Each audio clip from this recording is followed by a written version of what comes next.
you again. Hello. I have something I think you should see.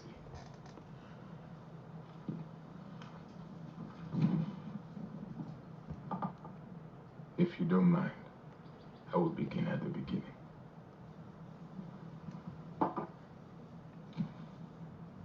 Long before Christ, the king of Judah was a man named Josiah. Boy, when you say beginning, you mean beginning. At that time, the temple where the people worshipped was in ruin. And so the people worshipped idols, false gods. And so the kingdom was in disarray. Josiah, since he was a good king, sent his secretary to the treasury and said, "We must rebuild the temple. Give all of the gold to the workers so that this will be done." But when the secretary returned, he had no gold. And when Josiah asked why this was, the secretary replied,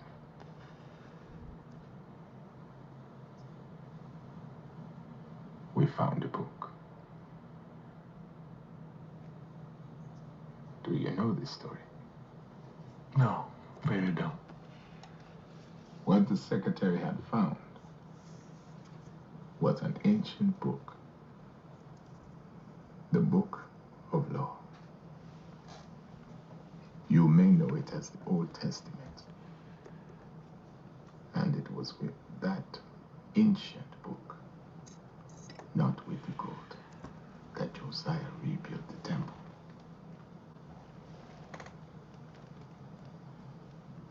On the other side of the island, we found a place much like this. And in this place, we found a book.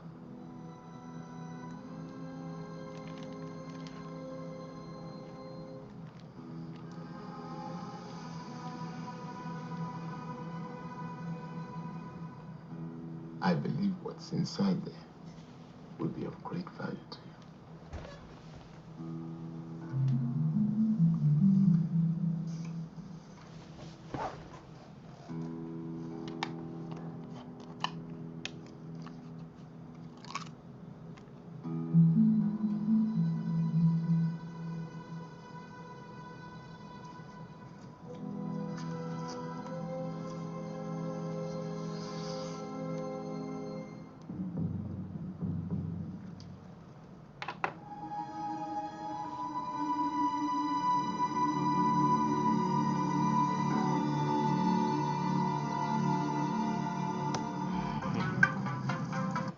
What's going on, people? Hold on, let me change the audio back here. There we go. We found a book. Did you guys happen to see this in my little window? I'm not even going to take it out of the plastic yet. I haven't even thank you, Alan K. I haven't even taken it out of the plastic yet. It's true. In this book are 7 clues. By reading it carefully and discovering the clues, one could receive as much as $200,000 in $20 bills. 10% of my net profit sales from ha ha ha blah blah blah. Where have I heard that before? We have a book. And what is inside the book is of great value. So we'll get into that a little later. Ashley's going to join us here in a few. Those books are not available. I know. Why do you think I made a big to-do with the Lost clip and we didn't get taken down? Did you notice that, babe? I know. We are not taken down. So good. So far, so good. So one thing I wanted to go over, and babe, if you could do this, if you could somehow put in like our description box for this episode, put Toby and Shelly's YouTube page on it so that they're getting proper credit for what we show. Toby has given me permission to go back through all of his content, as long as I give him credit and we stream, we'll do it from his YouTube page, and we'll do it live. But he's given me permission to go through all of his content, kind of try to use any of it and dissect it and help us either A, solve the poem, B, try to figure out where Forrest wanted to die, same shit. Or, for what I'm going to do today, I think let's go over a little bit of Jack before the find. And we have, I think, at least, 3 instances on AGK where Jack shows up. And so what I want to do today a little bit is kind of go through them in detail, fine-tooth comb it a little bit, and then, see what we get out of it. So let me go back. Okay, I got to make a new window. And then we'll get into the DB Cooper stuff after that, for sure. But I think there's a lot of gold on AGK, and Toby has been gracious enough to let us kind of sift through his stuff live on my channel. So Toby, if you're there now, or you come into the stream now, I don't know, but we're going to fix the description so that everything credits back to you. But also, we'll throw the link into the chat, obviously, for your channel.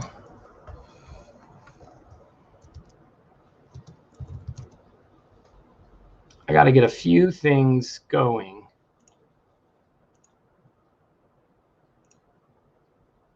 There's a good thread on Thor.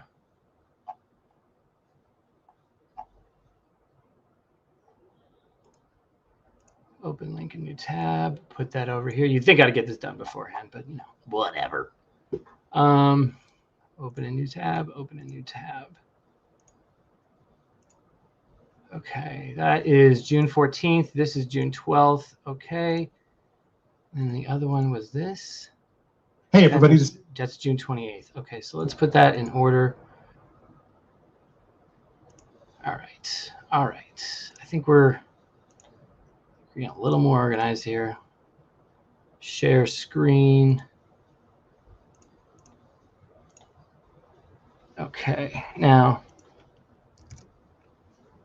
this is from Thor. K-Pro posted this, and then we're going to go. So we have July 12th or June 12th, June 14th, and June 28th. So I want to double check these timestamps. I don't think they were. 25-minute mark.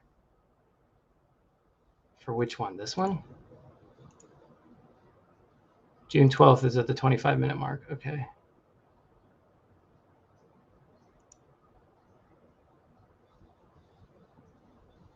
If this gets long, well, I'm going to go till I think Susie Fenhaven goes on. So yeah, this might be nomadic. Good question. All right, so why don't we just dive into this? Should we get maybe some of his quotes available? I think that would be prudent. So we'll go to, I'm part of GTA. Don't pay no attention. Pay no attention to any of that. All right, so Jack Steuf on Reddit. We'll get this open. We'll get into this Google Drive. So we'll have some Jack quotes that we can look up, compare and contrast a little bit, just offhand. These would be his posts or his comments, and then these would be his posts, correct? Yeah, okay. All right. So, with Toby's permission, I say let's dig in a little bit. Let's try to listen and figure out what, if anything, was missed. But it's not inhumane torture. First of all, AGK has a lot of good content. Jack himself watched AGK. We know that. I watched AGK. I didn't agree with everything Toby said. I felt as the streams went on, he got a little bit more and more confident in his own thoughts, which I think that was all of us in the chase, really, if you really want to boil it down. But also, I think, Toby and Shelley backed out of the chase. They were doing these shows, but they weren't searching anymore. And I think that gave them a little bit of an unbiased platform to kind of just use as a sounding board for theories and for questions. So AGK I like, and look, we're going to get into the part where he's calling callers has callers, because I think this is how Jack gets in. So let's get into the first one. I'm told around the 25-minute mark. We'll listen for a minute or two, see if this shows up. Sure. How's that? Tell me how the volume is. This one is entitled Maps. It's from Gary Gilmore. Isn't he a comedian? Isn't Gary Gilmore a comedian? By the way, I was listening to an AGK this morning from June 5th, right? So June 5th, 2019, exactly a year before the find. Somebody emails them, and I'll get into that one after we go to these. In fact, so I don't forget, if we go into their playlist, it was their Wednesday show, if I'm not mistaken. So it would be their Wednesday Hump Day playlist. And this is December 19th. Okay, hold on. I have to go through view full playlist. And if you scroll, get rid of this. If you scroll down, we got June. Okay, so we got June 5th. Ah, shit. I don't know the timestamp in this one. It's in the email section. Shoot. Oh, no, I did. I think I texted myself. Come on, Ben. I prepared a little bit, right? Let me see. Yeah, 44-minute mark. Okay, all right. So we give timestamps for all that. We'll go to that last. All right, so let's keep listening and see if we hear Jack. He says, "Hi, Shelley and Toby. Have you considered that Forrest's idea of a good map might be one that burns well?" Have we considered it? Is that a too far to walk the story of him? Him and Donnie burning the map because Yeah. it came in handy. Yeah. Could be. Hmm. I don't think that's why Fenn told us to have a map. I think he just doesn't want people getting lost. I wouldn't burn my map. Because he's been lost and it's no fun. And it's no fun being lost, is it? It's scary. Your turn. This is from Jack. Ooh. And it's called Potential Afternoon Topic. Potential afternoon topic. So he's giving them a full-fledged topic idea. All right. Not Jack Selvage. Just Jack. Jack 85319. Oh. Jack 85319. Jack 85319. I don't think that's a phone number. I think that's an email. Jack 85319. Now we'll have that saved. I'm going back here. Let's always double check, right? 85319. 85319 is the same fucking email. We know this, right? It's the same email. JackHidCash@gmail is the email he used to send in to Toby, and they stop him after 85319, and that's how his email starts. So he's using the same email. Why does this feel new to me? Why do I feel like I was told Jack was using a different email? 85319 was the beginning of his email. We know that the Jack email is Jack85319-834. All Toby did was neglect to say the 834. Oh, sorry. Yeah, and he goes, "Oh, sorry."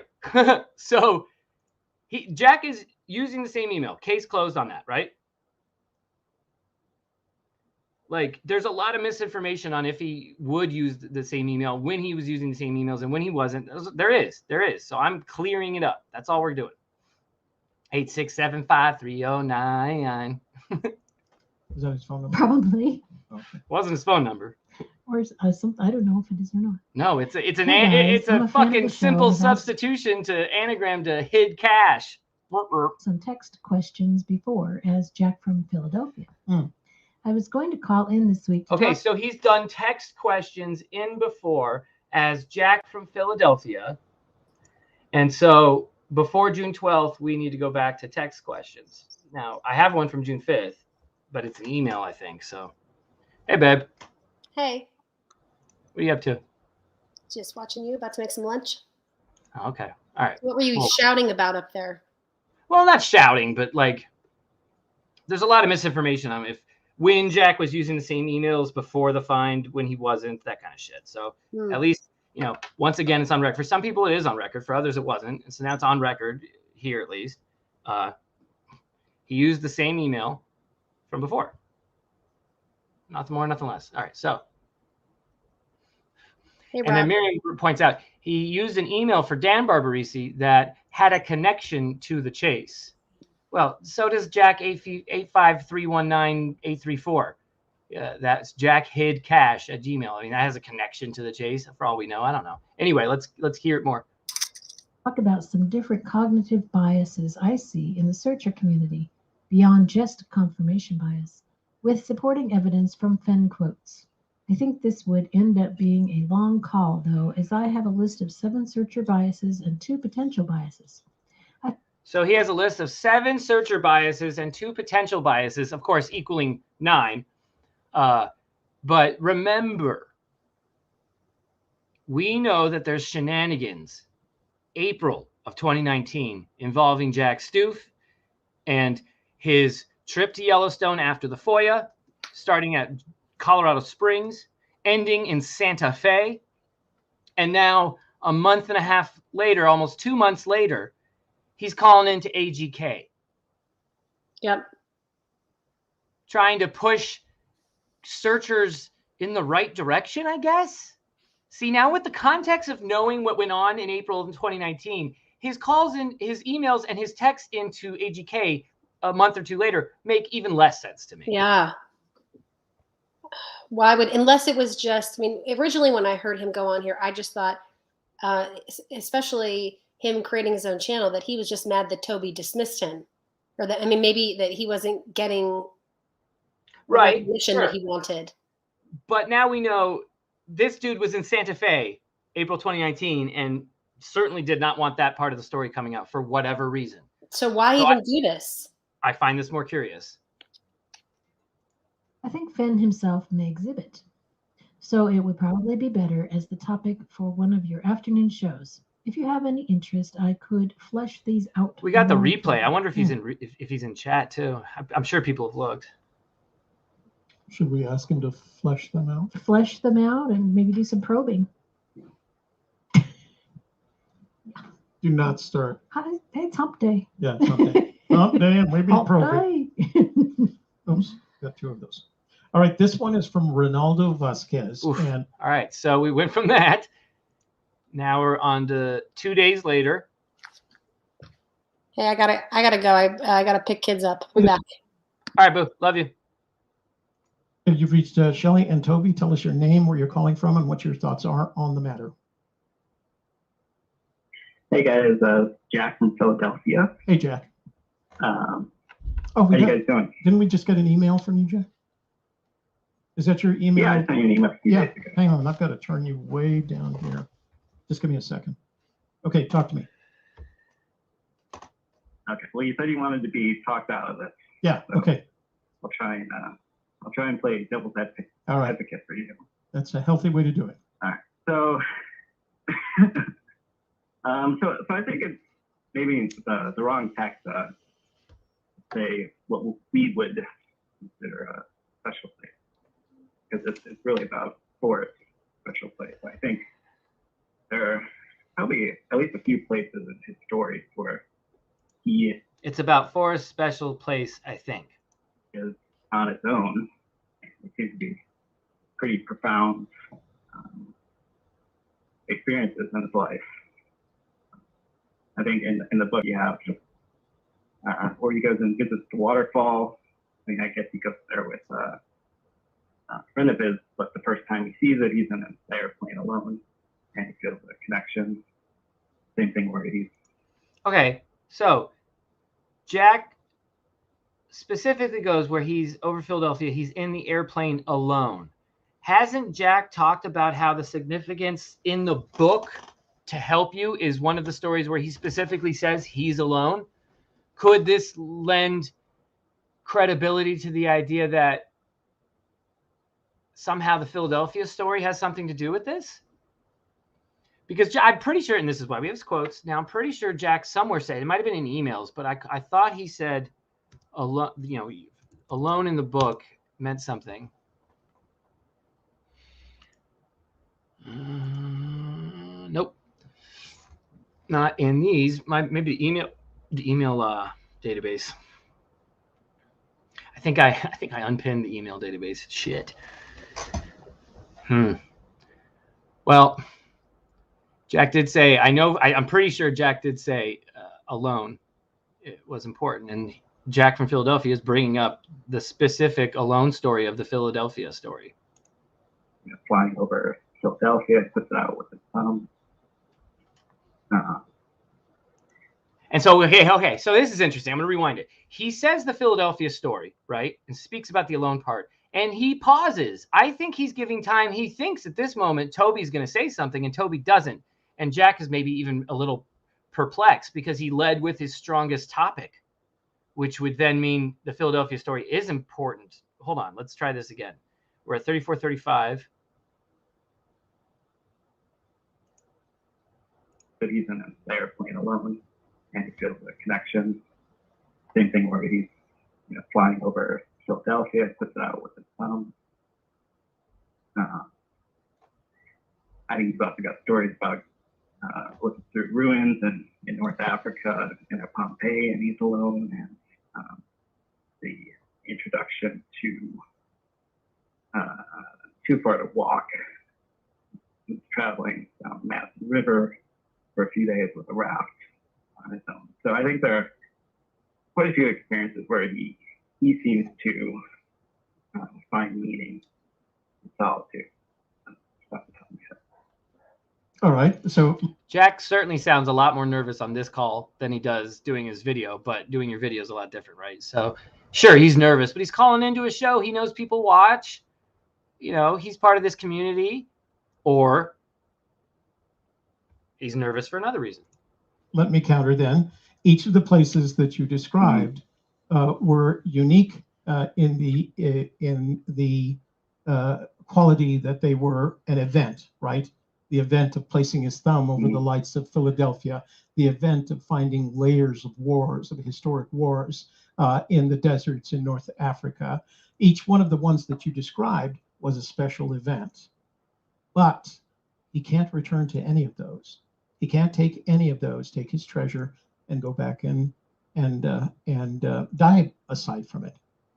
So although I believe he's had these experiences, you've just added an interesting facet to all of this. So let's use the example of the one that's in the preface to in Too Far to Walk, where he describes fishing along the Madison River downstream from all the way to Baker's Hole, and how he spent 3 days walking the rivers and fishing in the bends in the river where the water was a deep green. Well, so we can accept that was significant in terms of it was an event. We can also assume that because he told us the story, it is likely not his special place. Because we have to assume, although there is... Well, okay. So right there, Jack sounded like he wanted to interrupt and argue back, right? And Toby's stance on this is pretty clear. I pretty much had the same stance at the time, which was, hey, Alan, before you catch up live, just go back to the start of the stream. I did the whole start of the stream for you. So just watch the clip. We didn't get taken down. We're good. Just watch that whole thing and then hop back on afterwards. What was I saying? So everybody knows Toby's stance on it. If he talked about it's probably not the story that we want for where the chest is. Hence, if he talks about Yellowstone so much, it's not a Yellowstone. I get that line of thought 100%. But it sounds like Jack wants to argue. So hold on. We're at 36:28. Let me rewind a little bit. Significant in terms of it. Watch, Jack is about to argue. We can also assume that because he told us the story, it is likely not his special place. Because we have to assume, although there is... I don't know, maybe he is about to agree. Because again, and the qualifier that I'll use is each of the things that you described as being special potentially to Fenn had the characteristic of A, it was associated with a special event. He's flying over Philadelphia. He looks down at the lights and he puts his thumb out and covers the entirety of Philadelphia with his thumb. What a memory, a special event. But he didn't have anybody to share it with. So it makes it into the book. I think those special places that make it into the book, that made it into the book, are likely not the special place that he wants us to find, because none of them have that other characteristic of having been shared with someone. What do you think about that? Yeah, I think I would agree that the places he specifically talks about probably not there, but I think there's probably a story behind. Okay, hold up. So then he goes, no, they probably aren't there. They probably aren't at the places he talks about. But he did do a but, and I don't think he talks about 9 Mile. I mean, I put into Terry Scant 9 Mile hole multiple times, and I get no hits. So, not saying it's 9 Mile either. He talks about the Madison, so. Special place. I agree. I think that he's not telling them. Yeah, I think that's what makes it. Shelley and I talked about. I think there is a story behind the special place, but I don't think that the story is. I walked into this area and I had a spiritual moment.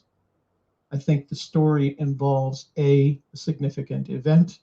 Let's say something as simple as finding an archaeological relic of some kind, or maybe a petroglyph, or my other theory about I happened to be there on the summer solstice, and I saw this fire of sun passing through the rocks over my shoulder and onto, it was a special event. And if that had happened to you, if you had walked into, let's say, a canyon, and it was the summer solstice, which always had meaning to the ancient tribes, right? The ancient American tribes, all the tribes, all had a sense of the value of the summer solstice and the spring and fall equinox. But imagine if you had walked into a canyon and it happened to be the summer solstice, my other YouTube I never or maybe used. even the fall equinox, and you walked in that canyon and you looked up and there was a blade of fire coming from the sun, and it was cast upon this rock on the far side of the canyon, and you'd say to yourself, "Oh my God, how special is this place?" So the event, there's the event category, right? Wouldn't you, at the next summer solstice, take one of the people that is closest to you, perhaps one of the people even that you love, your brother, your father, your best artist friend, and take him back on the following summer solstice and say, "Watch this." And then after they passed, it's still a special place. Yeah, I think I probably would, but I think Ben likes to spend a lot of time on his own. Okay, so this plays into Jack's summations of, it doesn't matter what you think, it doesn't matter what I think, it matters what Fenn thinks. And so Jack reiterates this. Jack says, yeah, maybe I would do that, you're right, but Fenn likes to be alone, so he wouldn't have. That's interesting. So if Fenn likes to be alone and his special spot's about being alone, then what does the two people can keep a secret if one of them is dead mean? Does it mean each know the secret because it's passed on? No two people can share this secret at the same time because it's like a fishing hole. You can only be in it one at a time, like 9 Mile.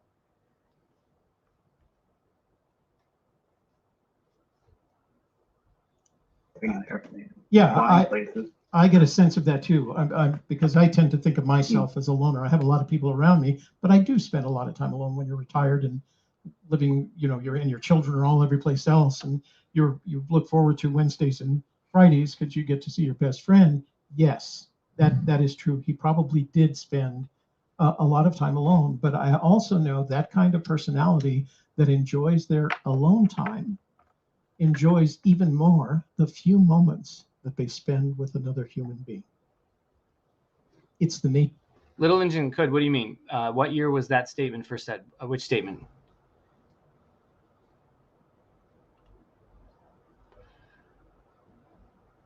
Am I getting too close, Godelkin? I like that.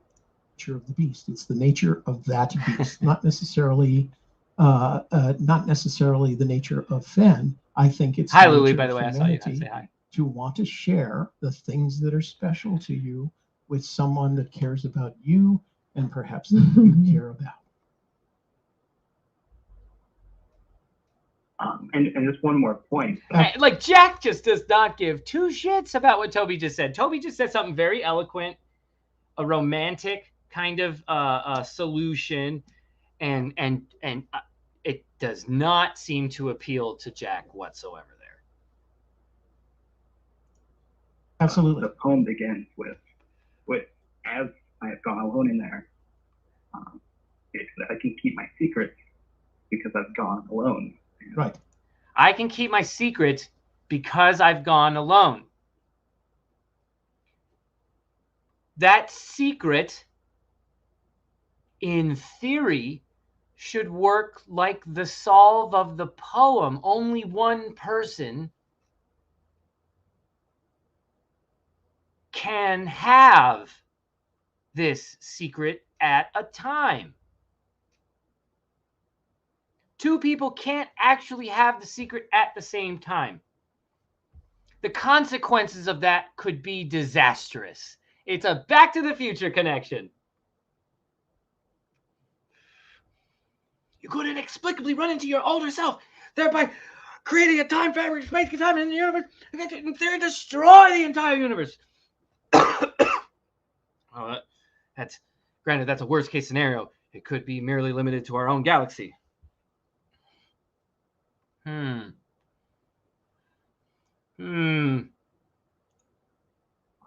guess it's not clear if it's just that one occasion that he went alone in there, or it's because he always went alone. I think I could make an argument. It's because he always went alone in there, is what Jack says. Let's read that. Let's listen to that again. We're at 4104. I guess it's not clear if it's just that one occasion that he went alone in there, or it's because he always went alone. I think I could make an argument. I think that's a possibility. I think that's a possibility, is what Jack says. For a short time, both Fenn and Jack shared the secret, and the world didn't end. Unless there's more to the secret, and even Jack doesn't know it. Because maybe Jack just, backdoored it.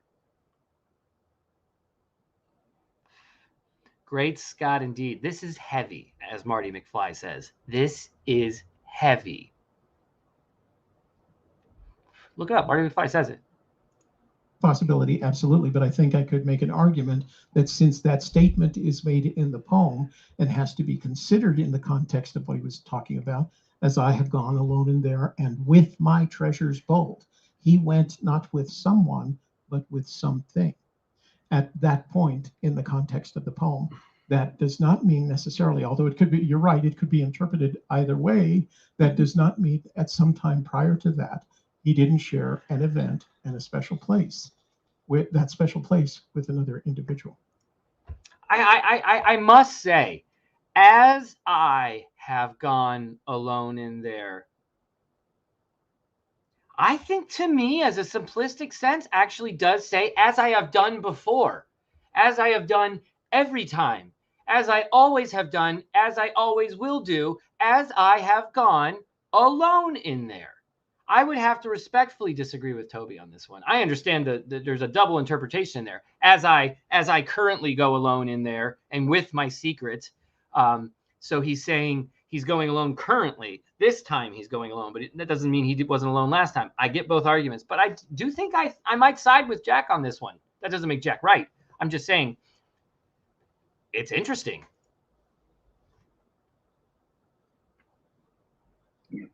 Ooh, hey, so let me. Jack does not like that. Let me break over before you leave. I got your. So we were going to do a show on confirmation bias this week, and I think it was based on that commentary that you sent me, the information that you did. We're going to save that for next week. I want you to know, and after we do that show, I want you to call in, and because I'm going to cite you in that show. But we felt like this was kind of a breakthrough moment for us, and we wanted to share it with everyone else. But we will cover confirmation bias next week, and it'll probably be on Wednesday. And so if you want to call or if you want to stay in the loop on Wednesday, and then I can, because I'm going to use you in the citation, and you can call in and we can talk about it. How's that? Okay, that's good. All right. All right, have a good one, guys. You too. Thanks for calling in, Jack. We appreciate it. Oof. I don't know that Jack was too happy at the end of that call. Jack from Philadelphia. So we could get some of the other searchers who've been to Fenn's home to confirm this, but Fenn does like to show off his collection. When he hosts you in his home, he will take you into his office where he has his collection. Mhm. He wants you to notice it, to see it, to talk about it, to show it off. Yeah, I don't know. I think I disagree with them on this, but that's okay. All right, so that was June 14th. Now Toby then says he's gonna do this next Wednesday. Now we're 2 weeks later, June 28th. Let me get the timestamp on this one. It looks like Fentrospection. Wait, hold up. Fentrospection. Okay, the minute marker on that was 42-minute marker. Hashtag Davio.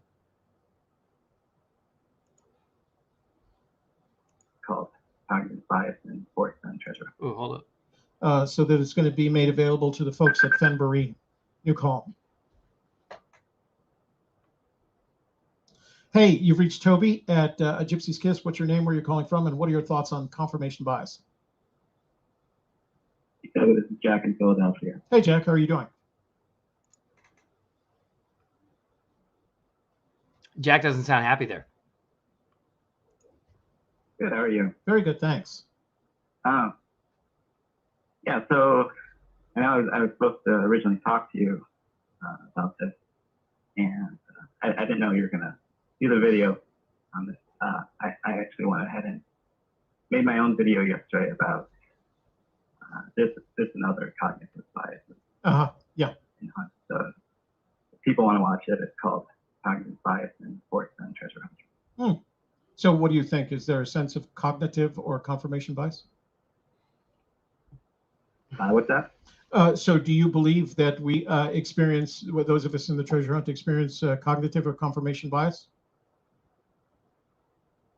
Yeah, definitely. I think anytime that you have a situation where there's not a lot of opportunity for confirmation, like you say. I'm going to pause it right here. I'm going to go right to this. USA Soccer. What if at 9 Mile Hole area, there was something to tell you to go pick up the chest at Hell's Half Acre?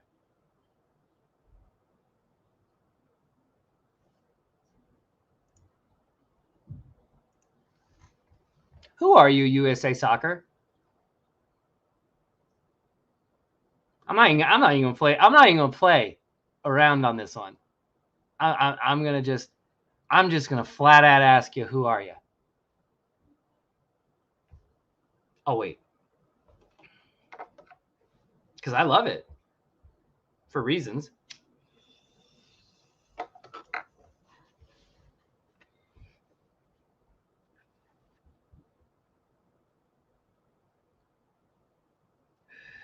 DS, I think I know where USA Soccer is going as well, which is why I'm very kind of curious. I'll let Toby keep talking. We'll go back to that. USA China, you got my interest. Or USA Soccer. See, I was thinking USA China like Sam. No, I know it's not Sam. But it's a good thought. And the reason the screen name is popping to me, guys, is because of a private email. That's why. There kind of aren't guardrails anywhere. Yeah. It's easy to lean on those biases that all of our brains have. I think, especially with confirmation bias, people don't have an appreciation for. Someone said timestamp here. I mean, I started again 42:30 or something like that. Coincidence and just how much coincidence is around us at all times. And also our brains are kind of wired to find patterns. We kind of err on the side of finding false positives and things, kind of like an evolutionary advantage, but it kind of restricts our brains in some way. And you see that, in this sense, people, find a pattern and it feels real to them. And especially when you have such a strong incentive, you're told, if you find the pattern, there's a $1 million treasure the end of the line here, you're much more apt to fudge things along the way. Mm-hmm. So, do me a favor, send me a link to your video, and I'll put it in our community blog so other people can see it. Sure. All right. So in terms of combating it, I think we need to have actually a higher burden of proof for, what's a coincidence and what's a real pattern. Uh-huh. And I think the only way to do that is to try and find intent. In Fenn, something he says, intention to lead you Uh-huh. on this particular path. And I don't know for sure that there is evidence of that, but he says he is straightforward, and there's subterfuge, and it's a lot less complicated than people think. So I have to think that there is evidence of intent out there for us to find, and that's our way of kind of disproving the coincidence. I think anything should be considered a coincidence until proven otherwise, and trying to find the intent. Yeah. Yeah. So that's my piece on confirmation. Hey, well, no, that's a pretty good piece. It sounds like it's got some research behind it. So again, email that link to me, gypsieskiss@gmail.com, and I will post it to our community blog so other people can take a look at it. All right, sounds good. All right. Thanks for calling in. You have a good day. Okay. You too. All right. Phone lines are open. You can reach me. Fenn once said, 2 places we always stopped were the giant Montgomery Ward store in Denver and Hell's Half Acre between Casper and Shoshone. Of course, there were food and bathroom breaks, too.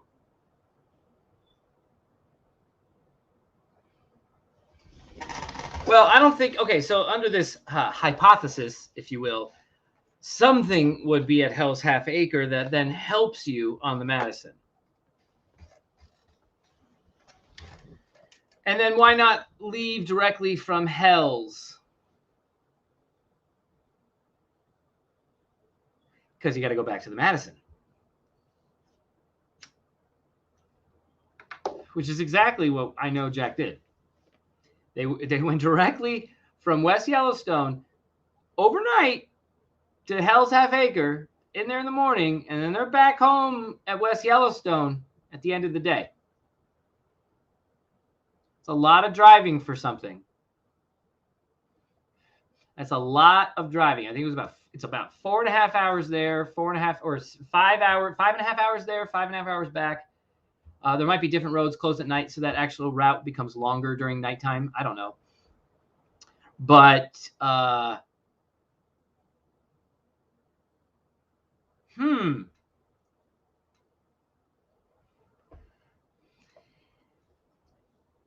Yeah, and Miriam, and then Santa Fe at the end. Yeah. Straight shot. What if Fenn meant get back in the box and he just meant like a box was the fucking state? Like, I don't know. Clue 1 is over here in Wyoming. Clue 2 is all the way over there. And you got to drive across the state to do this. He said whoever solves it, whoever finds it is going to earn it.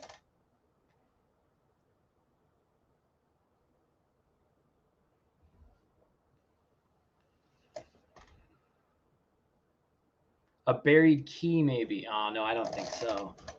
Maybe something that tells you what the blaze is. I don't know, honestly. What would be at Hell's Half Acre that's going to tell you where to go on the Madison when you were already on the Madison? Now, I like that because it adds another layer of bullshit you got to go through, and most people wouldn't assume that's what you have to do. I agree, Carrie. Box could be Yellowstone National Borders. Box could be Icebox Canyon. I mean, who knows, right?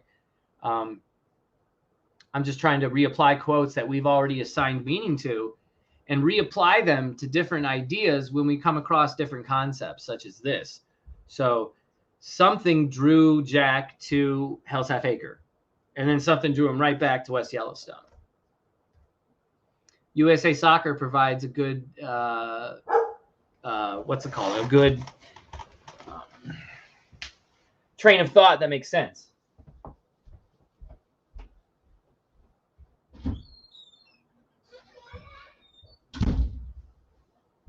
What's up, dude?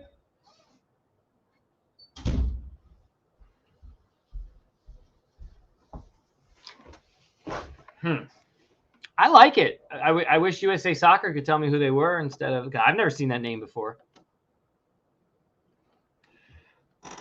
And it's not like one of the usual trolls. The usual trolls hate even having Wyoming discussions. Most haters of Jack and the original status quo story resonated with, I think, non-Wyoming solvers. That's just my opinion. I have no science behind that, but I think I'm right. I just spilled water all over myself.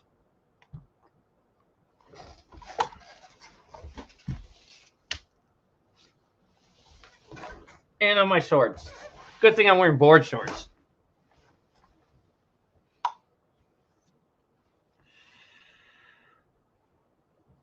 Begin your journey where warm waters halt and take it in the canyon down. Maybe the canyon down is Hell's Half Acre.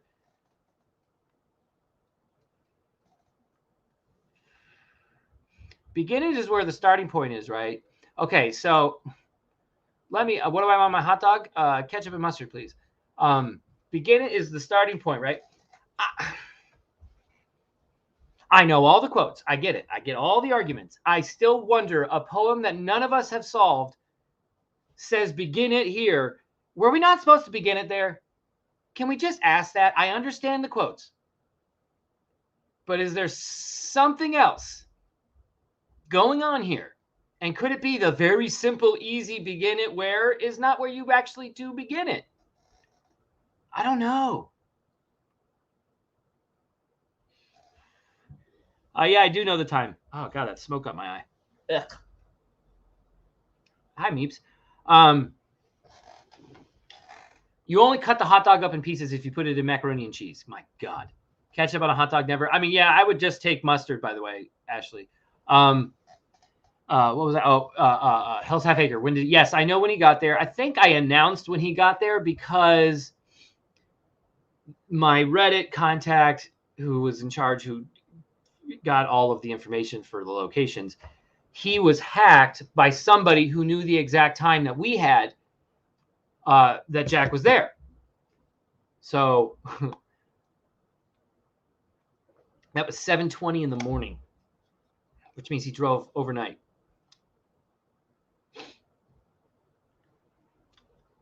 I could see somebody searching all day. Let me present a hypothetical. Someone is searching all day on the Madison. They come across something that tells them they have to go to Hell's Half Acre at the end of their search day. Let's call it like 4 or 5 o'clock. So it cuts off the search. Oh my God, we got to go to Hell's Half Acre. Well, first thing you're going to do is you're not prepared to go to Hell's Half Acre at this very moment. It's 4, 5, 6 hours away. So you have to now start planning for that. So you head back to your hotel, your camp spot. I would guess then you eat, maybe you even take a nap. You know you're going to be driving all night, so you take a long nap. So you take a nap till 11 p.m., 12, 1 in the morning. Hop out of bed, get into your car, drive overnight into Hell's Half Acre. You get there at 7:20 in the morning. It makes sense to me. It doesn't. It's not out of the realm of crazy shit. It's just why up and leave and go to Hell's Half Acre?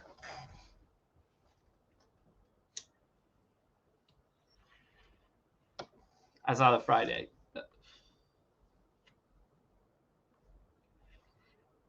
The sign at Hell's Half Acre. Yeah. I've seen that sign, but like If we go to maps, if you guys have seen Starship Troopers, I think that was like the last movie to film or big movie to film there. All right, so we go here. All right, I'll share the map now.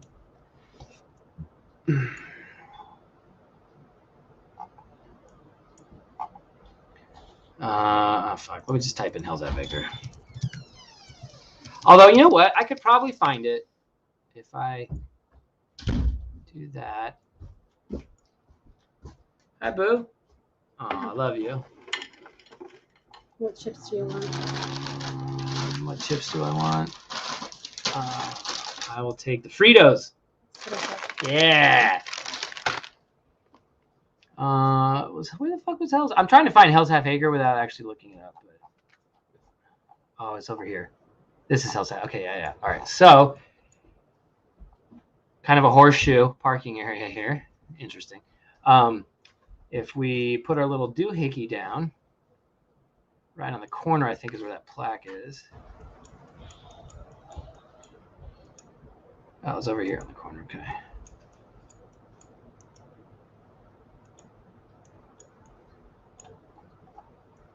Hell's Half Acre. There we go.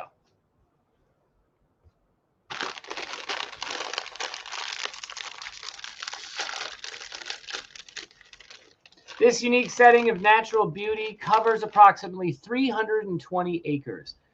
Viewed from a point of maximum depth, its walls and pinnacles show soft and varied hues comparable to the Grand Canyon of the Yellowstone.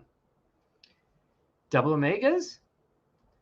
Investigation has confirmed that in former days, the Indians drove great herds of buffalo into this depression for slaughter.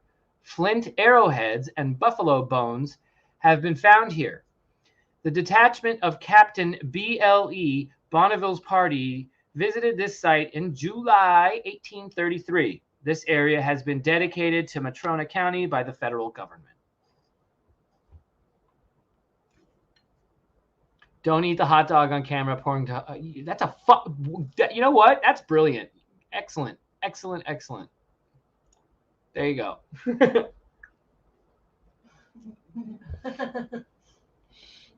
That's very smart. Why do you think I turned around over here? Anything else? I'm great. There's no Cokes in there, is there? You know what you should probably do? When you take them out, just put one in. Just like, no, what?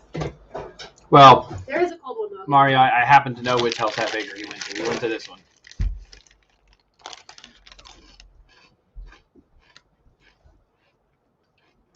Oh my gosh. A miracle. Right?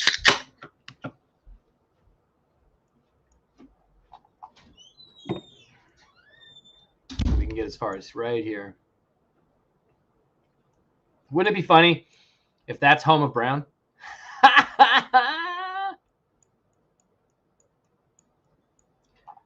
Louie, I'm not getting the joke. What's the Friday thing? Like making fries? I don't understand.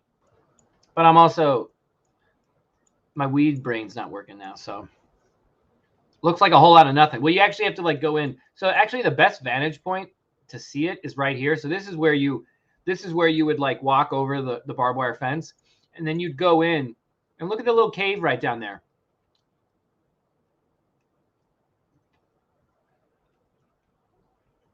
There are no shortcuts. Look at the big picture, right? Having to go all the way here, I don't know, man. That's definitely not a shortcut. If that walk down to this cave right here is easy, this is where I would assume if there's anything, it's in there.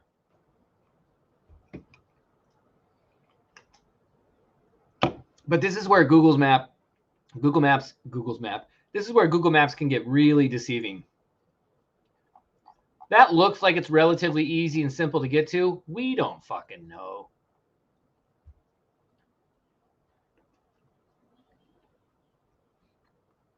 Street, fair. It was also logged. It had to get logged in somewhere, so a password was needed. You know what I mean, Street? Like, literally, the owner of that phone had to be operating it, or at least know the passwords to it. You're not on camera. No, you're not on camera yet.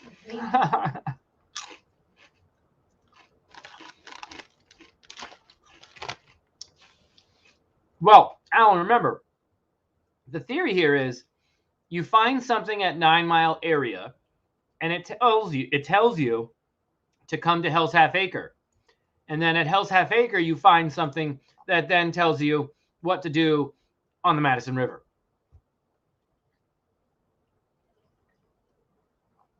Which would mean you'd then have to go circle back around and drive over to Yellowstone. So, interesting.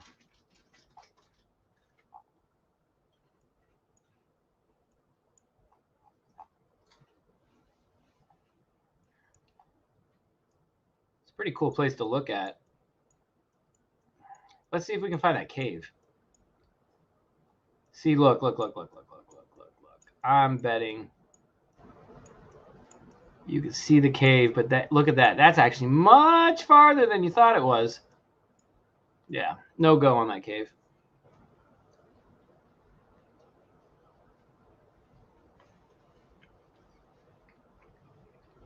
If Odell Beckham ends up with the Packers, I'll vomit.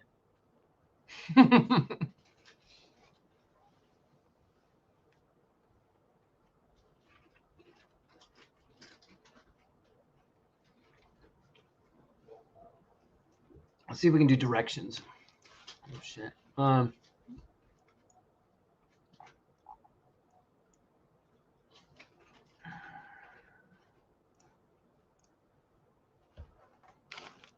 Hey, you know what's funny? Last night, I found an old assortment of Facebook posts that I copied and pasted from way back in the day, like 2009.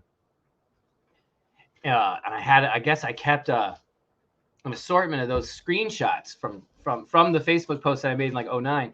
And one of them was when I punctured my leg with the axe, and when I said I broke a Native American skull, I went back. My post was literally from June 2009, where I go, well, today, like something like today sucked. I broke a Native American jaw, so I broke his jawbone, the mandible.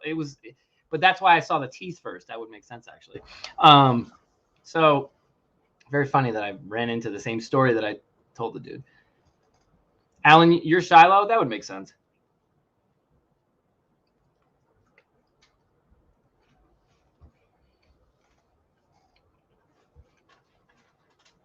All right, so we go from Hell's Half Acre to West Yellowstone. 6 hours and 22 minutes. Or if you go up through Montana, 7.5 hours. So he leaves at midnight, he gets there 7:20. Makes perfect sense to me.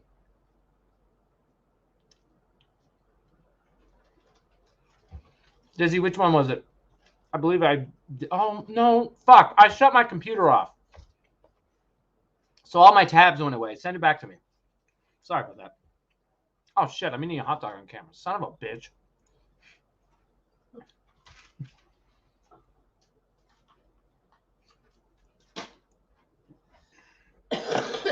You want to sip?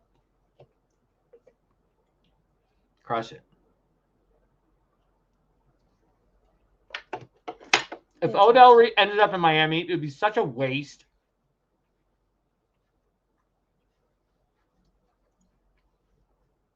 Okay, so, but then turn around and go back. Yeah. There are no shortcuts.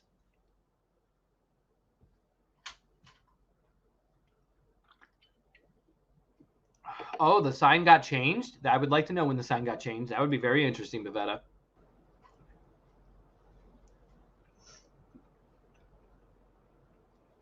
Thank you, Boo. Mhm.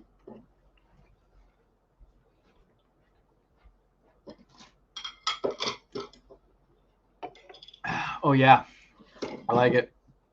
I do like it. How much time was between Hell's stop and leaving Madison to head to New Mexico? How much time back along the Madison? Thanks. I got to dig into the memory here. Because remember, the notes are missing now. But I've said it before, so verify it with past. Go back to the one where I brought the Brandon man on, or the one with K-Pro. But I'm pretty sure it was. So we know he's in West Yellowstone for. I'm going to make up the dates, but I'm remembering the time in which it transpired. So he goes from Colorado Springs to West Yellowstone on or about the 21st. And he's in West Yellowstone till the 23rd. He is in, or 20. So he's in West Yellowstone, I think the 21st, the whole day of the 21st and the whole day of the 22nd. Drives to Hell's Half Acre the morning of, let's say, the 23rd, like midnight, like 12:30 a.m. to 7:20 a.m. of the 23rd.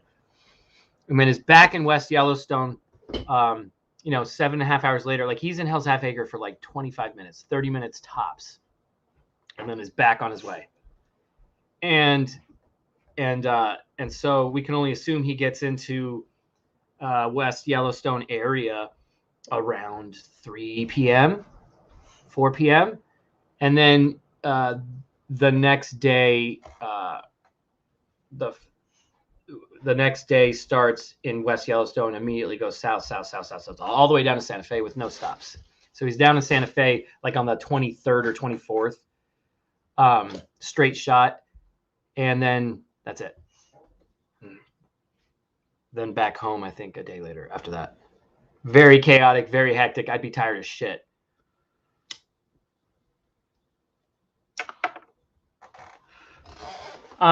Maybe Bavetta, but the farthest east Jack goes is Hell's Half Acre, turns right back around, and then goes south.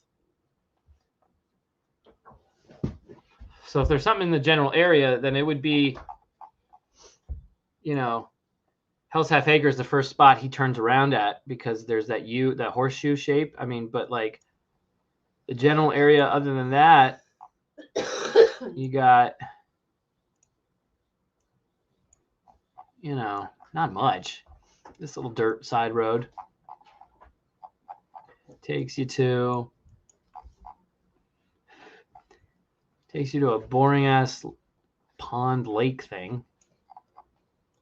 It's probably doesn't even have water right now, and takes you down here, which looks abandoned. Some blue thing right there. Oh shit, I'm not even showing you guys, sorry. So I'm going back. There's Hell's Half Acre. In the general vicinity, this is as far as east as he goes. So, I mean, if he stopped ahead of it, there's that lake thing or pond thing. And then you go all the way down this dirt road. And, either something's getting built or something getting taken down. Make all the lines cross. I don't know. I doubt it's anything besides Hell's Half. If it's anything, it's Hell's Half Acre, right? I mean, that's the.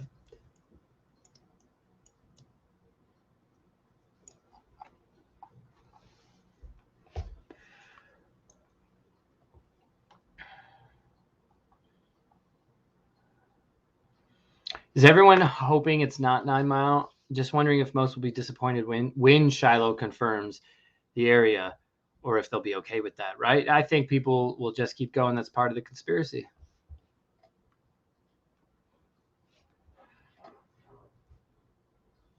Carrie, that's very likely too. However, I would doubt the timing of heading home.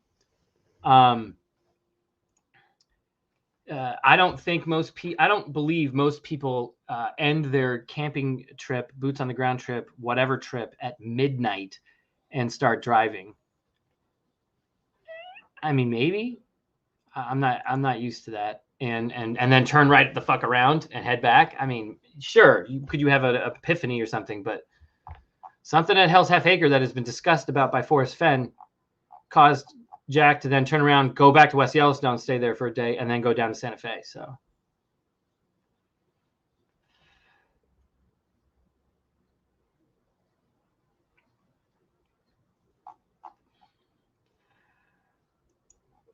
I'm with you, Alan.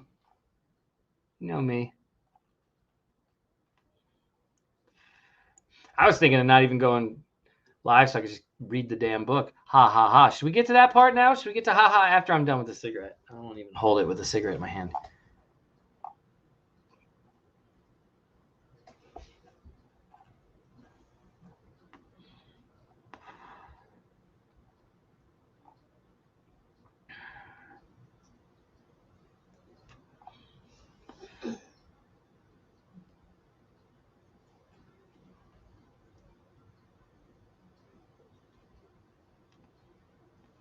Mirror the image of the Madison River and turn it upside down.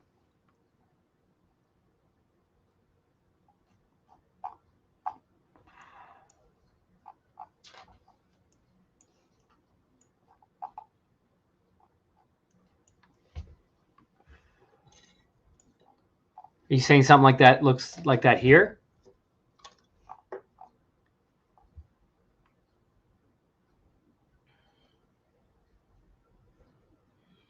Or, Shy Guy, you're wrong. Do you ever think of that?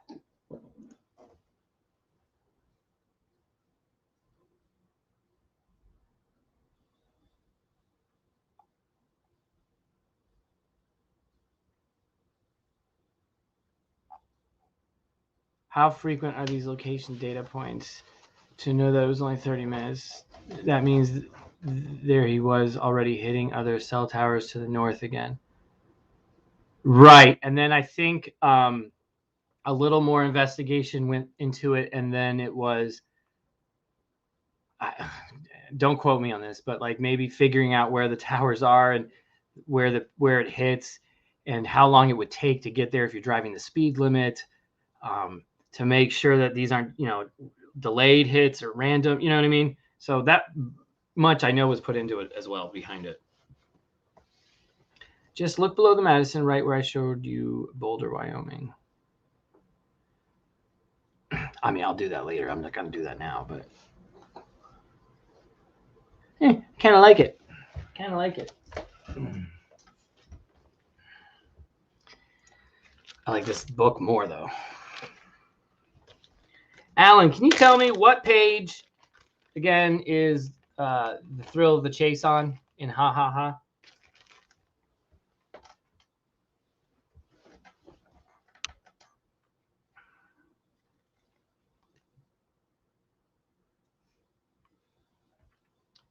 You ever notice it looks like, oh, you can't tell there, but some of the pages just look like they're popping out and meant to be looked at. 1, 2, 3, 4. Are they all images? Image.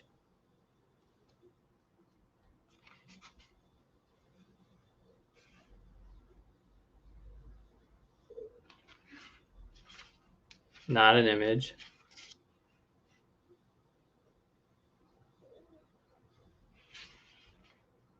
These pages do pop out a little bit more, Alan. Did you notice that? My hands were washed before I started the stream. I'm good. I just had the cigarettes, all right?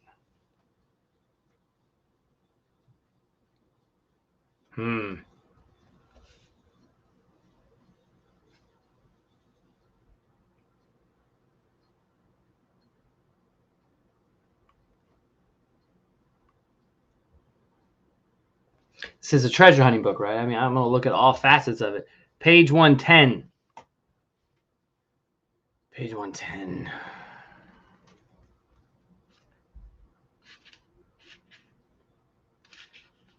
Aha, there it is.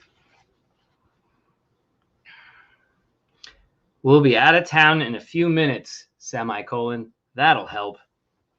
End of the quote. And then, starting here, can y'all see that? I began to lose myself in the thrill of the chase.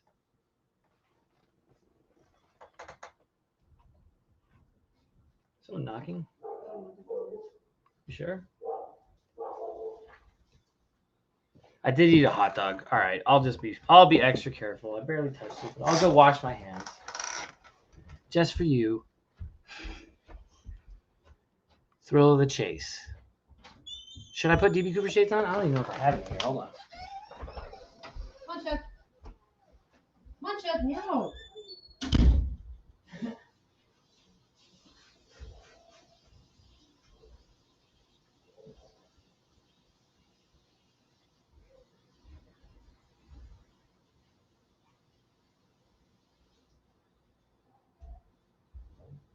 All right, hands washed.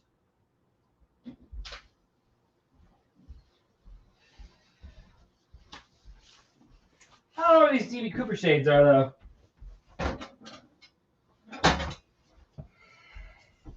It's too bad.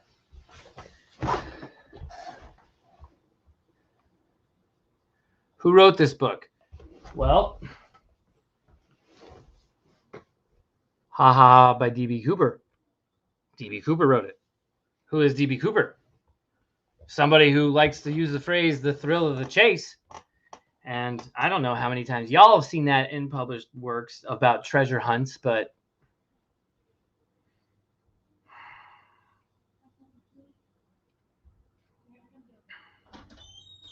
let's go to page 242. What's up?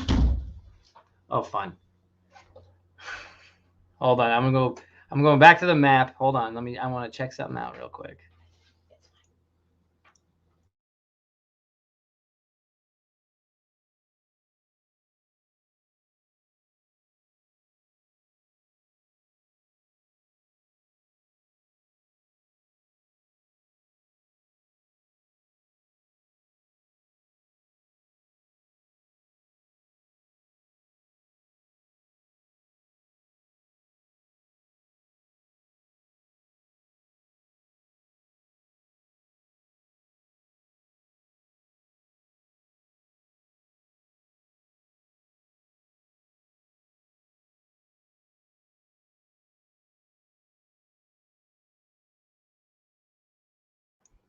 And we're back. All right. So much mystery. All right. Back to this. 242, right? Not 4, but 242? 242. 242 walk. Let's see if there's anything interesting on page 242, shall we? Ah! The number 23 pops. How much you got there? Deborah asked curiously. Semicolon. Her eyes widened as she looked in awe at the stack I was counting. 23,000. Davia should like that.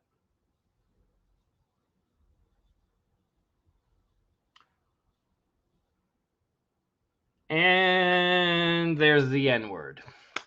So, different time. Yowza. Although it was quoting a phrase, it wasn't calling anybody anything. It was more like a, oh gee, how would you put it? When you describe how the book Huckleberry Finn uses the N word, this is kind of like the same thing. It's inside of a quote. It's not the author's thoughts. Interesting. Weird.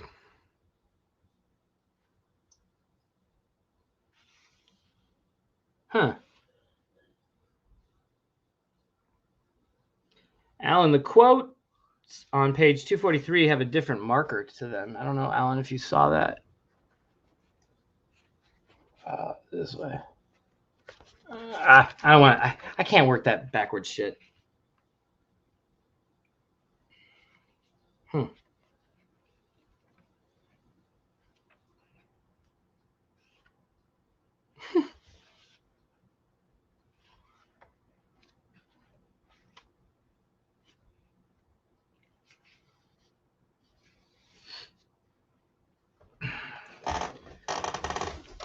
To locate and receive your $200,000 big score, you need only follow the clues and pick up the certificate.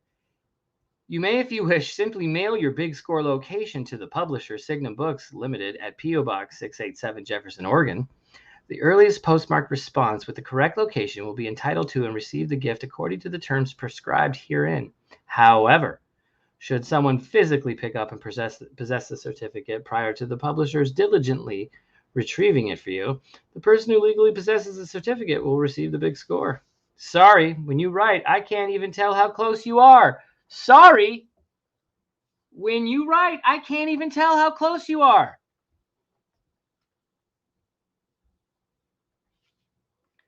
Offer void where prohibited by law, local, state, federal, national. Otherwise, no age requirements except as may be required. All taxes, filings, reports, and costs incurred are the sole responsibility of the person claiming and receiving the big score. No purchase necessary. The publisher, asterisk, asterisk, asterisk, asterisk. The last thing in the book, the last thing in D.B. Cooper's book is an asterisk. Interesting. The publisher, Signum Books Limited, is not responsible in any way for the $200,000 offer, with the exception of establishing an account and depositing quarterly 10% of the author's proceeds. Where have I heard 10% of the author's proceeds before?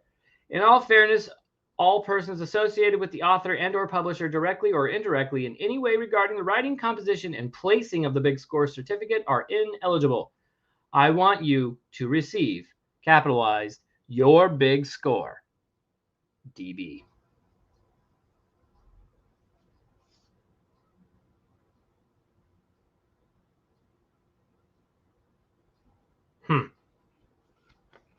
I will be crushing this book very soon.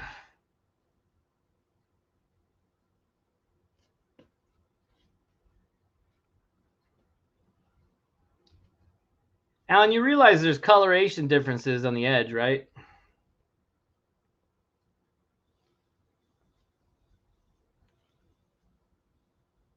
There's one page that's marked.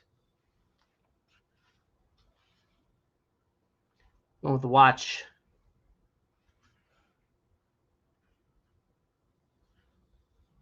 I find that interesting. It's my first time with a treasure hunting book like this. I haven't even had a chance to process.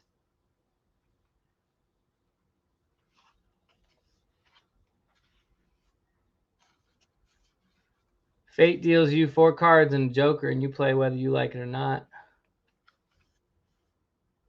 He's got 4 cards in his hand.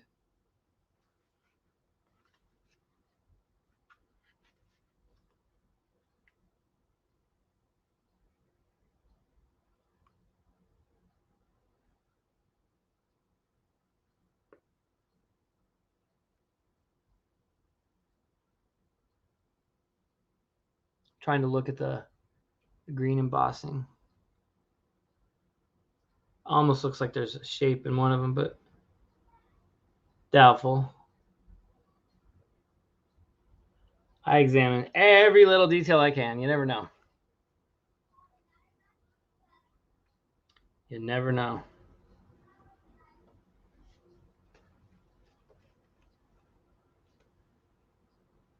Does it not scream odd that Ha Ha Ha and The Thrill of the Chase are both Find Me books? Yeah. They both use the term The Thrill of the Chase? Yeah.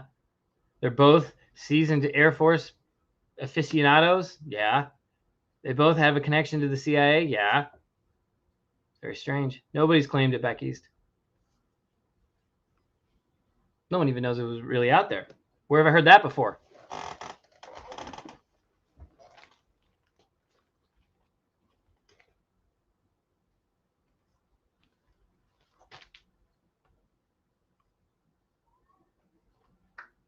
Is she the symbol for Signum Books? What is she? It looks like the blind Justice Liberty woman or whatever with the scales, but she has a knife in her hand or something.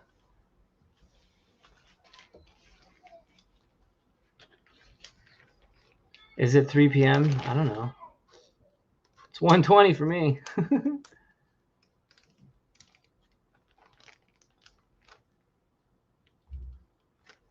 Almost 420.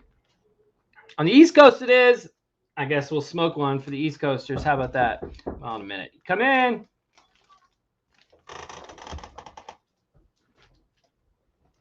Ha ha ha.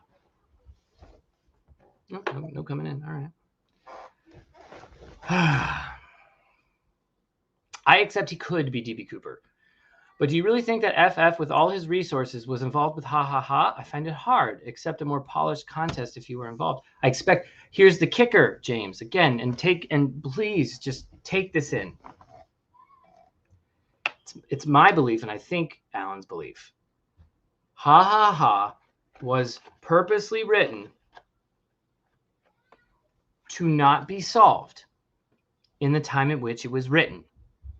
That it had a time lock on it, if you will. And in order to unlock ha ha ha, you needed to be around for the thrill of the chase. And then once you were there around for the thrill of the chase, you could then unlock ha ha ha. So ha ha ha is actually very complicated of a book. Actually, and like all things comes across like something it isn't. You know, Fenn self-published his Thrill of the Chase in what, 6 weeks? What do you expect out of Ha Ha Ha in 1983?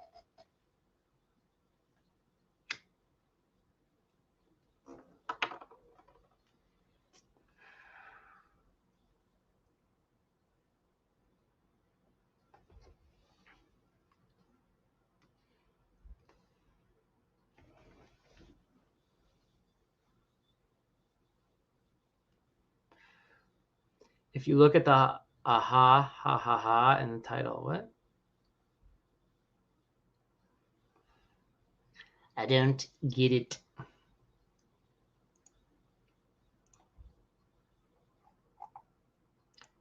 You know what hasn't happened today? No Jack updates, no Chase updates.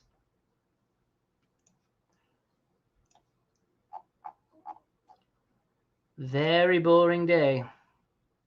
Except for the fact that I got ha ha ha. Is Susie going to be on today?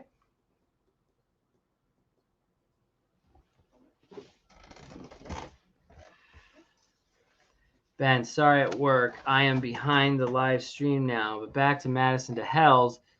The X to the X on page 99, that is what it was representing.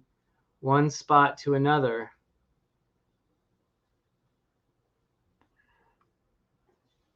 What makes you say that, USA? Soccer. And USA Soccer, what are your thoughts on Christian Pulisic?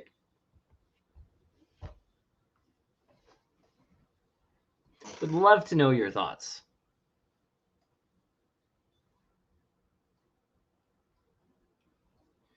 More like haha Clinton Dix. That's what a great fucking name that is.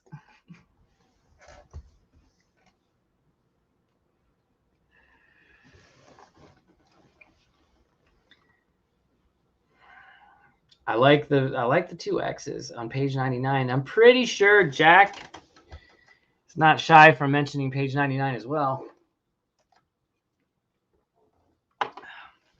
The X to the X is sounds like a vicious rabbit hole. I agree, but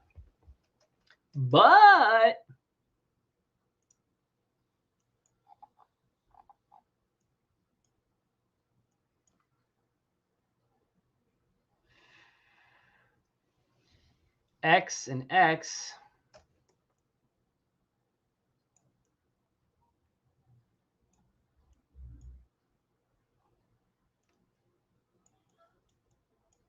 Is there any way that like route makes sense on any fucking illustration we've had? I wish I had my ha ha ha book to check page 99. Shit. All right, after this.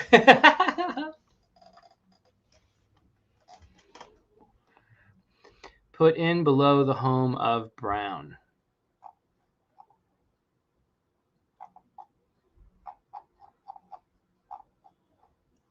Well, that's Brown. Ish. Couldn't it just be like right here.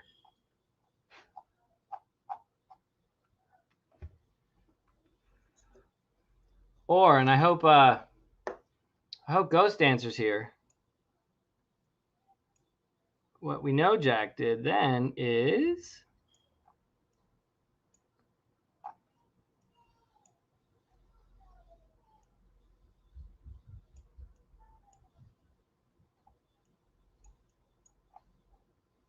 we know he deviated. We know that happened. Right into that bad boy, the Uncompahgre National Forest.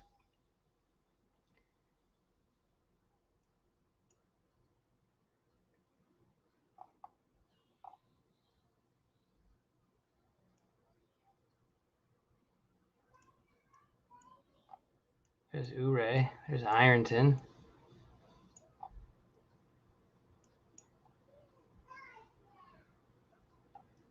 I had two solves here. Twin sisters. Believe me, when I heard rumors about twin sisters, my ears peaked up.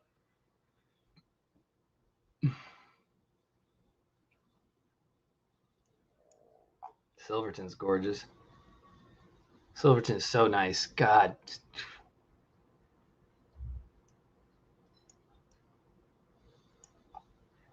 Purgatory.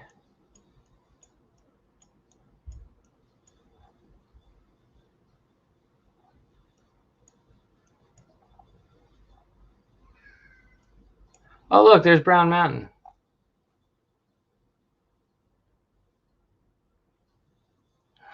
My first home of Brown. Before I knew, I think, what was it, Toponymy canceled that one out, but I loved me some Brown Mountain.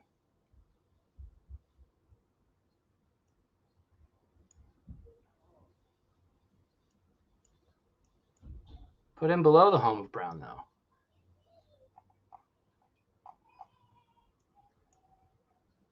Not far, but too far to walk.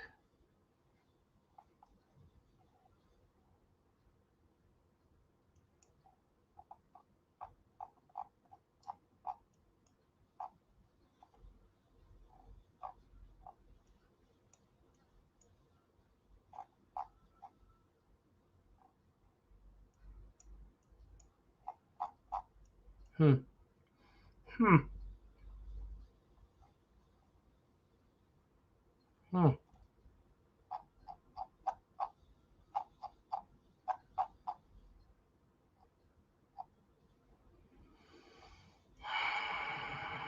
I think it's music time, yeah? Let's get some music going.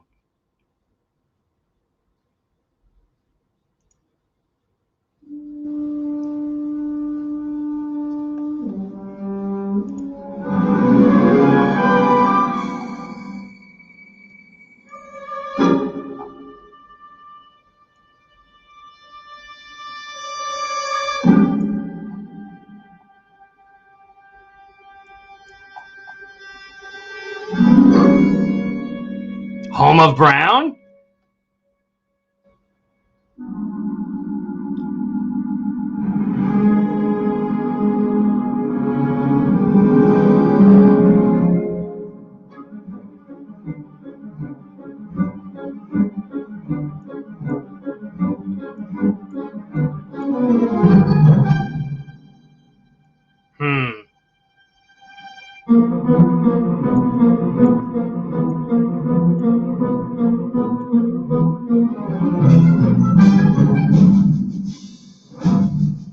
What a shitty image.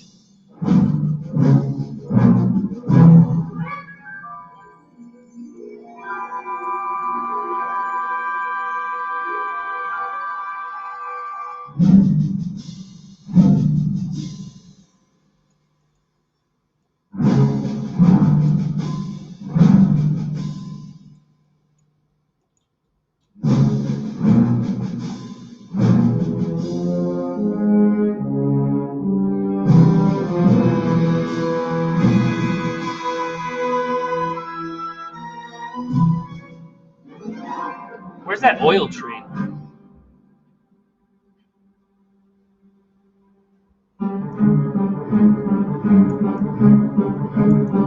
Somewhere there.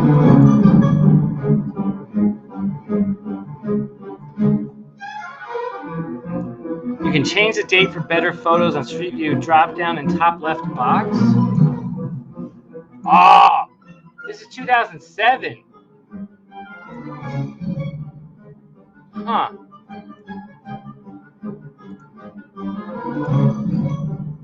Oh, that's much better. Thank you, sir.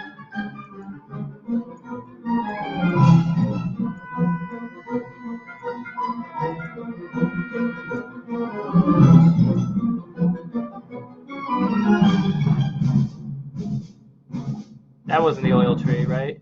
Where was the fucking oil tree? Bavetta, do you know where the oil tree was?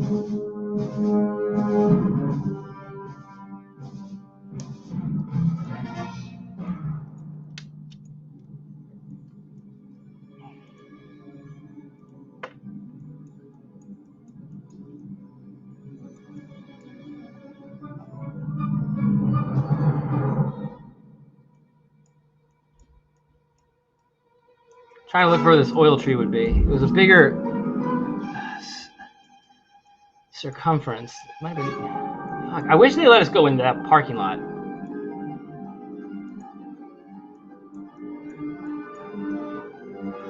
Or was it something like this? Like right here.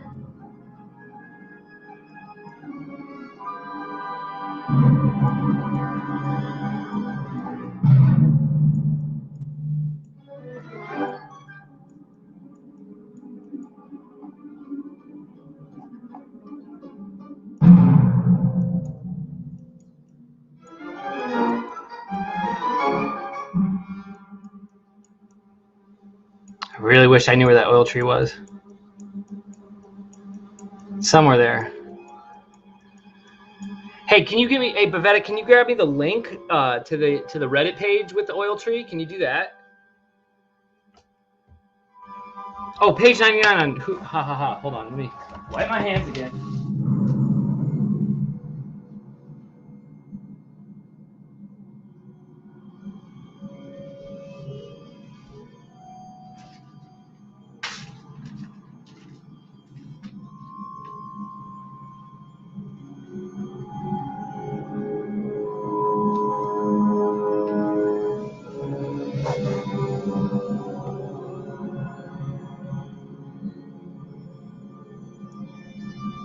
Page 99.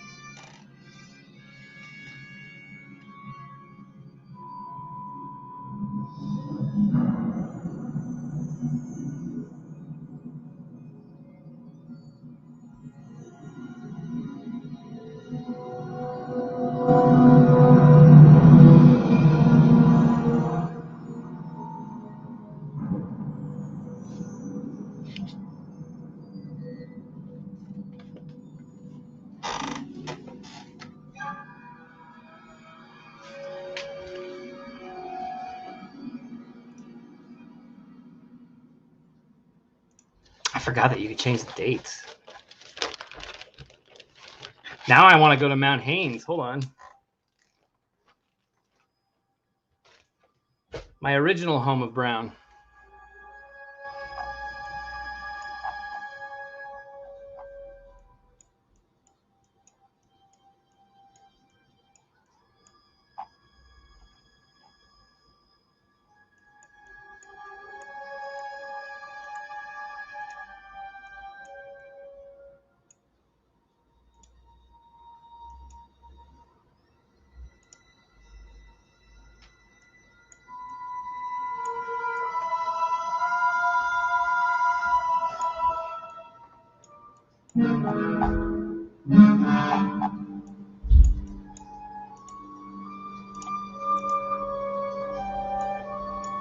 See, it's all protected too.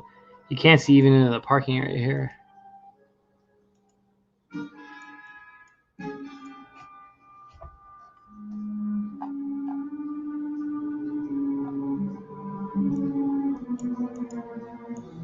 Huh.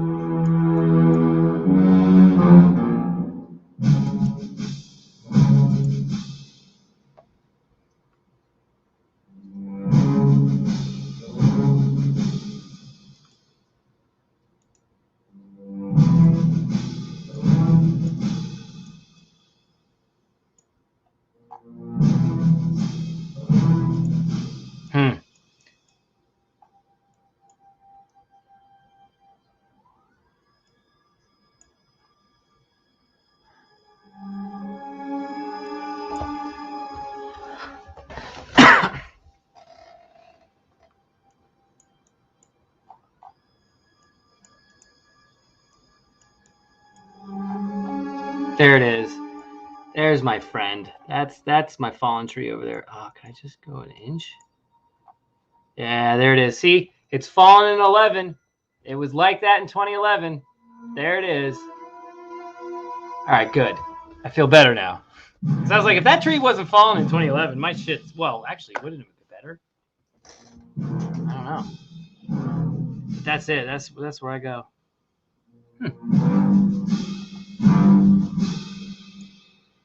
Yep, because it's fallen here. That's my actual put-in. It's a legit put-in. Tell me another put-in that you have that has a legit actual put-in at it. I'd love to see it.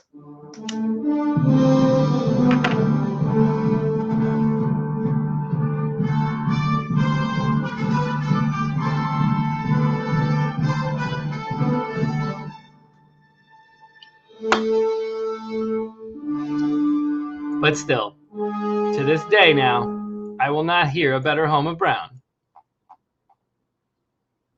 than Riverside Drive.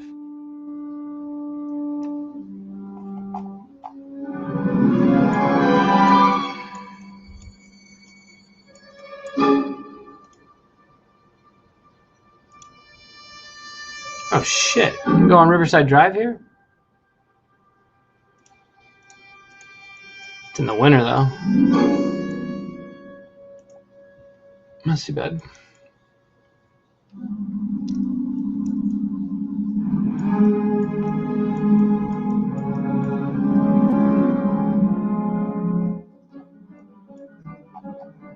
Go to where we think, or just Riverside, right?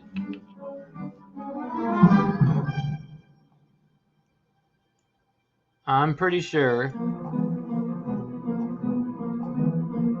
Oh, it's fucking winter again. God bless it. That's awful. Over here is Heidi's spot.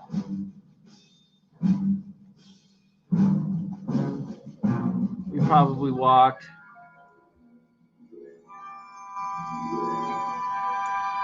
Or actually, you know what? We probably parked over here.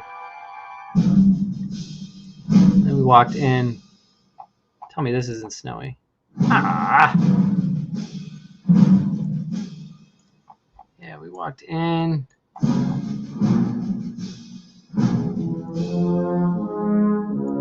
Somewhere right here.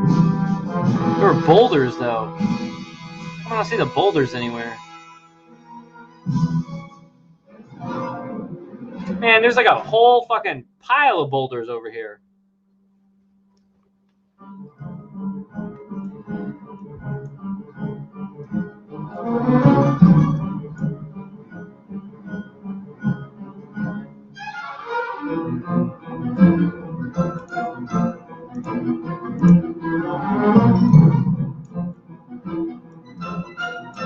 That's where we walked. Yeah.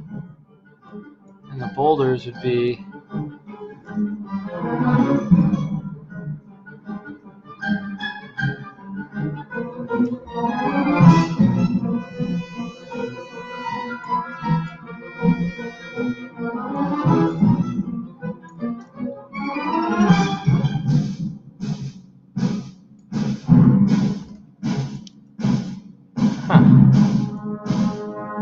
You'd think they'd show up.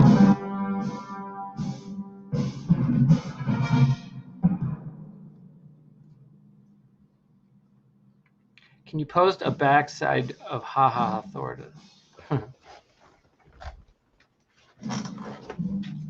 You mean this?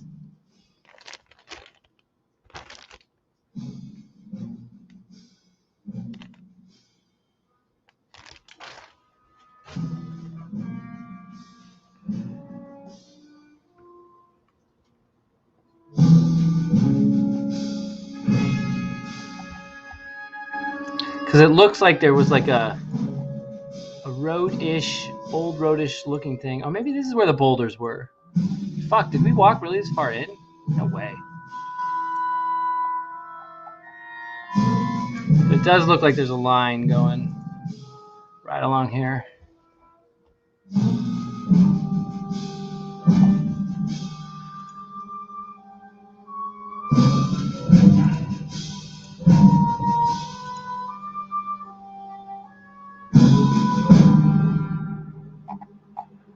Ah, shit, you found him.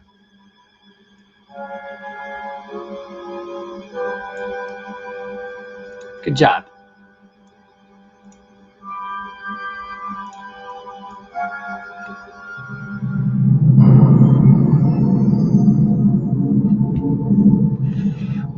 Fuck, and I thought we were all the way over here.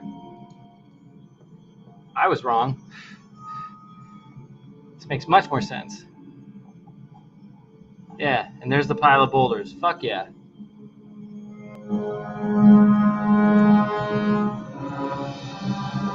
It was kind of a line we were following to get there. Interesting. Hold on. It's right on the border.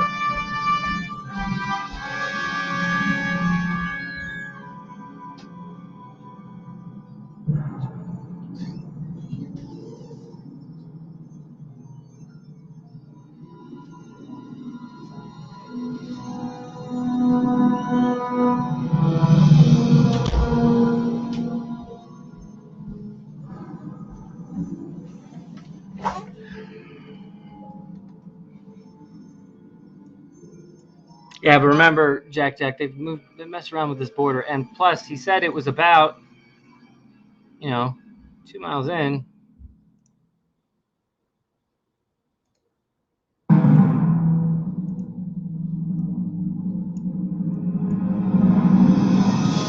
I mean, from West Yellowstone proper, where you're gonna turn in to go into the park, and we're talking 2 miles right here.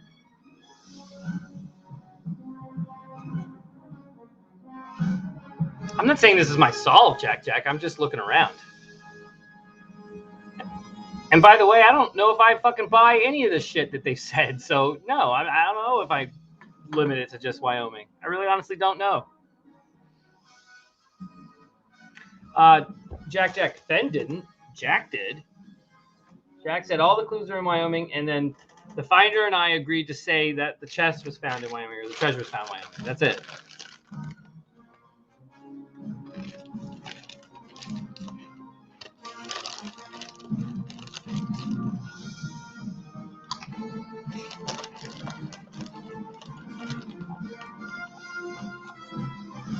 Huh.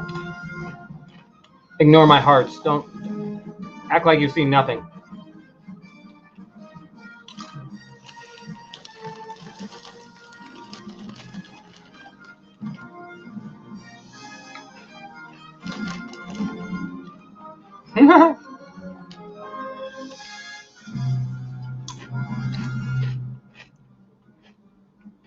I may have had some Colorado spots that I was looking at. Twin Lakes. That's a gorgeous place to camp.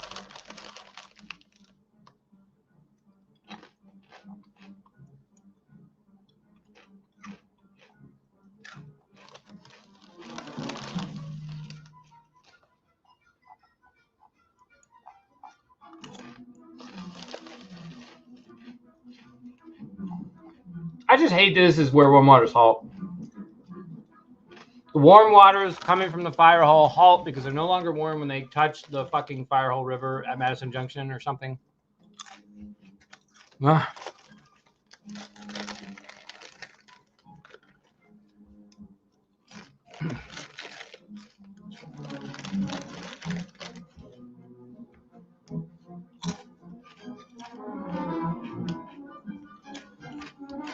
Walk a part of a forest under one keeper. Home, a place where an object is kept. Walk under the something that's kept that's brown.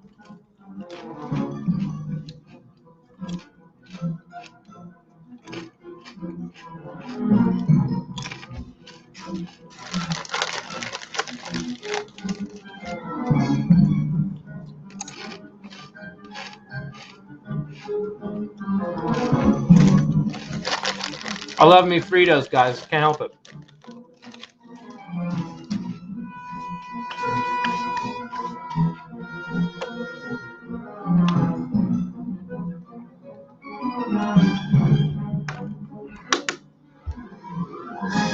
It's where the two warm rivers end, the Gibbon and the Firehole, right? Ending here.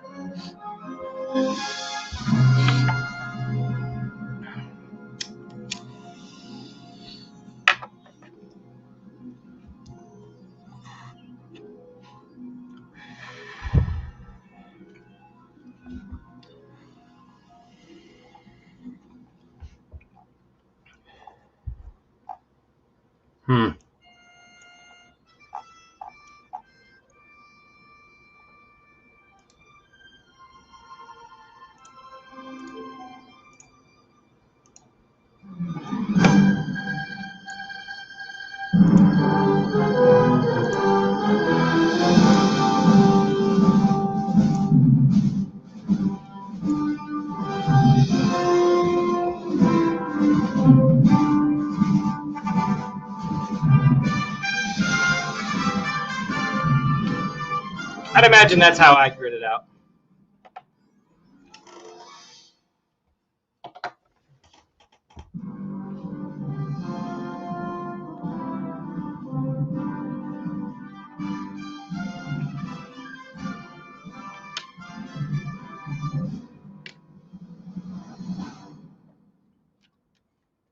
Chill Disney soundtrack and Spielberg-esque jams. I know, right?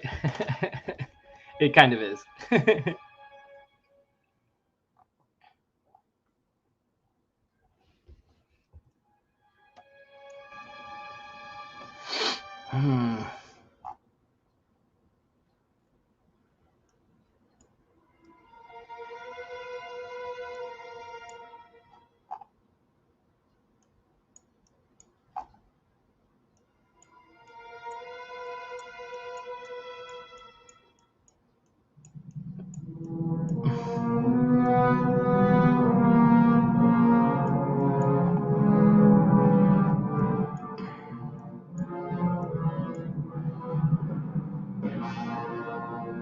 This is where I went in the middle of the night.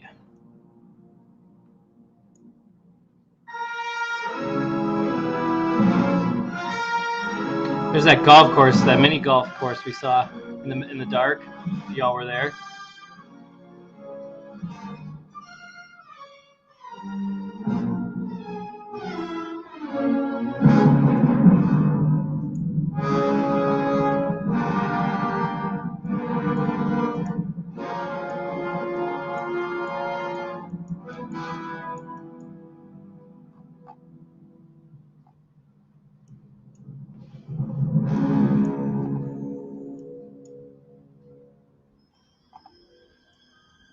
Our records indicated there was a well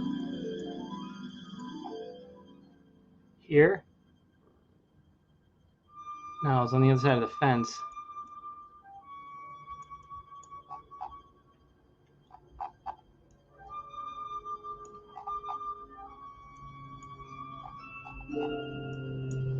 Uh-huh.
been there.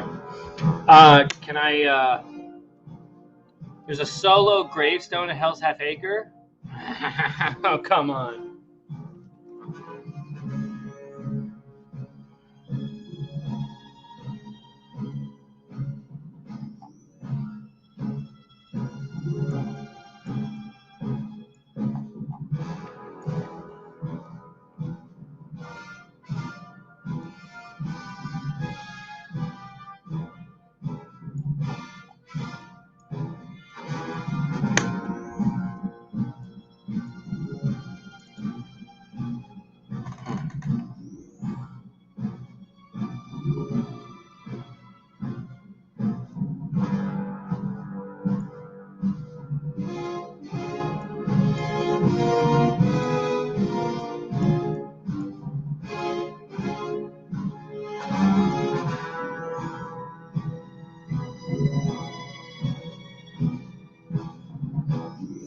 There's no name on the solo gravestone at Hell's Half Acre.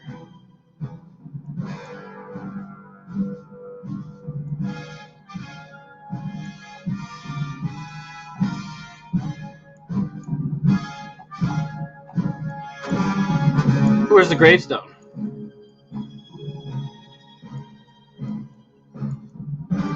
Is it walkable?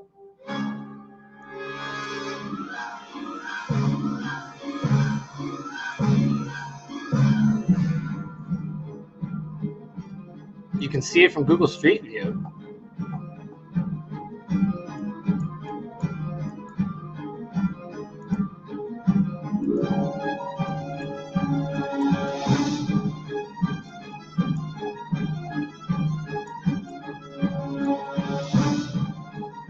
That it?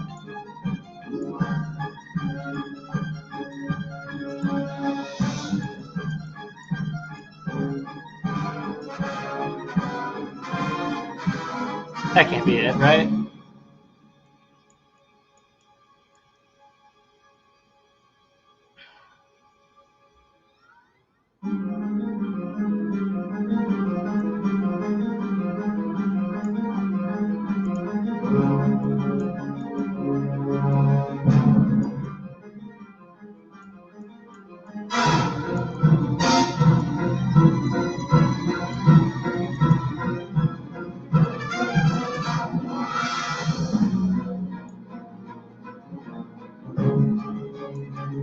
Where is it?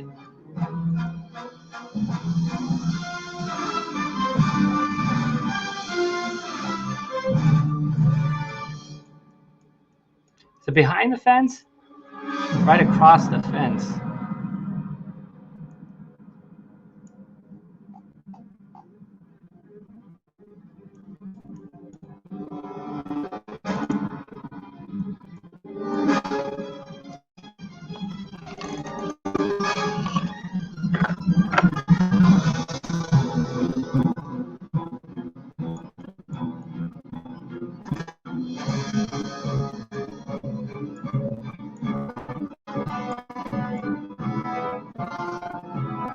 Yeah, email me a pic.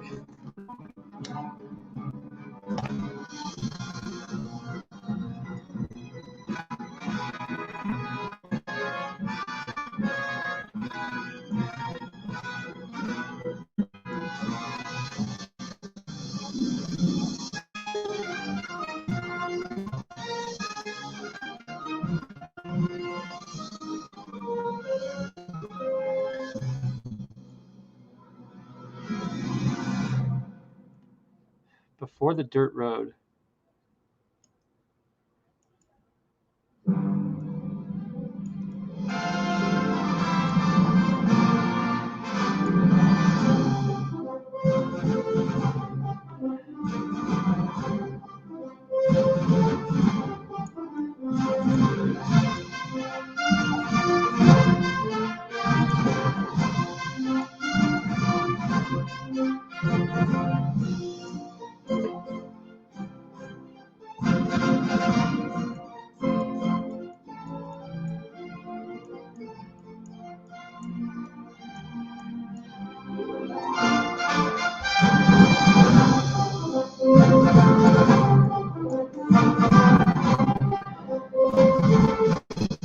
Sort of near the brown shack.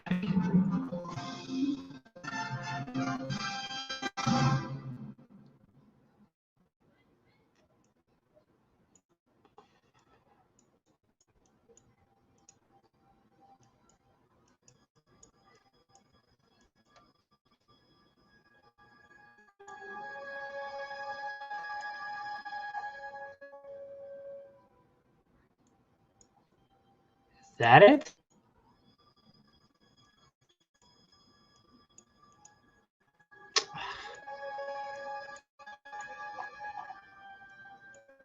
Is that it?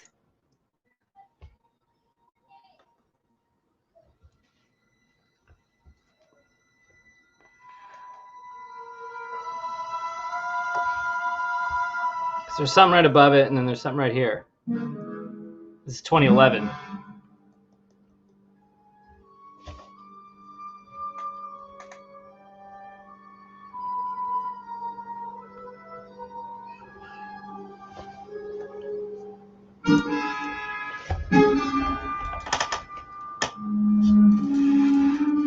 Kind of want to go to Hell's Half Acre now. I'm close.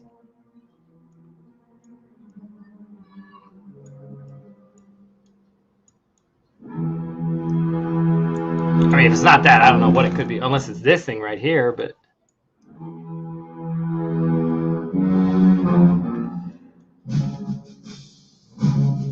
Between the brown shack and the main road? In this area? Between the brown shack and the main road. Did you send me a picture? Big white gravestone. Just send me a picture. First initial, last name at Gmail.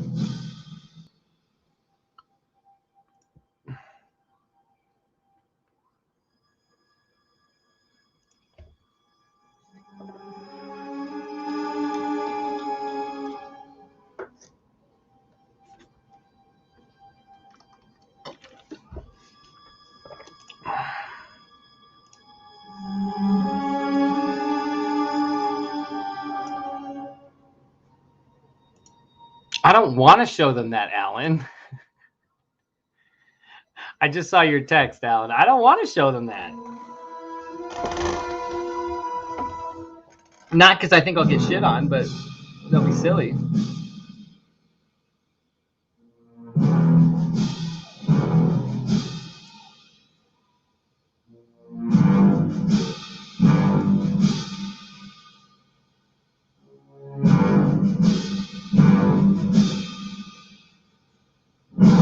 A crackpot mumbo jumbo production by Packer J. I kind of dig that. Let's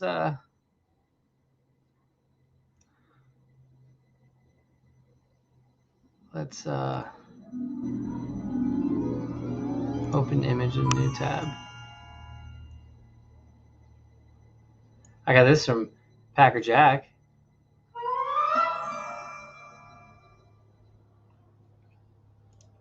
I like that.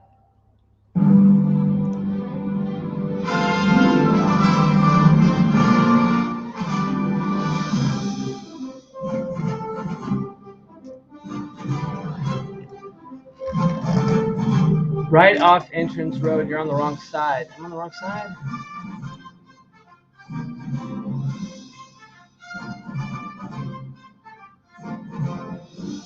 Hell's Half Acre? I mean, I've gone to both sides.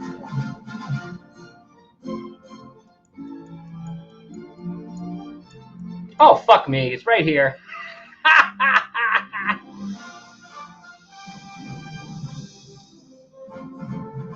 Wait a second. From that side, was that hold on.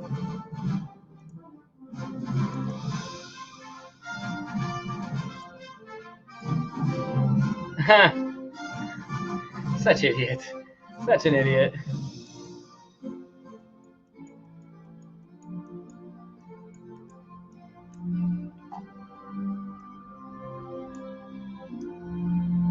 Huh. So did Jack come for this?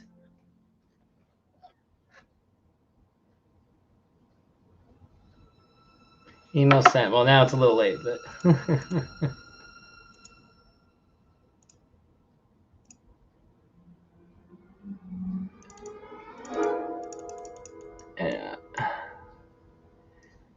Gotcha. Does this view change? No. September 2011.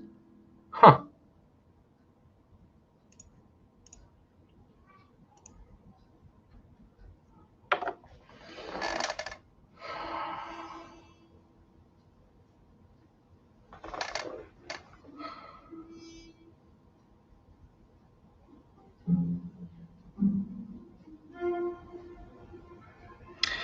So maybe, but Terry Scant with Marvel Gaze is you found the blaze, which is this, but you had to come here to see it and then look quickly down your quest to see, so you got to go back down to Yellowstone?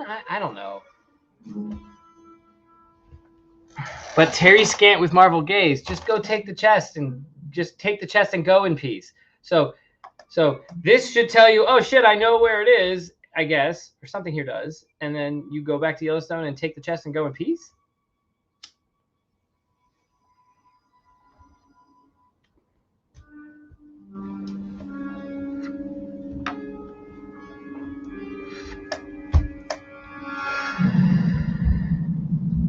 Wouldn't it be cute if there's like something right in there, in that little bush?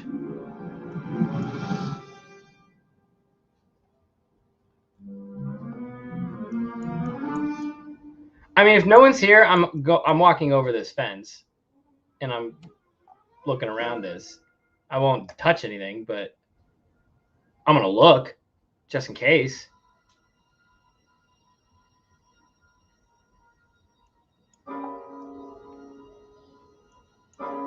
I do see sage.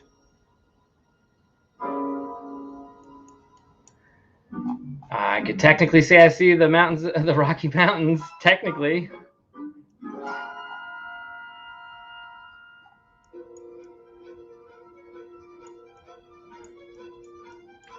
Not a whole lot else, though. Technically, you can say you see trees.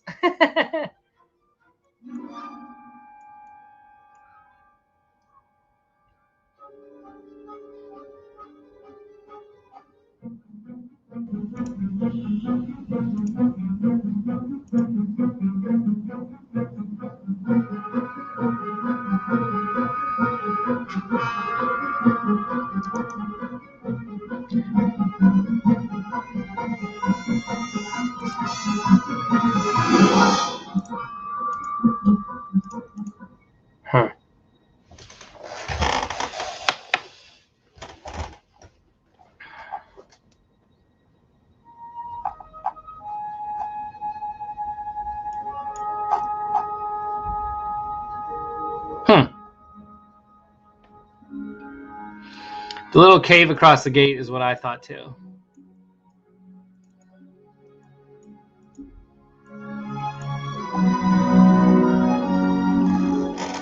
No place for the meek, indeed, if that's it.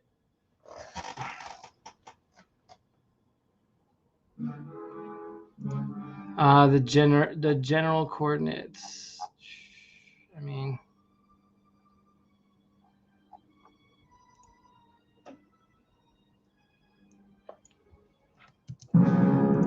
there's your general coordinates.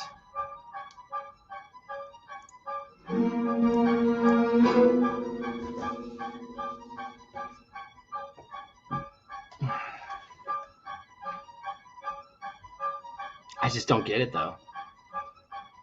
And you go back to West Yellowstone. And somehow that's supposed to help you out here? I don't know.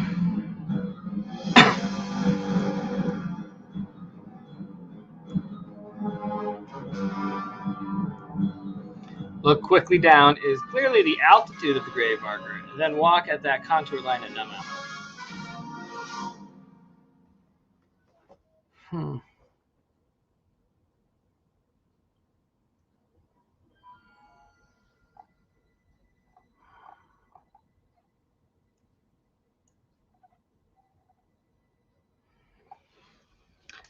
Where's my other Yellowstone solve?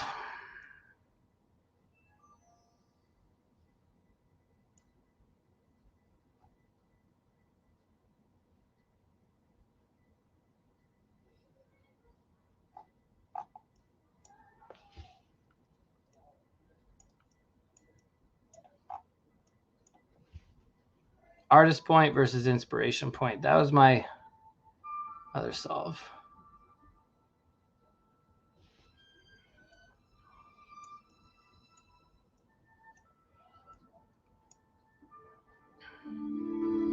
I figured this would match all those doodles he would make too, of like canyon going from one side to the other. You got to figure out which side it was.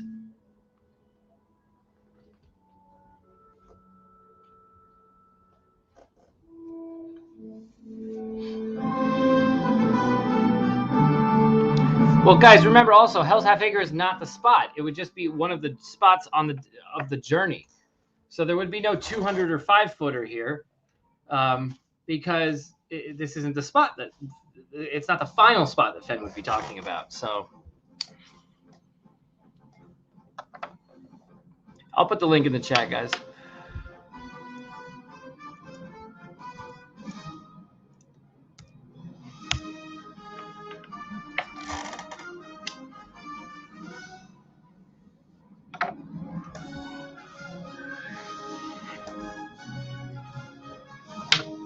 Mario, you know where there weren't D's? For somebody who prays for D's? D.B. Cooper. When he got his parachutes, they were the faulty ones were missing D rings. Had he have used that parachute and jumped out and pulled the ripcord, he'd have been praying for D's, wouldn't he? I've never seen a better match for praying for D's than D.B. Cooper missing D rings.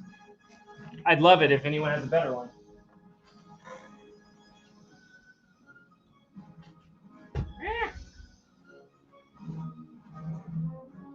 A canyon is not far across, but too far to walk. I agree, Tom.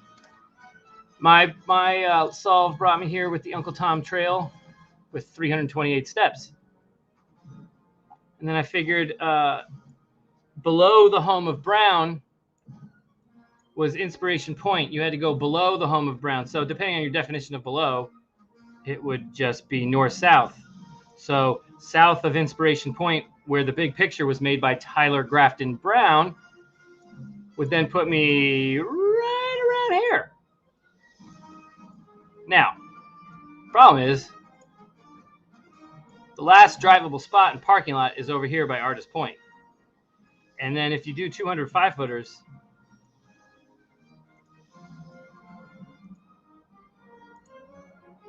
I mean,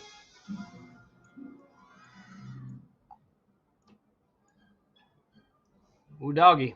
I don't know. But I figured you just have to go on the trail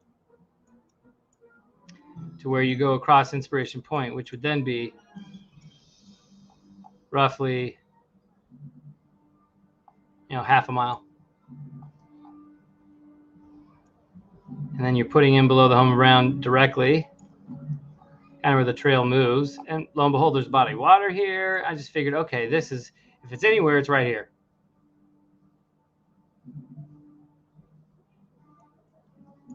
Because from Inspiration or Artist Points, you just take the gaze in, the canyon down. Get inspired. But it's the one who best adjusts. So everyone thinks Thomas Moran, and it's really Tyler Grafton Brown. Dizzy, I saw that. I'm going to look at it afterwards. And this time I'll legit look at it.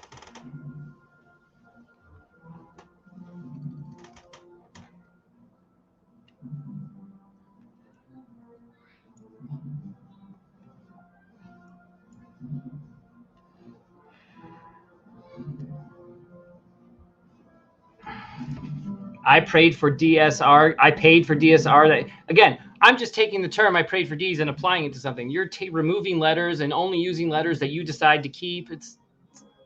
Come on.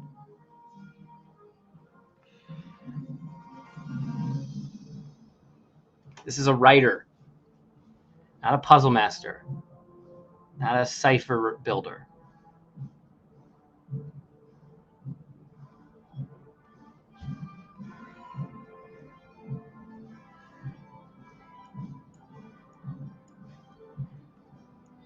Lo and behold, this is where Jack did check in, right at Canyon Village. So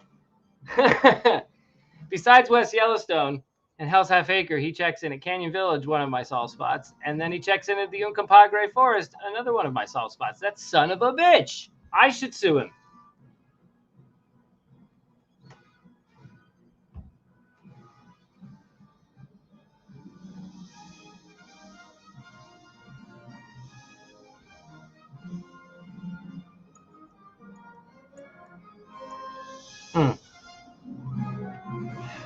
Yeah, it says you 5-leaf. Where's your chest, man?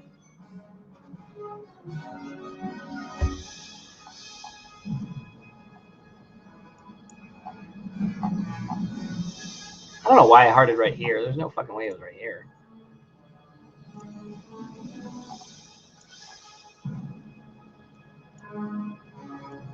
I walked all the way down here. Oh, right here. Yeah, right here.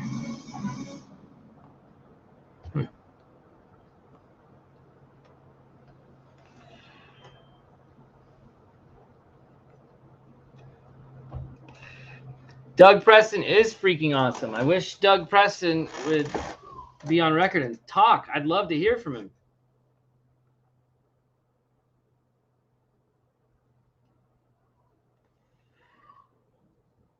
Where is Doug Preston is a good question.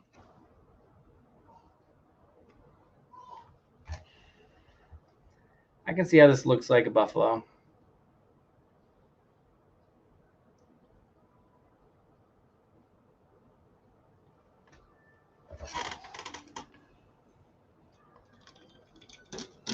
Ha! Yeah, Doug Preston on my show. Doug, this is a shout out to you, sir. I'd like you to come on to the Ben Napple Marijuana Hour, where we smoke some of God's finest plant and discuss some of God's finest minds, sir. So, anytime you want to come on and talk to the old Benny boy.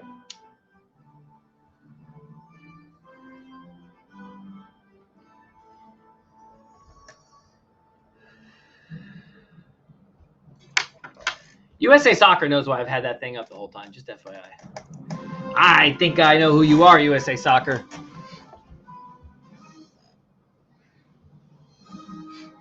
I've shown my solves, and you know what I say about my solves, 5-leaf?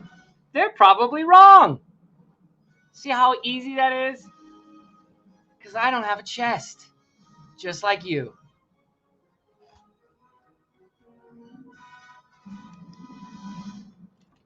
Doug does have a reputation to uphold. He's never coming on me. He's never coming on to talk to me ever. It would be my Joe Rogan moment if I smoked up Doug Preston. Oh my God, Doug, I'll buy, man. I'll buy. Boy, that'd be fun.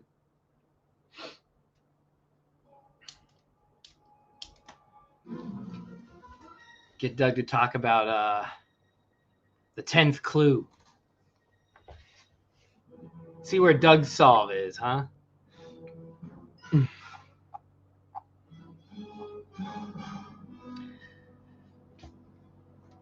What's going on in the old message boards? Anything new on a Friday night?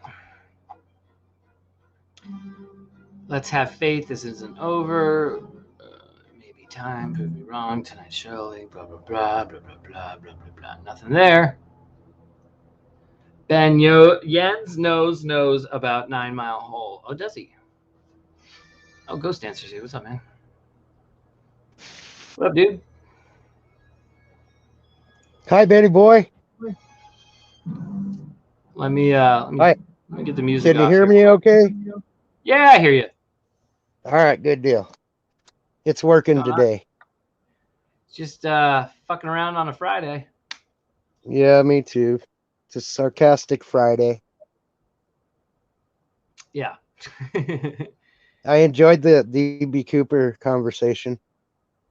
Yeah, I think, look, whether you like the DB Cooper talk or not, it's got as much coincidence as anything else in this chase. And if those who don't like the topic for the reasons of, I'm not going to call the guy a criminal or something, you know, I get it. But the DB Cooper thing is like the one outlaw criminal story where I'm cheering for the bad guy. I'll just be honest. Yeah, I think the FBI shot and killed him. I think the first attempt. I agree. I agree with the story. With the Doyle guy. His last name's Doyle, and I agree with the. What it was their opinion that he botched the first attempt of the hijacking and lost all the money and went back and did it a second time, and then actually got away with it that time for a little while, and then was later on in a gun battle with the FBI, and they shot him. I mean, that would be brand new information. Well, no, it came out on that program that I just watched the other night on DB Cooper. It's on 8. I watched that one. That was just, again, that's just a theory. That they Well, didn't present it's logical. It makes a lot of sense. Sure. They call him a copycat, but who's to say he was a copycat? He could have been the original person. He did actually do that. He did actually hijack an airplane out of Denver, Colorado, and then successfully got the money and landed the jump. And the FBI tracked him down and found him, and he went to jail for a while. Broke out of jail. They threw him in a higher security place, and he broke out of that, and then So he broke and out then of had high a security shootout with the FBI. Instead of just getting away with it the one time he did it, we're now having him. He's done it twice. He's broken out of prisons. That's more logical. And wouldn't the FBI like to take credit? It is to me. It is to me because he's already jumped out of an airplane and survived it. Why couldn't it have been him back in '71? I got Forrest Fenn who's parachuted. I can't do that to Forrest, man. Do what though? That's what I'm saying. I mean, there's very light connections that you can connect into the thrill of the chase, but I'm not buying it.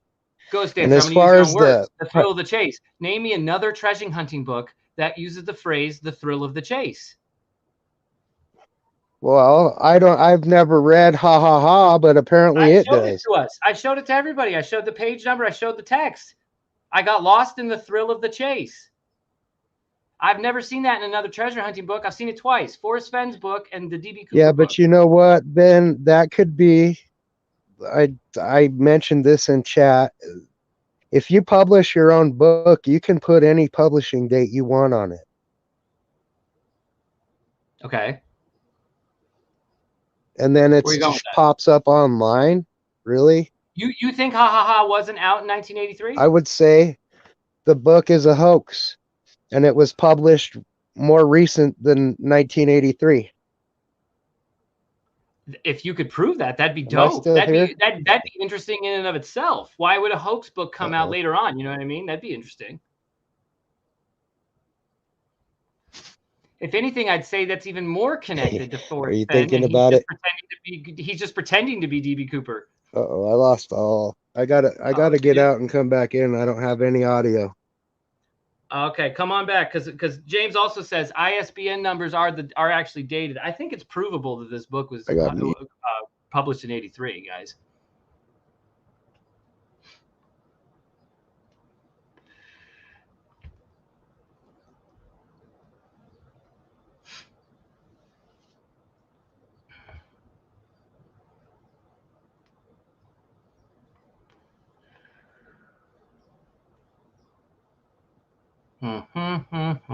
Hopefully he comes back. I sent you the link to the copyright registration in '78. Right. So there was a registration done in '78 and then the publishing in '83. Is that J Street again? Is that book about treasure hunting? Did that author say they flew 300? Did that author say that their final flight was 305, and then hijack a plane number 305 and then lie about his flights to us and say it's 328 the whole time? I don't know. Are you back, Ghost? I'm back. I can hear you. So James was saying ISBN numbers are in fact dated. So and we have a copyright registration of '78 that's proven as well. Okay. Oh, it's yeah. Okay. So I But mean, like look, I said, if you publish Sorry. if you publish the book yourself, you can put any date you want in there. But again,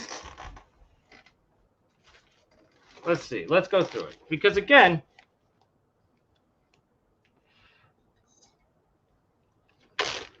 I mean, the information's all right here. I got to say, the book looks old. The pages are pretty frail. Now, all that can be faked, of course.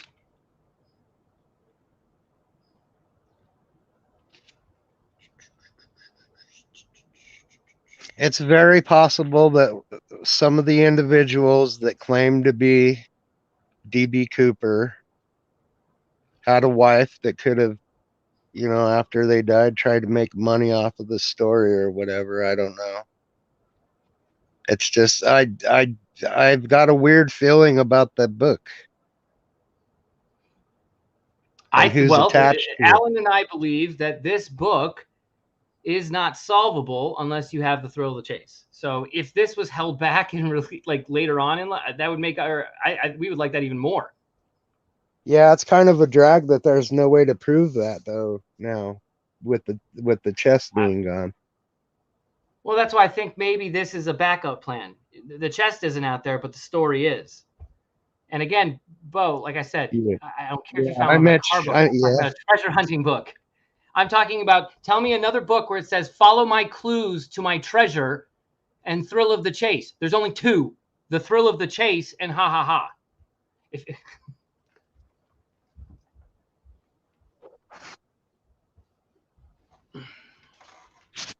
It's mind-boggling. Memoirs. Huh? It's mind-boggling, and it's a distraction to what I'm doing right now. Hey, I'm not inviting people to go down the road with me. I'm just saying this is just as plausible as anything else. Absolutely.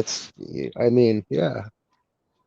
And when you say I don't want to do that, the way Forrest, I feel is this is Forrest who said 85% of the stories are true. He told tall tales. He said he had an issue with the government. He bent the law. What's the issue? I don't understand how I'm making him more negative by saying he was DB Cooper. Because DB, as far like, look, for me, it's a childhood thing. I've been into DB Cooper since I think I was like 12. I had no idea, Forrest Fenn never popped into my head, but so, to me and to people I think like me, it just kind of pops out that it's just like the greatest outlaw adventure ever. And it's an outlaw adventure that didn't harm anybody and never had the intention of harming anybody. Hold on one second.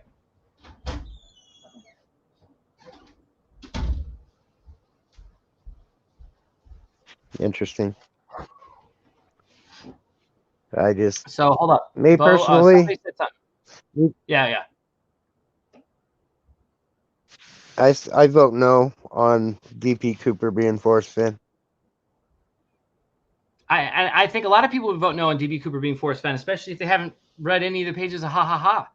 I mean, it's not just the thrill of the chase that's the same. It's the exact same tone, the same writing style. But James brought up a point. Wait. 1978 copyright, 2 years before Money Found in River, and it's mentioned in the book. That timeline is wrong. Well, again, it was published in 83. But yeah, there was a copyright in 78. And yeah, there's information in Ha Ha Ha that was only belonging to the perpetrator or the FBI unless someone leaked that information. So, and that's what I don't get. Why would somebody write something like that to subject themselves to an investigation? Because they know they're never going to get caught. By the FBI. Because they know they're never going to get caught because they're CIA. Lo and behold, I know Forrest Fenn was CIA. Lo and behold, the tie found on the scene only traces back to Air Force pilots who were around a certain metal that the CIA only dealt with. Well, if it was CIA, then it was a false flag operation, and there were more than one person in on it. A rogue CIA agent who knocks off the FBI for money when there's interagency rivalry anyways. And I guarantee if Forrest Fenn were DB Cooper, the CIA knows Forrest Fenn was DB Cooper, and they don't give a shit. They probably laugh about it with him over cocktails. because he didn't hurt anybody, and he took $200 measly $1,000 from the FBI. The FBI broke many laws. The CIA have broke many a law. So if he was CIA at all, they have their own laws. Huh? I said they have their own laws, and if they don't, they can change them really quick. Exactly. So why would he write a book and literally laugh in our face about it? Because he knows he can, because he was CIA. Whoever D.B. Cooper was. Yeah, I would agree with you on that. I would definitely. It makes sense. It's logical, and it's definitely possible. I mean, I think, someone even asked him, I can't remember, Alan can answer this for me, but someone even asked him, what's your issue? If it was a flight attendant or the pilot or something, is your issue with us, with Northwest? Was it with Boeing? He goes, no. I even have stock in Boeing. I like Boeing. Of course, Skippy worked for Boeing. He didn't have a grudge against them. He just had a grudge. It was a grudge, and we didn't know what the grudge was, and then we get the thrill of the chase, and there's a grudge. We don't really quite know what the grudge is. We don't know how much Fenn really has a grudge against the government per se, but we do know that he amounts all his medals and valor and time spent in Vietnam to a big hump of nothing. So, was he a thief? As Street wants to say that I'm calling him a thief, he stole from the government. Good for him. Good for him. Don't care. He's the greatest outlaw in American history. He didn't steal from anybody. He stole from people who already stole. He's fucking Robin Hood. Yeah. It's better than talking about grave robbing. No, there's a difference between an outlaw and a maverick, and Forrest is a maverick. Okay. He got off on a technicality for when the FBI raided him. He broke the law. We might not agree with the law, but he broke the law, and he knows he did. Well, I mean, he had a smart lawyer to get him out of that, I'm sure. And Forrest said, "I'd rather have the best." If he can prove, if he can prove when he got these things, maybe he had them before these were even issues in law. I don't know. I don't think so. The timeline was pretty clear, especially on the eagle feathers. But either way, what he's doing, I've outright said, is no different than what archaeologists do. But again, there's a law that differentiates the two. So is he an outlaw or is he a maverick for breaking the law? There were two items that were confiscated by the FBI, and it was a jade mask and a buffalo skull. Again, remember, they got off on the technicality. I don't know. I just know, in my opinion, on both. Yeah, it doesn't make sense to me, though, if they seize two items and then he doesn't get any charges. Because he's CIA.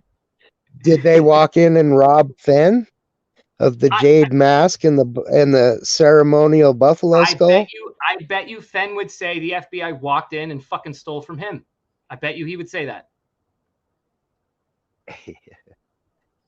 Well, it kind of sounds like that. Fenn didn't get in trouble. If he did, it wasn't public. Maybe he did get busted and just had to do probation. I mean, some people wondered the timing of the thrill of the chase happening. We don't know any of that. Right when right after the raid happened, and a lot of people wondered, is the thrill of the chase treasure hunt just a reaction to the raid? A lot of folks have questioned that. I've wondered that myself in the very beginning.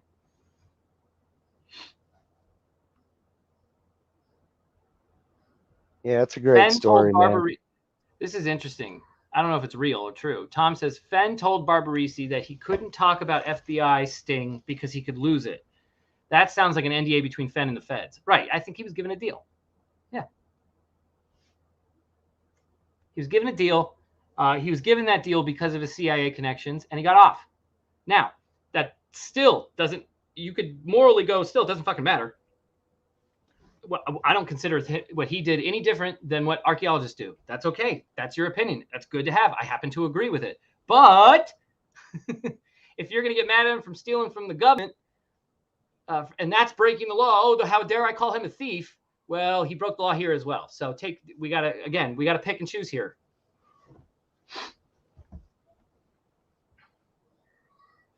I gotta grab another water. I'll be right back. Well, there's only one choice. There's What's the only one one choice, and Fenn got away with it. I think even he would probably say he got away with it.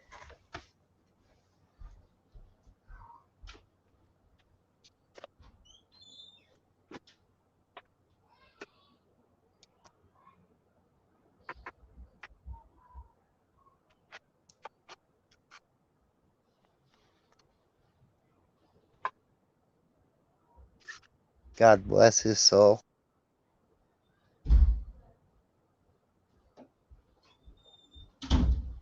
It was a freaking awesome ride, that's for sure. And but might I add, for a guy who sure liked to talk about his hush puppies and shoes in the middle of capers, I always find it funny that in the DB Cooper caper, as it's called, he jumped with his hush puppies. Yeah. DB Cooper makes a point about talking about that too. He actually makes a point in the book, Ha Ha Ha, when he goes to change his image and he dyes his hair black. He walks into, after picking up a pack of cigarettes to throw the FBI off and show them that he's a smoker. He then walks into, according to the book, he then walks into the bathroom, walks past a shoe shiner, and politely declines the shining of the shoes. Then changes clothes, keeping the same shoes on, the same hush puppies, keeping the same shoes on, then dyes his hair black, throws the shades on, the suit on, the tie, and all that, walks back out, and the shoe shiner laughs at him because he recognizes those shoes and knows that this dude just changed his whole image. Then he walks onto the plane, does what he does, and jumps out of it with those shoes on. It's just funny. Hush puppies. And Forrest Fenn likes to talk about his shoes and hush puppies. So, yeah, weird. Just another thing. It's like he's pointing you at Ha Ha Ha sometimes. Maybe the shoe shine guy was the liaison. He's Honestly, the one that had the bomb waiting for him. He didn't describe the shoe shiner, so I don't know if the shoe shiner was African American or if he was Caucasian or what. But I wonder if there's a character in DB Cooper's book that is his partner the whole time that he doesn't even really tell you is his partner. And I fully believe his partner would have been Skippy if that were the case. And DB Cooper could be Skippy and Forrest Fenn could be the partner. But I think it all revolves around Skippy and Fenn being DB and his accomplice. It's comical. Comical. Yeah, it is comical.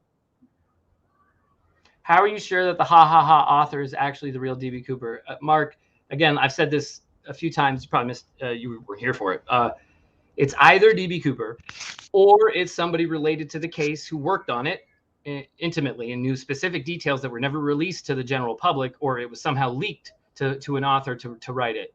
Either way, the details in the book matched details that the FBI only had at the time in which it all happened. So, Ben, I don't see it. The reason why I don't see it, do you think he did it for the money?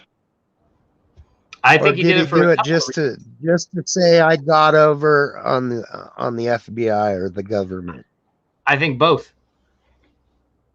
I think he was going to use the money and say, fuck it, I'm going to form a nest egg out of the government's money that they probably should have fucking paid me anyways for all the shit I did for them. And I'm going to fuck them over and tell myself that I did it. I'm the greatest outlaw in American history. And I got away with it. I think he did. I think he told himself both.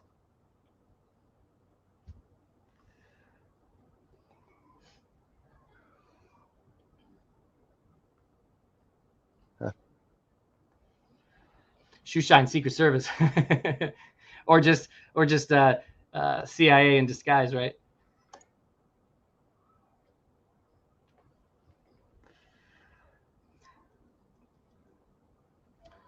We'll see. My confidence level will go to shit when I go to this spot in a few weeks and nothing's there. Then I'll be like, all right, well, back to the drawing board and whatnot. I don't see it, Ben, because if you think he did it for the money, it wasn't the money. I mentioned this the other night. This and is the same guy who and said I stand by it. he couldn't afford a Dr. Pepper or to take his family to the movies, and then overnight he has $1 million art house. No, Peggy's family had the money. If Forrest he needed couldn't it, take them to the movies or buy a Dr. Pepper. He never states that he borrowed money and all of a sudden they could go to the movies again. He just goes, "We didn't have any money. We couldn't go to the movies. We couldn't even order a Dr. Pepper." How much was a Dr. Pepper that he couldn't afford? that sounds like embellishment to me. So if he's embellishing, then already on the table is the idea that he's embellished all of this shit to cover up something. He said there's a story in the treasure chest. I would have to think that story is worth something that hasn't been told to us. And this is the man that you just said is embellishing. He got an angel investor. DB Cooper sure fucking flew from the sky back down to earth with money. And right away, he has the money. Not right away. He had to work it. Do you know how long a year? He had to hustle. You're quoting the guy who embellishes, correct? He said, yes, they slept on the floor and they hustled every night to do it. Right. But I'm quoting quotes that said, family members that said Forrest embellished a lot. I think Forrest says he embellishes in his own book. That's why the whole DB Cooper thing is on the table.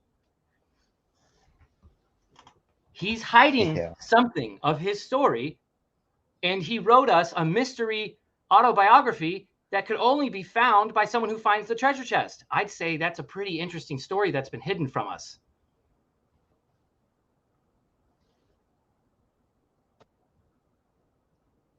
If it's not DB Cooper, what is it?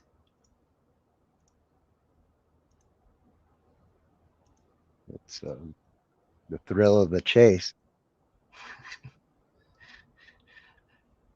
I mean, again, I didn't make up the idea that he put a mystery autobiography in his treasure chest in 8 random jars that he hid throughout the desert and Rocky Mountains. He did. Yeah, 200 grand would start up in our business when it equivalates to 1.9 million. You're damn right it would. That'd be enough to start a business. Yeah. I don't know how many in the chat have started a business, even with today's dollar amounts.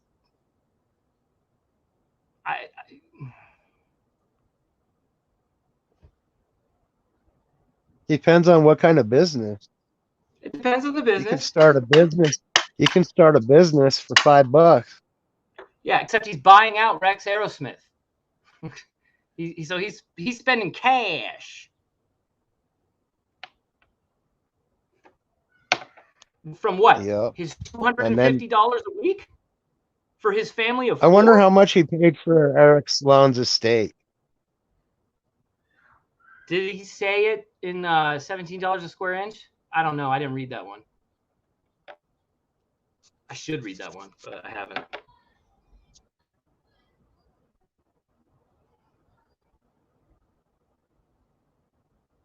Yeah. And when was that done? I mean, what, the $17 a square inch? I don't even know. I don't have that kind of thing on the top of my head. there was another one. What was it? 80. A book that he did something with that Eric Sloan wrote, or was that Doug Preston? Who wrote 80? Well, I think that was Sloan, right? I do think it was Sloan. He was lying about his age. He was lying about his age, right? Yeah, Forrest talked about that book. Alan has a comment for you. Ghost Dancer is politely arguing against DB Cooper, but is saying things that make me think Forrest Fenn was DB Cooper. Alan. No, you think it's Cooper. There's no way I would argue that there's no way in hell that Forrest Fenn or Skippy were DB Cooper. There's no way. It's a So The words in the 1970 book are a coincidence. Okay. So is the flight number. So is the CIA connection. So is the Air Force pilot knowing which parachutes to choose. So is the fact that it was missing D rings and Forrest prayed for D's. So is the fact that he jumped out with his hush puppies on and Forrest talks about his fucking hush puppies all the time. There's a lot of coincidences, man. I hope you're right, Ben. Believe me, I hope I am. Because they're real. Because I'm going to contradict myself and say there are no coincidences. In 1972, a new car was $3,000 to $6,000, and he was given $12,000 a year.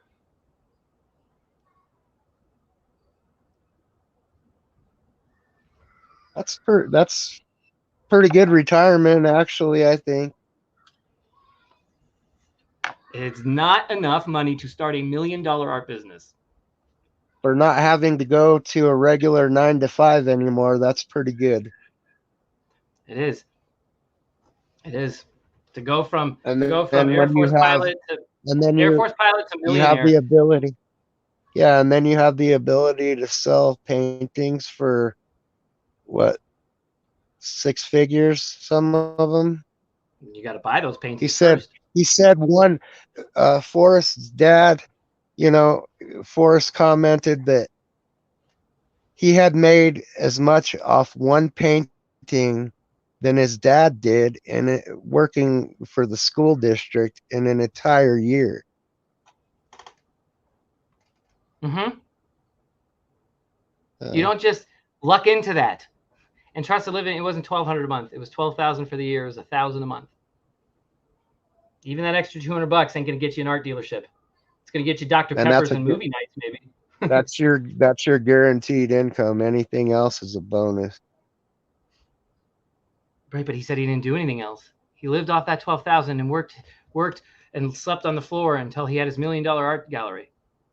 Yep, painted the gallery and worked on the gallery. Him and Piggy slept on the floor. Yep.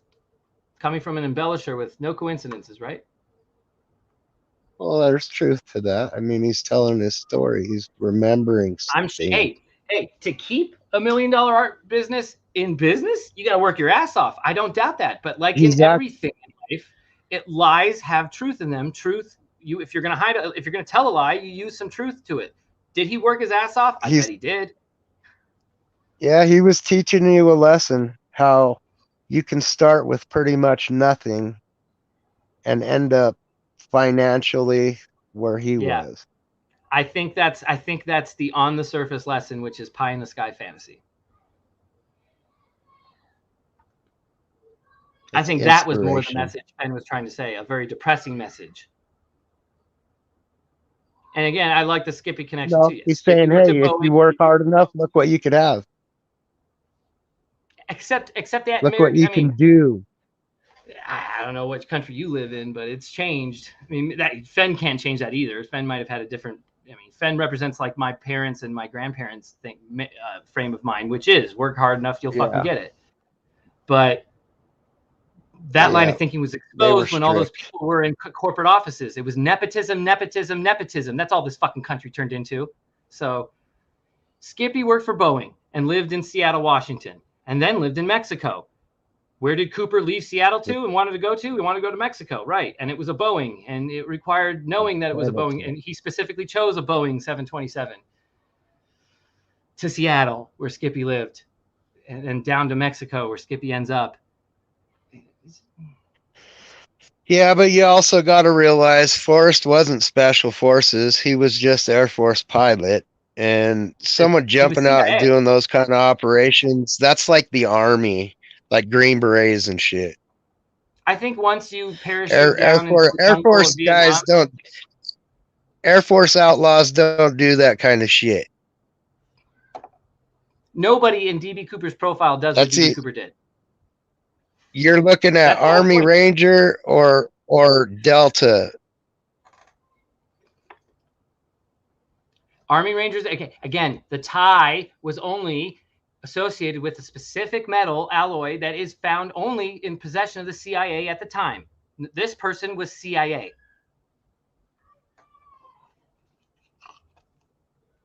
And Fenn was CIA, man. Whether that comes out this Of year, course next he year, or was. at some point. Okay, right. We agree. He was CIA. This Of was course he CIA. was. He was in charge. He was in charge of bombs twice the size of the ones at Hiroshima. Of This is a course, he man was in intelligence and right. all that. And he lies.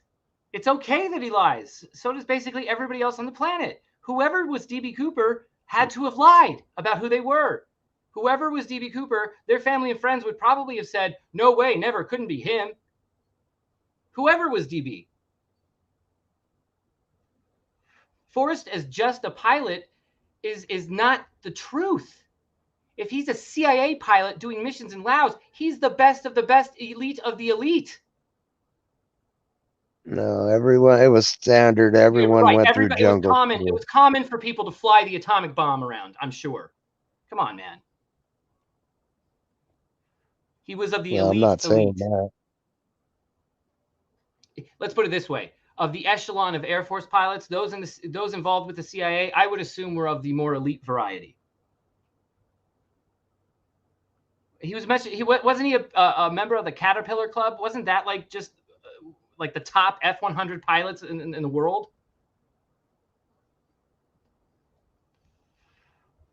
I'm going to assume he had memorized his ejection procedures and memorized his parachuting procedures. We know that from the book. So we know he's CIA. We know he's well versed in how to do a parachute. And that's literally the whole point of Ha Ha Ha is how DB Cooper was given 4 parachutes and had to pick the right one so he didn't die.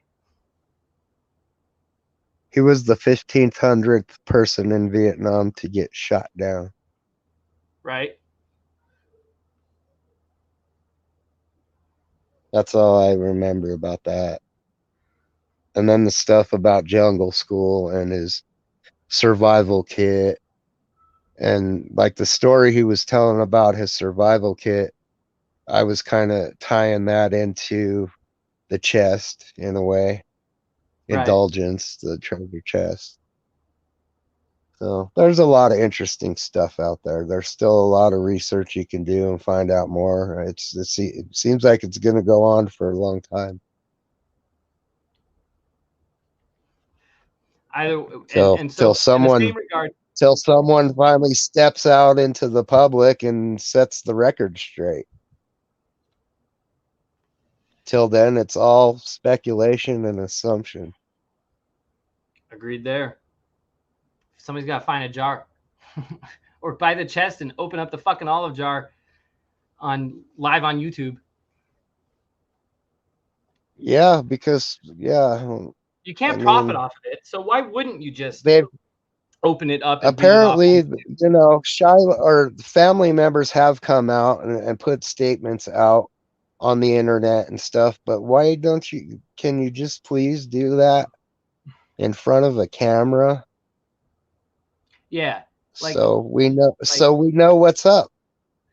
I don't even think that's demanding that much.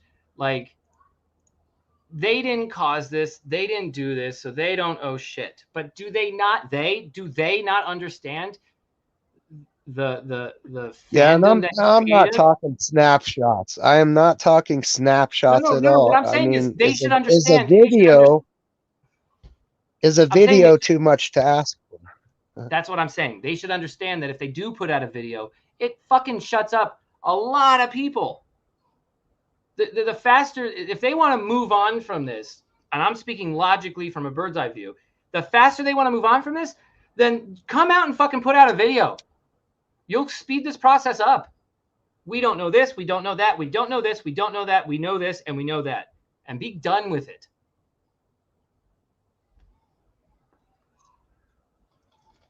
Have it filmed by someone you trust, release it out to someone you trust, and then you've done something. Staying quiet and then hopping in like K-Pro's thing like fucking 8 months ago, that ain't how you do it. I'm not demanding shit, Street. I prefaced it with I'm not demanding. I'm saying if they want to speed this up, the most logical way to speed this up would be to do what Ghost Dancer just said.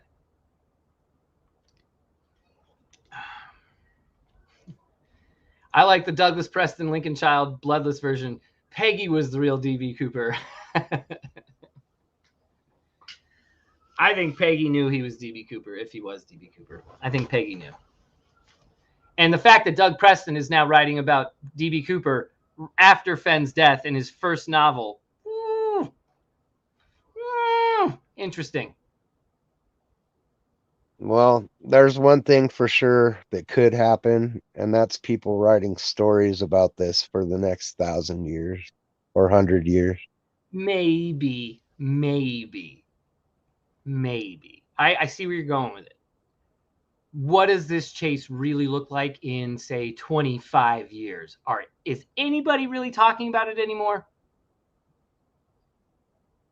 Now let's go 1,000 years with all the other things that's going to come and go in the world. That depends on who's going to be on YouTube. Are our kids going to be watching us and then just carry on our legacy into the truth about what their parents donated so much of their time for? Right. Jack, I agree, man. Preston writes about DB Cooper out of the blue now, just after Forrest Fenn's passing. Come on, like, just another coincidence. You know, he could have wrote about any conspiracy in the world right after Fenn dies, and he writes about DB Cooper of all fucking things. It's almost like he knows that's the topic du jour and he's mocking it, or he knows it's the topic du jour and it's coming out soon. This is the guy who was recruited by Forrest Fenn to write novels about treasure hunting and Forrest Fenn's story. The same man who was recruited to be that writer is the one talking now all about Forrest Fenn in the Codex and the treasure hunt. And then after Forrest Fenn dies, it's DB Cooper time. Huh. Interesting.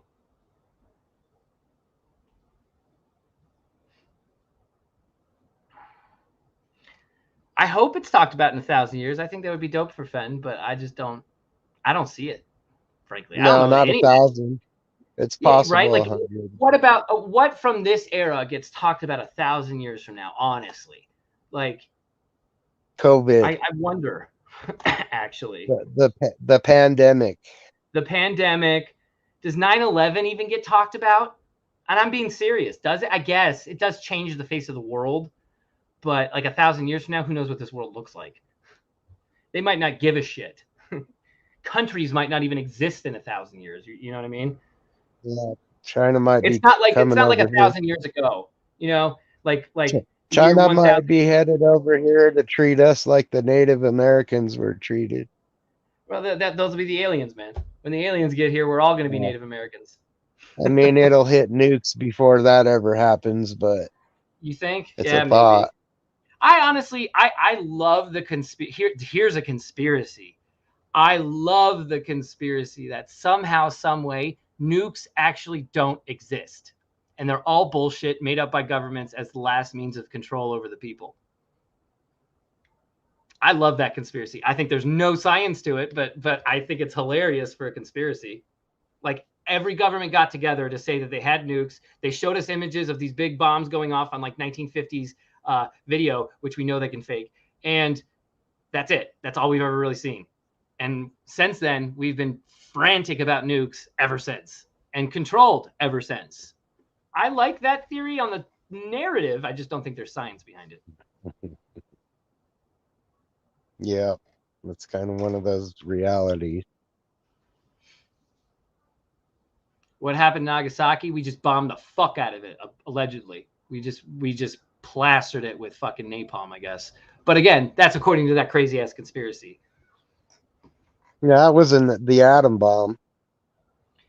Right, but again, the whole concept would be that even that bomb was fake. I know there's footage. There's footage of a lot of things. Again, I'm not trying to defend. Don't make me defend the fucking theory. I don't believe it. But who cares if there's footage? The government can fake footage of anything they want to.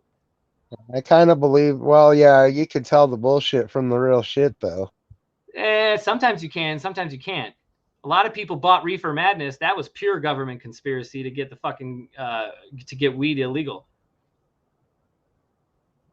And that's just a pop culture reference. I'm sure if they actually were up to no good, they can manipulate footage to scare us, to appease us. Of course not. Never. Weren't we supplying? Wasn't the CIA in with the Contra with cocaine to support No, their what are you talking about? activities? No, not at all. That never happened. MK Ultra, that crazy brainwashing experiment they did. No, never happened. No, never happened. Yes, it did. Yeah, it did. Yeah, it did. It It's was been proven declassified. it did. MK Ultra has literally been declassified, just for the record, chat room. MK Ultra is absolutely real. Yeah, I would say, yep. Those are some weird experiments they were performing.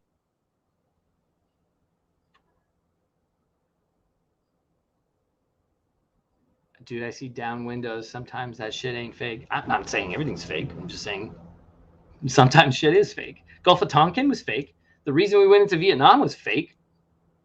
Well, let's not have anyone shoot off any nukes just to try to find out if they're real or not, okay?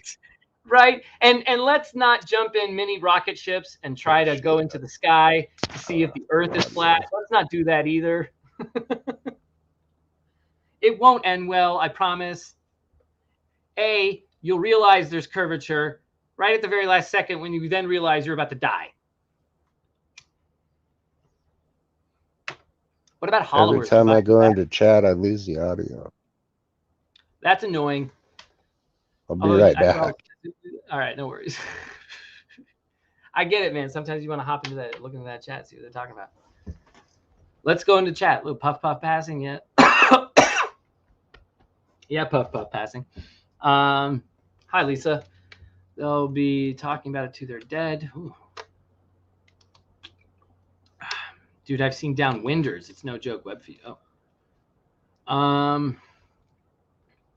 You know me. This is ludicrous, but I put in the research time. Exactly, Alan. Like we get we're being ludicrous, but there is no genius without a little crazy. That's a fact. And if you don't know that, then you're not genius, but that's fine. You're also not crazy. So consider it a compliment.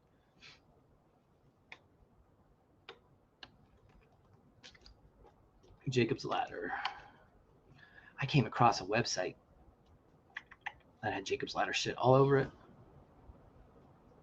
I bet Pompeii may have felt a bit similar. Ooh, God, should we get into like ancient tech and how you don't even need aliens for this theory that humans have had cyclical technological events and eras that have been wiped out by catastrophic events, natural or otherwise.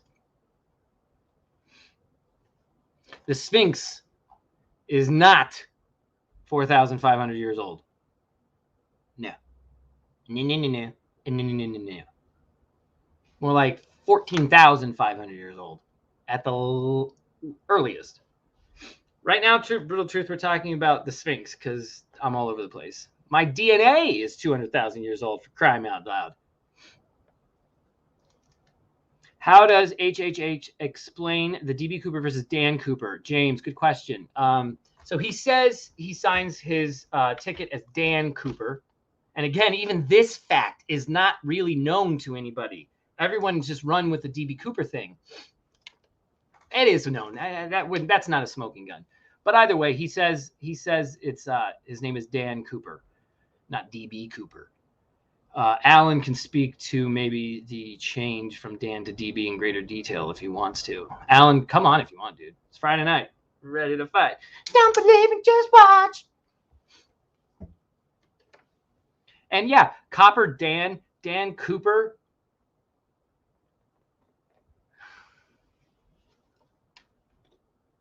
I said that on K-Pro. I fucking super chatted them to do Cooper Dan, and Mike still read it as Copper Dan. I was like, no, that's not how I want it. Say Cooper Dan, but he didn't. It's all right.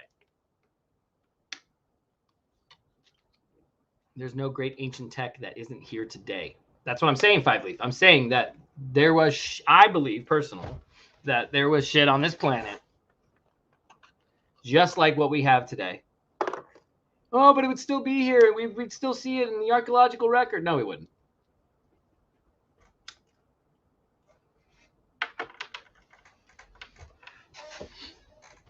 We see some structural work that looks like it takes 1/18 of an inch fucking laser beam to carve it, but that's it. Because stone is really the only thing that's going to survive. Plastics, all that shit, nope. Eventually, it all goes bye-bye. What we do find is obvious communication between all parts of the world at a time where we're also saying as academics, they can't get to either parts of the world. So how do they talk to each other? How do they know to build the same things at the same time in the same places? Greg was at the casino today. Did you win today? It's been a minute since I've been in the casino. Well, Vegas, but I barely... Ah, shit, my phone died. No.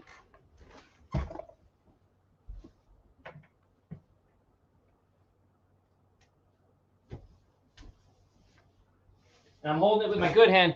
This is also what we're talking about, Greg. Little DB Cooper.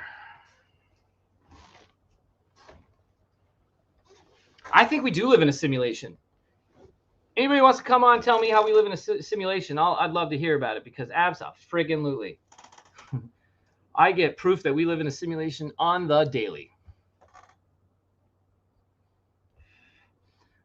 What are we down to now for the smallest particle that we can even measure? Quark things or something like that. There's always something smaller. It's always pixelated. It's always a pixel that we can get into deeper.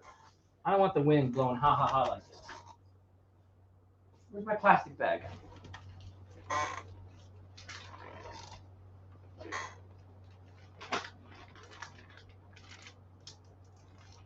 Don't want the air in it either.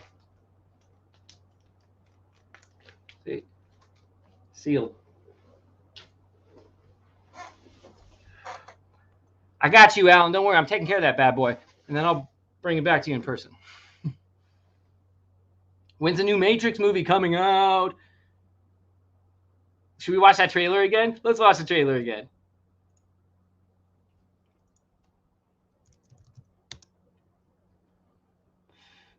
The kids have destroyed my fucking algorithm, guys. It's sometimes you get news or COVID. I don't even want COVID-19 news, but like some of this is, I sacrificed my teammates in Fortnite.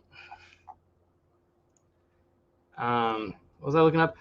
Did they come up with a new one yet? Or is it still the same one? The Matrix 4 trailer. What's up, Ghost Dancer? Hold up. We're going to play this Matrix trailer. Man, there's still only a month old. It's the same one, but that's fine. That's fine. Thomas, you seem particularly triggered right now. Can you tell me what happened? I had dreams that weren't just dreams.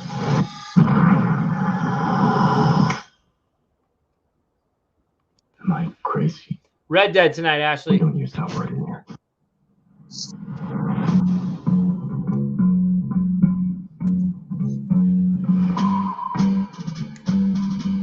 Perfect song choice. That's my favorite. Too bad you have Xbox.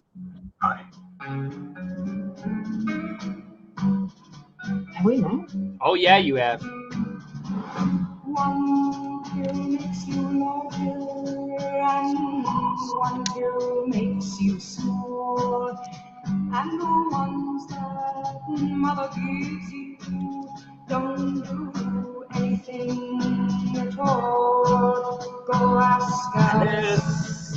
Perfect. When she's 10 feet tall. Who was he there? Oh, I've dissected this. Time to fly, bitch. First fucking day this opens. Midnight, baby. The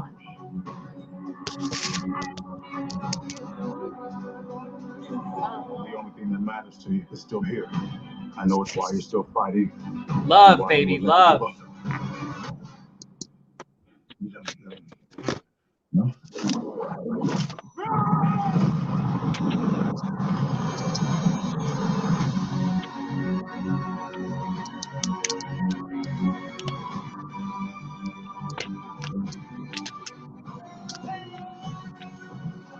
And proportion, how far Oh,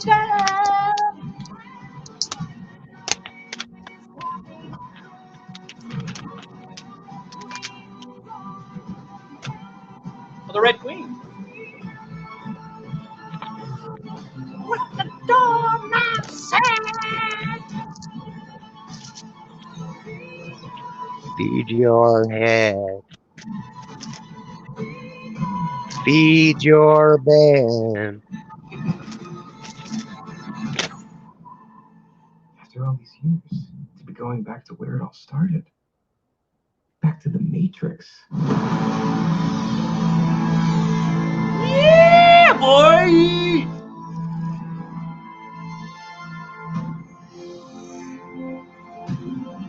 Can't wait. Oh, God. December 21, midnight that night. I'm fucking going. Can't wait. Interesting. It's going to be so good. And definitely going to experience it in IMAX. I don't get copyright struck on purpose by Leaf. I tell you guys all the time, and I will repeat this mantra. I don't want to do this for money or for clicks or for any of that shit. It's that simple. So when I play shit like this, okay, I might get taken down. I'll just pop right back up if I feel like continuing. If not, I don't get a copyright strike. I hear this all the time from channels. Oh, I'm going to get strike. No, you get a claim. I have a claim on every single fucking video I've made. I'm just not doing it for the money. So for the very argument of what Forrest Fenn was saying, I'm not doing it for the money. I'm not doing it for the fucking money. And there is no money in YouTube, just FYI. Am I into lucid dreaming? I've tried. It's a long way to the top if you want to rock and roll on YouTube. Right? Like, I have no interest in having like 1 million subscribers. No, thank you. God, no, thank you. Ben, sign anything with channels or agreements? The only agreement I have is Toby let me use anything that he has on his channel as long as I give him credit and I stream off his YouTube channel. So, for instance, we decided to go back into the times that we did earlier, where Jack calls into AGK, and so there was like an email in and then 2 phone calls in, and so kind of we went over those earlier. So, that's the only, I guess, agreement I have with anybody is Toby lets me use. Did you get permission from Toby to use that? Yeah. Well, not from Matrix. I got to give you shit. But yeah. For Toby's stuff, yes, I did his permission. Who introduced me to Toby? Nobody. I emailed him on my own, and he happened to reply. I've never met the dude. I've been on a stream with him once. Yeah, I used to go in. I used to go in there on my other K9 Treasure Hunter handle. Oh, K9 Treasure Hunter is you too? What's that? Yeah, that's me. Oh, that's you. Okay, I thought so. Or I thought it was somebody. I made a page for my dog. My treasure, my gold sniffing K9. I like it. How far am I from Commerce? I'm assuming you mean the casino. I still say Justin stole that idea from me. 45 to an hour. Did he? Because I came out with shots, and then all of a sudden there was a bronze sniffing dog. Well, then shit. I don't put it past them to steal that from you. Why Toby give me permission and what were the guidelines? I don't know. He gave me permission because I asked him. I said, hey, I wanted to have more streams on my channel to get back to just going over content, either it to be with Jack or the solves. And, your channel has a shit ton of, or I didn't say shit ton, but has a ton of stuff on it that could be really useful. Would you have any problem with me using it live on my streams? I'll give you all the credit. And then he replied back that he would. And then just make sure that, we stream it from his channel and that we make sure that, credit is given. That's about it. But, it's not like he gave that for everybody. That's what he said to me. I don't know. I just sent him an email. I had sent him a couple emails in the past, actually, because when they first launched that treasure hunt, was it last summer? I think it was last summer. I had emailed him a couple times asking him questions about the hunt, but then it got solved before I really dug into it. Are you talking about the AGK treasure hunt? Yeah, so like I had a couple of emails with him in the past from that hunt. So I used one of those emails, like one of those email chains. I just kind of replied off of one of those old ones for, I guess, a year ago. And that's what I used to email Toby this time around. Yeah. Why me and no one else? I don't know why me and no one else. I can just speak to me. That's it. I don't know. Maybe you get the same exact answer if you emailed him and said, hey, can I use this to go over content? I would assume, you know, I don't know what he would say as long as you're not going to do it to like trash the dude. I mean, I think it's an underlying agreement with me and him as well. I don't think it needed to be said, but I'm not saying Greg, you would use it to trash. I'm just saying anybody who would want to use Toby's stuff, I would assume that's just one of the underlying prerequisites. Just use it in a educational. All I know is like in 2019, people were getting in trouble for using other people's content because someone's. Oh yeah, for sure. There was a time, not to cut you off. There was a time on this channel I accidentally played something from Toby's channel. It was like a Fenn interview, and I wasn't even thinking that it was from Toby's. And so like halfway through, someone wrote like, "Hey man, Toby's gonna get mad at you." And I was like, "Oh fuck!" And I stopped. I think I cut it off, and I was like, "Oops, sorry, Toby." Like, and I wrote him an email. He never replied to that one. So yeah, he replied to this one. Huh. Here's a question: how many times K-Pro or Candy email or text you every day? He charges $50 an hour to answer any of your questions. Candy mostly texts Ashley. First off, because they usually just talk non-chase. If she's texting me, it's usually right before she's about to go on because she has something she wants to talk about. I don't know. I don't really keep track. K-Pro, there's points in time where we text every day, and there's points in times where we go many a day and don't text. So it's random.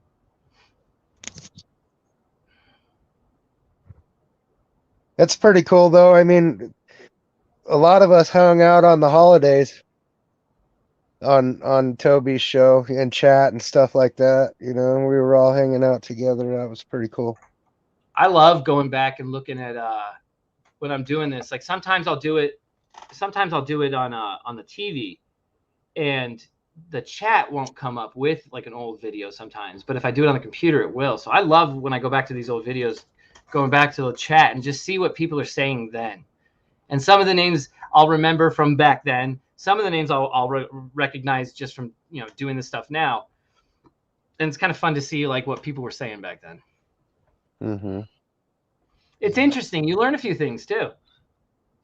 Yeah, I called in a couple of times. In fact, I think Jack called in after me once. On the ones that we showed today or a different one? It could be the one you showed today. I don't remember. I know they're saved in my playlist whenever. Yeah. Whenever whenever I was mentioned or my dog was mentioned, I'd automatically add it to a playlist. So it's in one of two. It's either in the playlist under the Ghost Dancer Radio account or my one shots K9 Treasure Hunter. So. Well, it'll be cool to know if it was a different date, because then we'd have another interview to go check out, or at least another interaction to check out. Well, I know some of them got deleted. Right, yeah. Some of them aren't there, and I don't have any access to anything he deleted or anything like that. It's just whatever he has available on the channel today is what's available. If he takes it all down tomorrow, I'm not getting any kind of special access to what he has or anything like that. Yeah, exactly. And I don't know even what's in there anymore. I know I was with him for about a good year and a half, religiously in that chat room. I will say, their channel is pretty well organized.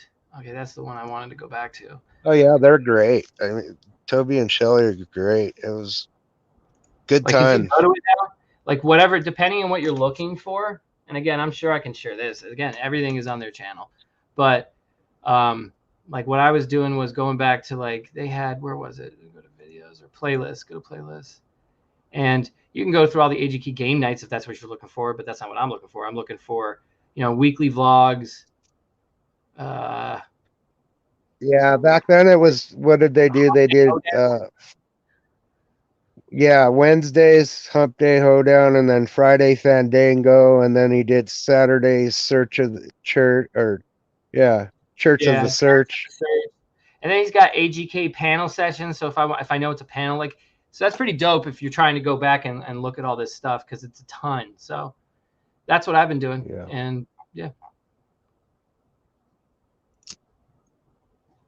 Yep, there's some good stuff in there.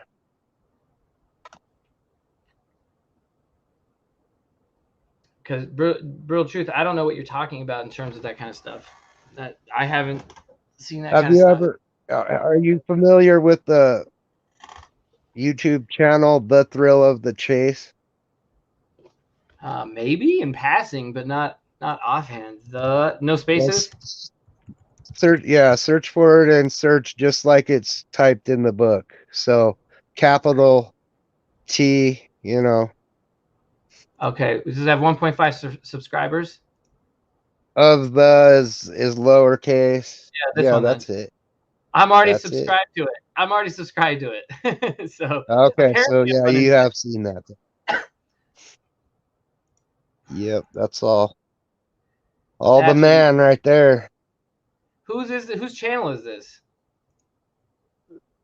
I don't know. It's either, I want to say Shiloh put that together, but I don't have proof. Joined August 6, 2018. But first, a little background for those who are not yet familiar with Forrest Interest. You know what? I'll take my first copyright. I'll find out who this is, because that's good stuff. You hear all the military stories in those playlists and all that. It's all there. I tell you what, whoever this is, I'm sorry, I'm asking you for permission, but I don't know how to get your permission. So I'm just going to do this. And if you want to give me a claim, that's fine. Then I get to go know your information. So by all means. I'm just wondering where that background picture was taken. Oh, yeah. Oh, yeah, that's pretty.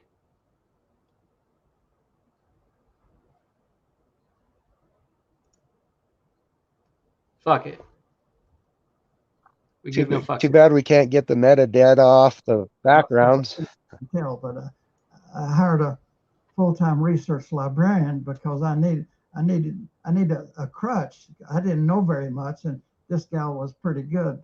You can find out more, and they push you to Dale's blog. So I never wanted a computer. Oh, okay. Well, maybe Dale put that together then. And I never did. Yeah, but you think Dale would take the? But we had he would a just say it Rolodex though. with 5 by 7 cards on it. And if you bought something from me for $25 or more, if it was a book or something, you went on our Rolodex, your name, your wife's name, your kid's name, what you bought, what you gave for it, where you live, and that sort of thing. And so over the next few years, well, I had 3,000 names on my Rolodex. And I meet all these people, but I have a terrible memory. I'm pretty good for faces, but I don't remember names. And so he's teaching you everything he knows in these videos. He doesn't remember names. Certainly his other name, Dan Cooper. Secretary would pick up the phone and she'd say, "Mr. Fenn, this is Joe Smith on the phone," and I'd wave to her with my head like that, and in the meantime, she's taking the card out of the Rolodex. She runs in and hands it to me. I picked up, "Oh, Joe, how's Felix and little Mary and Johnny?" I said, "You still have that old beat up sharp penny you paid too much for me when you bought it from me?" I said, "Send it back, I'll refund." And that repartee back and forth was a lot of fun. Get him so happy, dude. He's so comfortable. It's awesome. I mean, it's the most. Whoever he's with right there, he is happy. He's very happy. He's comfortable. But after we talked for a while, then I'd it does say Lumi Film. That would be Dale. And it was so much fun. But he thought that I remembered him, and that's called salesmanship. That's not illegal, particularly. But I enjoyed the business of art. The business. And I particularly enjoyed the people. The people were wonderful. Business. And I would take anybody's check for any amount of money. And everybody told me I was crazy. You cannot do that. This guy bought. His R's and L's. D.B. Cooper mentioned he wanted to hide his R's and L's for fear his accent would show. Well, $275,000 painting from me. Yeah. I didn't know the guy. He had never been in my gallery before. But he said, "How can I pay you for this painting?" I said, "I'll take your check." He said, "You'll take my check?" I said, "Yeah, I'll take your check." He couldn't believe it. He said, "In New York, they won't take my traveler's checks." But he started to pull out his wallet for his ID and said, "I don't want your ID." I said, "I think your check is good." I was never sorry. There was one time a guy wrote, I got several bad checks, but they were all mistakes. Nobody was. Who plays this guy in the proper movie? Ooh. And we can't do an easy one like Robert Redford. Like, who plays this guy? Honestly, I feel like Jack Lemmon could have played this guy with a Southern accent. He's not around anymore, obviously, but Die Hard. Bruce Willis. Bruce Willis. Come on. Let's see what Bruce Willis looks like today. I'm assuming that's not even today. God, he looks good though right now. Like if any of this is recent, he looks good. He can't play Forrest. He'd play a good Forrest. He couldn't do the voice. Even Forrest Gump. Tom Hanks. Forrest Gump. Yeah, Tom Hanks for sure. Maybe Tom Hanks could do it. I don't know. Yeah, I had a too. Forrest Gump. I have a Forrest Gump solve. I would love it if fucking Tom Hanks, Forrest Gump played Forrest Fenn. That'd be dope. Yeah, for sure. That's what he looked like today because he just took those pictures like in paparazzi time. So like, yeah, you give him long white hair. I mean, he did Mr. Rogers. Yep. All he has to do is hone in on his Mr. Rogers voice and kind of feel. What about Tom Cruise? The Maverick himself. No, fuck that. Yeah. I could see Mr. Rogers-esque Tom Hanks playing Forrest Fenn. Oh yeah, absolutely. This works for me. Tom Hanks it is. All right, I'm gonna go get Tom Hanks. I think Tom Hanks was D.B. Cooper. That's a joke. Did you watch the TV show Loki? No, I don't get to watch very much television. I occupy my time with books and YouTube and music. There's a Loki. Wow, I can't believe I spelled that with an E. I'm only going to show you the clip, and I'm going to cut. Loki plays D.B. Cooper. Thank you. Absolutely. Is there anything else I can do for you, sir? I suppose we'll find out, won't we? This is literally how he supposedly was, too. All flirty with her. Yes, Mr. Cooper. I'll read that. You might want to take a look at that note. I have a bomb.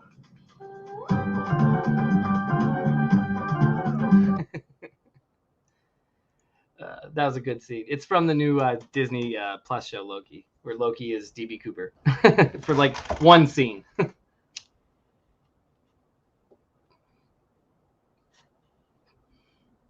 Yep. Tom Hanks as Forrest Fenn. Tom Hanks as Forrest Fenn totally works. Shit, you could probably get Tom Hanks' real wife to play Peggy. Tom Hanks' wife. I forgot her name. She could easily play Peggy. I wonder who owns the rights to all this. If someone wanted to make a movie. Brutal truth, I never use your clips, man. I know you try to, unless I had your permission. Let's put it that way. I wouldn't use your clips without your permission, dude. What were you What going do to you say? think the family owns the rights to the Forrest Fenn movie? Well, they say they own the rights to the autobiography, so I'd have to assume they do. But, you know, I don't know. Maybe there's shenanigans behind the scenes. Remember, Doug Preston said that he scripted a movie, had it optioned. I'm pretty sure I'd buy that. And then it got shelved. And that was what? I think it was in the 90s. So I don't know, man. If there's some kind of video or a movie that was written, never made, maybe it's just sitting there collecting dust, or maybe it's sitting there and it's going to be used. Doug Preston said, mark my words, that script will one day get made. It doesn't have to be the exact script he wrote. The lady just didn't want to do it at the time. Right, which happens all the flipping time, right? Like that's all the time.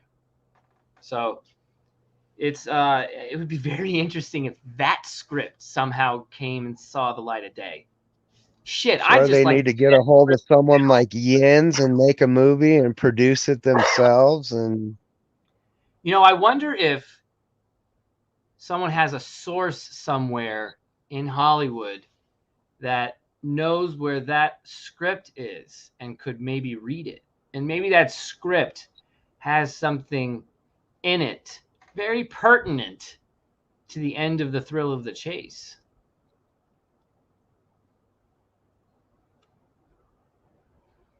Man, that's a back door to the back door.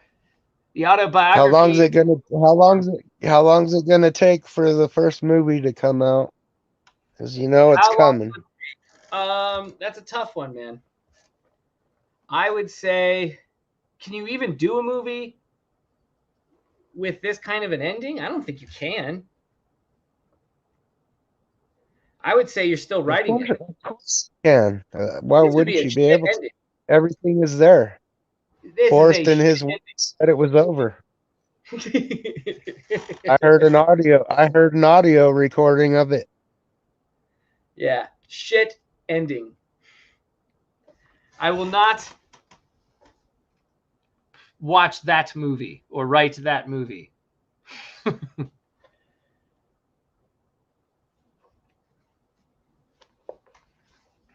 Yeah, the treasure part's just the small part. There's something way beyond that treasure. And I think it's the story. And the only story at this juncture, with all the rumors that have swirled around what Fenn could be or couldn't be or is or isn't as a person, it's either the D.B. Cooper story or it's something to do with JFK. Like he knows who killed JFK. Those are the only two ones that I see that have any kind of impact or power over America as a whole, where it would get everybody's interest and everybody's attention. As it stands now, Forrest Fenn does not have the attention but of, at max 200,000 searchers and some family members. That's not a lot. You can't really sell a movie off that. Unless the concept's really cool, and then yeah, sure, it turns into like a national treasure. You embellish it, you pull in, but as is, nah. You need that story in the treasure chest. If this story is grander than what it's supposed to be, that story in the treasure chest has to be huge. It has to carry over into Americana pop culture like none other. D.B. Cooper would do that, and the JFK stuff would do that. Well, there's only one way to find out what's in that olive jar, and that's to find a bronze jar. And I think I know where one's at, and I'll sell it to you for $100K. I'll pay you the $100K after I retrieve the olive jar, sure. Or the bronze jar. A bronze jar with if it led to a bronze jar, if it actually led to a bronze jar, I would wire you the $100,000. But I would do that after retrieval of the bronze jar. Yeah.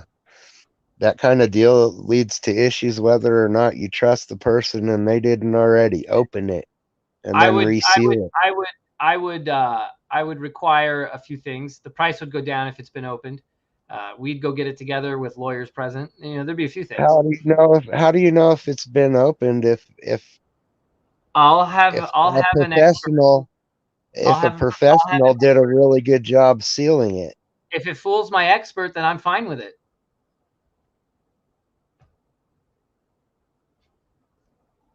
Yeah. I think Ford, I know where one is. I think I know where one is too. So you'll have much more of an interested buyer in me after I go look at my spot first and find out that it's not there. Then I'll be more desperate. Your time to persuade me is after I go boots on the ground in 4 weeks. Well, if it's there, you and Alan Kay's theory on DB Cooper is going to blow up big time. Oh, right. And I think that's the only thing we'd be able to find is if Fenn left a jar there and that like signifies, duh, you found it because it was a DB Cooper spot. There's no fucking coincidence then. So it'd be interesting. But of course, more than likely, you could reopen the investigation, Ben. See, that's the problem with finding the DB Cooper item here. If we actually could prove it, I don't think I want all the shit that comes with it. I won't speak for Alan, but I don't know if I want all the shit that comes with unveiling the true identity of DB Cooper. My God, this chase. Think of you being the one who claims. Now, remember, you're claiming to find the identity of DB Cooper because of this crazy ass Forrest Fenn chase. Think of all the context that would have to be explained before you even showed the jar to the general public, right? You'd have to convince them of all the Forrest Fenn shit first, then explain why the jar being there means something. Like, God forbid, hopefully there'd be something in the jar that goes, signed DB or something like that. But, that seems like a nightmare to deal with. Honestly, truly. Has any of the information on what was visible in the olive jar said? No, because I think Barbarisi had to sign an NDA. But then I have an email with Jack stating that he would never trust the secrets of the I think the jar and the solve to any kind of NDA. He wouldn't even trust it to that. So I think Barbarisi had to sign some kind of emergency NDA to just cover Jack's paranoia that he could even read anything from the outside of the olive jar. I would hope then that if Barbarisi really did read something, he had a magnifying glass. I would assume he needed one. And I guess that jar was cleaned really well from the outside and it was never dirty on the inside. So if it's cleaned well on the outside, I guess you can read some of the wording in there. Mm-hmm. For whatever Barbarisi read, he had to sign an NDA though, from as far as I understand it. And right, there was hair in the olive jar, and that could be why it's also being sealed. Remember, or staying sealed. Remember, if you know the twist, is he's DB Cooper, then you know why that thing is sealed, and you know it's DB Cooper. You don't even need to read it anymore, and you know what the hair is there for. The hair is there to match the DNA that the FBI does have on file to DB Cooper, and it proves the story. That's why the hair is there. Yeah, but the hair doesn't matter because they don't have the DNA from the cigarette butts. They have something. They have the DNA from something. I remember this. They have something on file. There was issues with the cigarette butts and fingerprints. I know, but they have something. And if you're DB Cooper, you know they have something. Remember that. The FBI doesn't release every piece of information they have. The perpetrator knows what he left behind. Left behind that tie on purpose. I think. I'm not sure on that. But release the email from Jack. All right, hold on. Let me find that email. Or it got blown off of his neck if it was a clip on, it got blown off when he jumped. Could be. Could easily be. Or he just took it off in general because he knew it was going to fly off and didn't even want to deal with it, like flying into his face and, obstructing his view for even a split second. Could be. Could mean absolutely nothing that he left that tie, right? Maybe he didn't want to leave that fucking tie. Hold on. What was I looking up? Jack, email, NDA. Because you got to realize that how advanced was DNA even a thought around that time? Okay. I mean, obviously they were researching it, but it wasn't. They were researching it. It was high level though. Again, it's CIA stuff. You have to be high level CIA to even want to plan that. Or DB Cooper at the time, let's pretend it's Fenn, doesn't know about DNA, and nobody does. Let's just pretend. But Forrest Fenn in 2010, when he does the treasure hunt, he knows damn well what DNA is now. And he knows damn well the FBI probably has DNA because they didn't know they had DNA at the time, but they still held on to the evidence. And now they go, oh, yeah, we do have DNA now because the technology came in the 80s or something. And so Fenn, if he's DB, would know, oh, yeah, my hair will match that fucking FBI file if they ever actually get me. So that's what I'm putting in the olive jar. I think it's because he knew that the FBI would have something that they could later test for DNA that they couldn't at the time because that technology wasn't available. I think that's part of the reason why Forrest said there was a way to tell. That's another thing. Again, might be onto something. If the treasure, a way to tell if the treasure chest had been found. I believe that was one of the ways. Let me. Shit. I don't want to show this email in between, though. Huh. Okay, so.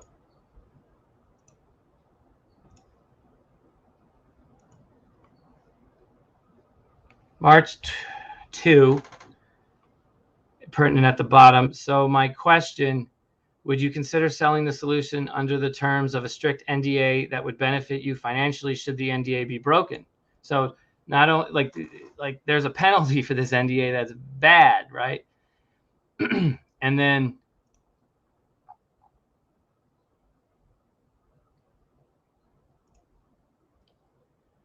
Jack on March 3rd goes, no, I wouldn't do that. Sorry.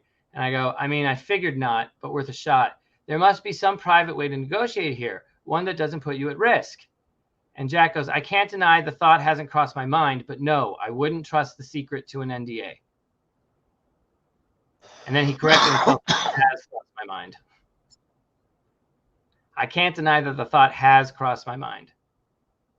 But no, I wouldn't trust the secret to an NDA.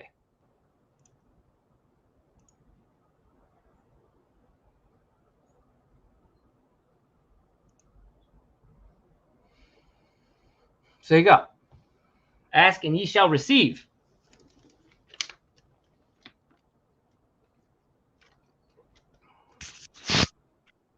It is an odd thing to put in the chest, but it does fit DB.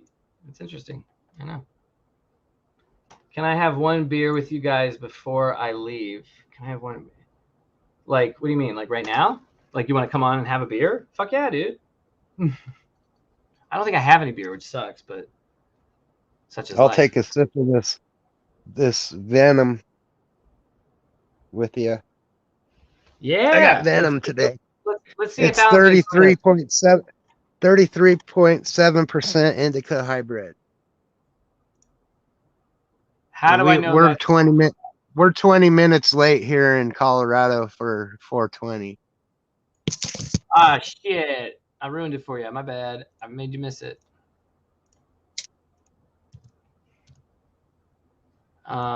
There. The link is sent to Alan just in case he does want to come in. He is our DB expert. So how do I know that's Jack? Because it's the email provided in the article by Jack. Now, whoever is behind that email, I have no idea. It could be Joe Schmo. It could be Little Bo Peep. It could be Jack Steuf. It could be Forrest Fenn. It could be Shiloh. It could be DB Cooper. I don't know who's writing the actual email. I just know it's the correct one from the Jack Steuf provided email given to us through the Medium article. Fair? So Jack is entertaining offers for the chest, even though there's a DB Cooper connection that would hugely increase the value that hasn't come out. That doesn't make sense. Ooh, I would agree. Except, what have we found out over the last couple weeks? All those fucking negotiations might have been bullshit. We know we were lied to. We don't know what the valued numbers were that were discussed. Jack might have been telling the potential buyer, hey, I get it. Numismatic value is 1.2 million, except the story alone, it makes it worth 2, except there's a story in the olive jar that's going to make it worth 15. And I'm asking for 10. And Buyer goes, "Are you out of your fucking mind? I'm not paying you $10 million for this. Tell me what's in the jar and then I'll consider buying it then." "Nope, can't tell you what's in the jar. Understand it's worth that much money, I promise." "Well, nope, not fucking buying it." Okay, that's how negotiations fall apart. What if there is gonna be no sale? That's what I mean. I think Jack is stuck almost. If he knows. And what if Forrest already had bought it? Then I believe. Okay, fair. What if Fenn has already bought this chest? Then why not tell the general public that?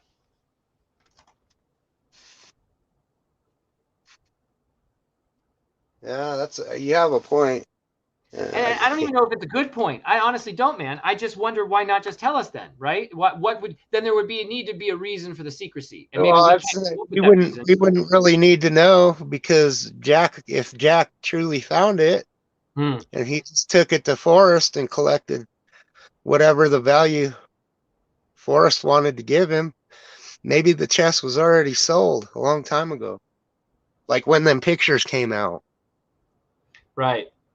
That again, though, then we've been given an even bigger con of a narrative with the hubbub of even including emails privately to people saying, "Okay, let's talk chest," right? So, oof, that would change things tremendously for sure. What if Forrest worked for the CIA during Roswell and mentions his experience with extraterrestrials in the olive jar? Hey, I'll take it. I'll take it. Forrest wouldn't lie to us, in my opinion. I don't believe he would lie to you in directions or non-directions to how to use that poem as a vehicle to his treasure.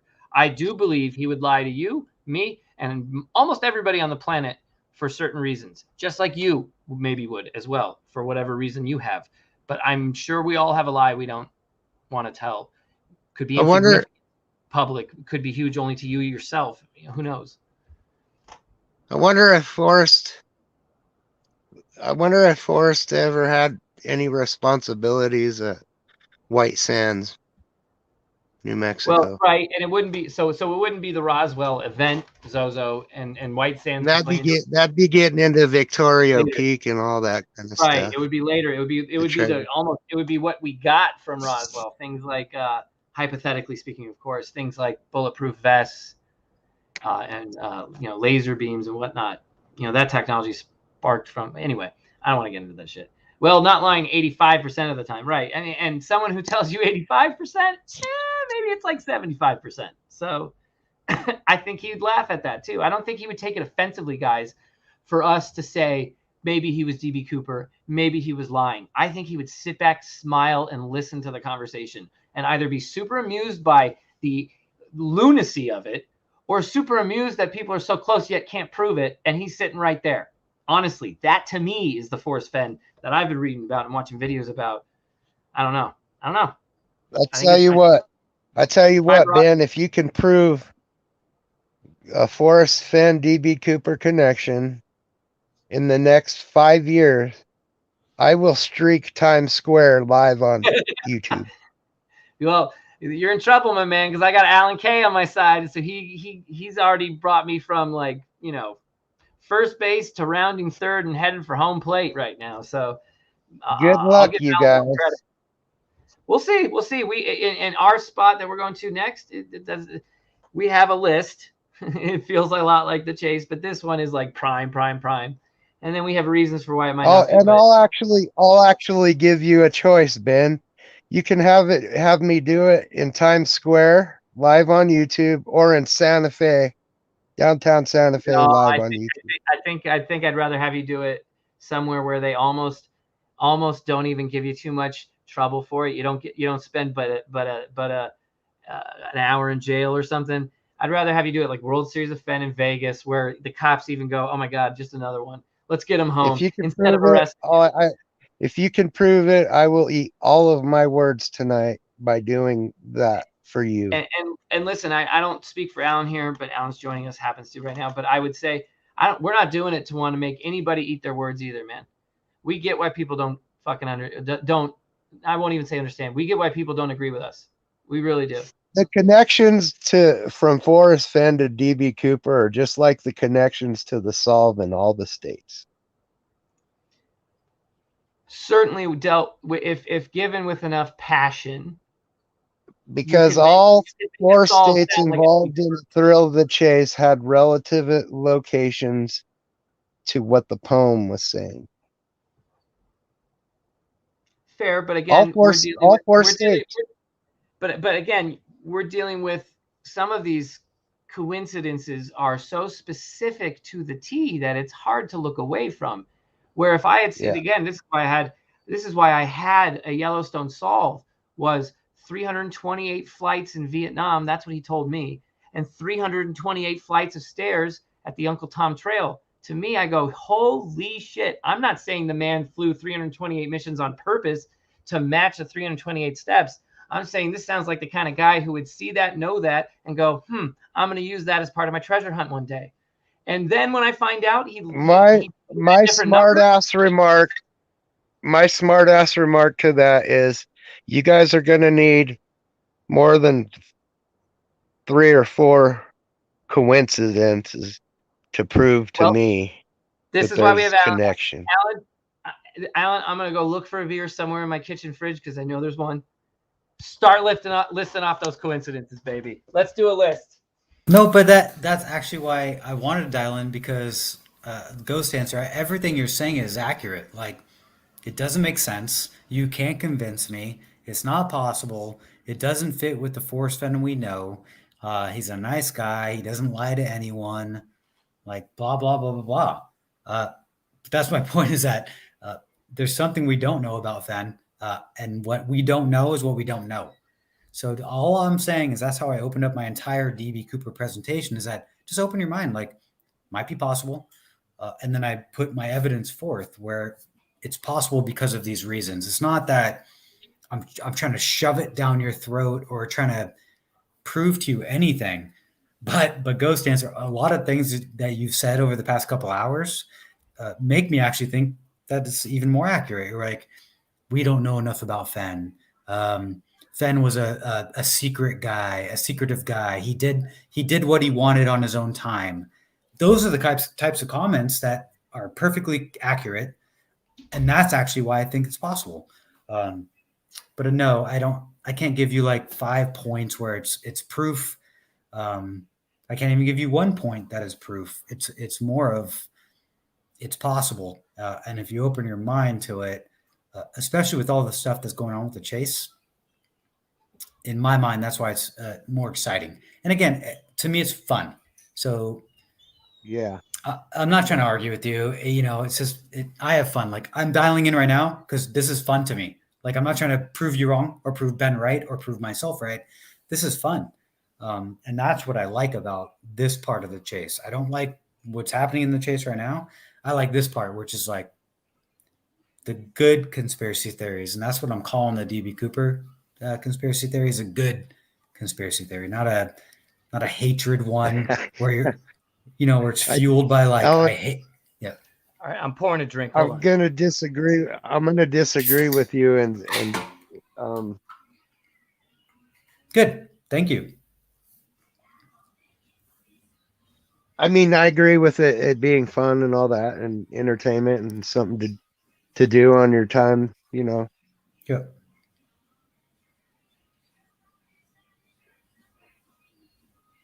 Are you cutting out, or is it just me?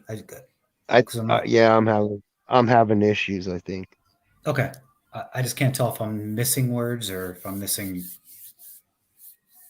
And Ben's not here to confirm that.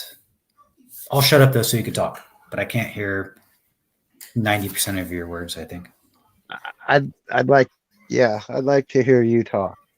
Did you do the list? Let's do a list. Okay. No. Just cool coincidences. Well, but Ben, what I was saying is like, yes, I don't have a presentation ready, and I just opened a beer and I just got home from picking up kids, and like it's the end of my Friday. Right. I don't have a PowerPoint ready. So when you said, Alan, line them up, knock them down. It's like, no, sorry. Let's go off memory, right? If we were at a bar and we had one chance to convince Shiloh that his granddad goes, I don't take offense. Convince me my granddad was DB Cooper. Go. What do we say? Okay, so and it's not 1 through 5, but it's more. He could have been because of the time frame. He could have been because he's a freaking genius and he can get out and into anything he wanted. He could have been because he could have survived the jump, not only the jump but the landing and all of that. So he could have been. Period. As far as just physics, and that's a Forrest Fenn phrase. And then as far as cleverness, the fact that page 34 is all about thrills and chase scenes. Page 110, it's all about the thrill of the chase. He talks about the entire beginning of the book was that he was into real estate and he made a lot of money in real estate, and then the system like got a hold of him or screwed him over. So there was a grudge there, and it had to do with real estate. We know that Fenn did some stuff that had to do with real estate. Obviously, it wasn't real estate. It might have been, you know what I'm talking about. I'm just trying not to say things that are negative about Forrest Fenn. So that all kind of factors in. But page 34, it's all about thrills and chase scenes. Page 110 is about the thrill of the chase. I cannot, that in itself, those are just, I don't need 5, I need 1. And I got 2. So one could 10. say, Yeah. one could say maybe there's a possibility that Forrest Fenn read that book. Love it. Love that love that comment. Like that's a very logical comment. So if you read it and then wrote the book in 1978, then who's DB Cooper? And then the next question would be, if it's not Forrest Fenn, was it Skippy? And if it wasn't Skippy, who was it? Like I am totally not arguing with you that maybe Fenn wrote it, but wasn't him. Like that's Maybe Skippy okay. was the shoe shine guy. What do you think of Skippy being the shoe shiner? What, and that's why I wanted to. I have a cigarette in my hand. I'm not going to open the book, but I don't know. Because we can speculate on this for days. Well, we can. No, but I think the overall thought here is, though, I like the instead of forcing the idea that Fenn is DB Cooper, let's just take the idea that Fenn was inspired by DB Cooper. Yeah, I like that idea better. So let's say, so do we say inspired as if he's inspired by the hijacking and the heist, or is he inspired by the book itself? Ha ha ha. So that's one road we have to get to first. Inspired enough to where he put the thrill of the chase as a title in his book. So you could argue, without writing ha ha ha, okay, he read ha ha ha, he read the line, I got lost in the thrill of the chase, and Fenn looks up and goes, wow, what a great line. What a great line. If I ever do a treasure hunting book like this one, I'm fucking calling it the thrill of the chase. Yeah, that kind of makes sense. It does, but like, man, no. Now that I said it out loud. But no, like read the book. But here's what I fire back. Here's what I immediately fire back. Launch a fucking arrow with fire. Again, 328 flights was the story we were told. I'll bookend my story. 304 to 305 was the story he actually told to one article way back in the day before the hijacking. And then after the hijacking, his number changes. Yep. When he's done, he's not doing any more missions in Vietnam after 1969.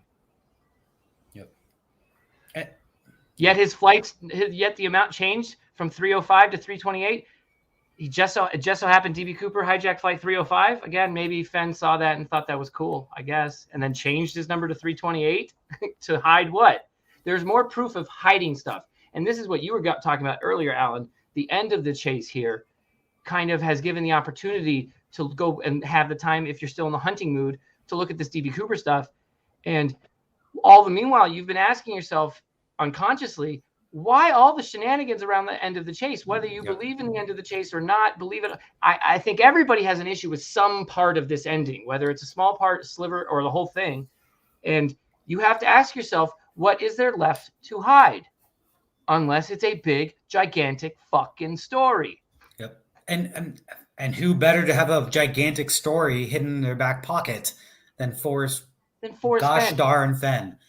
Well, we already know there's gigantic hidden stories because Forrest wanted to know why he was bombing Chinese wedding. Of course, he cried through his helmet. I mean, right. He was done with Yes. that. This is someone who was angry. He cried through his helmet. He was angry at what he was forced to do. He said he wanted answers on that, and maybe later in the future someone will look into it. He said, "Quote: Look into Maybe in the future someone will look into it." Well, what's happening right now? We're looking into Forrest from the future, and you know what? I see a guy who would tell himself, "You know what? Fuck the government. I will steal $200,000 from it." Yep. And I'll give a $50K to the stewardess if they take it, because I don't care. I don't care. That's Forrest. Here's what I was going to say. You take away any major part of Fenn's story that we know, and I don't see nearly as many connections. You take away the Air Force stuff. He's not DB Cooper. You take away the CIA connections. He's not DB Cooper. You take away the fact that he wrote a treasure hunt in 2010. He's not DB Cooper. Agreed. We don't really have proof that he was in the CIA, though. Say again. We've had that confirmed. We don't have proof he was in the CIA. The only thing we have proof is there's intelligence attached to his responsibilities. There's intelligence attached to his responsibilities. There's redacted stuff, I think, that he's talked about. There's also the fact that I think the family's on record saying he would be gone for periods of time on some mission, but no one knew about it. It was rather an Indiana Jones lifestyle. And I think there are a couple of searchers who say they've heard it from Fenn himself that he was CIA. Yep, I've heard that as well. But I didn't include that in my presentation because it's not proven, and it's hearsay, right?